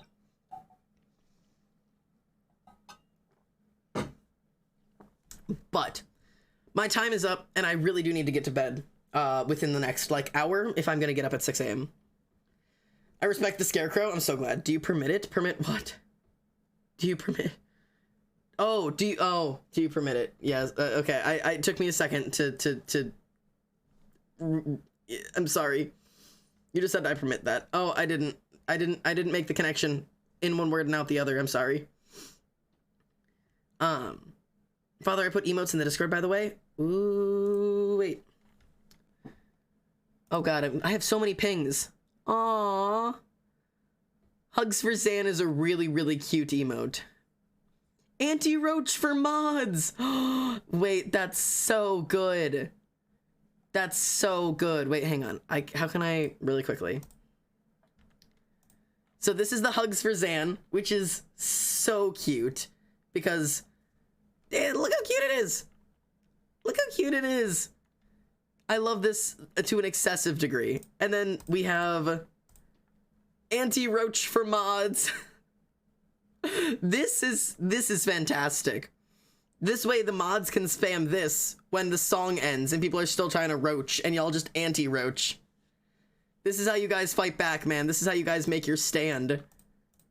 This is how you guys are gonna make your stand against the fucking roaches. Oh god, I still have this up, but you can see all my everythings. But anyways, this is so dorky.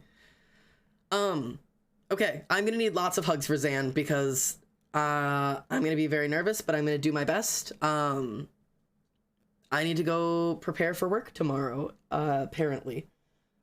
So we are gonna raid one of my favorites. I haven't gotten to raid Monster in forever. Because I never managed to catch them when they're live, but we're going to today. So thank you guys for being with me all night tonight. I cannot believe I managed 4 hours of just talking and nothing else. I'm really glad you guys stuck around for all of this. I'm honored, genuinely. So all of you guys pile in, get this raid as big as you can physically get it. We're gonna go support Monster. They absolutely enjoy, like, they deserve all of your attention. They may not be the quickest to read chat if they're busy with something, but they will absolutely get to you. But yeah, give them their support. Get in there. It keeps going between 21 and 22. Get in there. Get your butts in there. Remember how we love raid? You guys know the rules, what love raids are. Give them the love, the attention, the respect, the adoration, the whatever it is. You are valid, you are loved, you are cared for, all of those things, all of the above. Make sure you get that love out there. Even if you don't stay for long, stay long enough to make sure they know that they are loved. Get that message across, and then, you know, do as you will for the rest of the night. Until then, I love you guys. So, thank you for being here. Wish me luck. Good night, everybody. I love you. Goodbye. Tally ho, my children. Goodbye.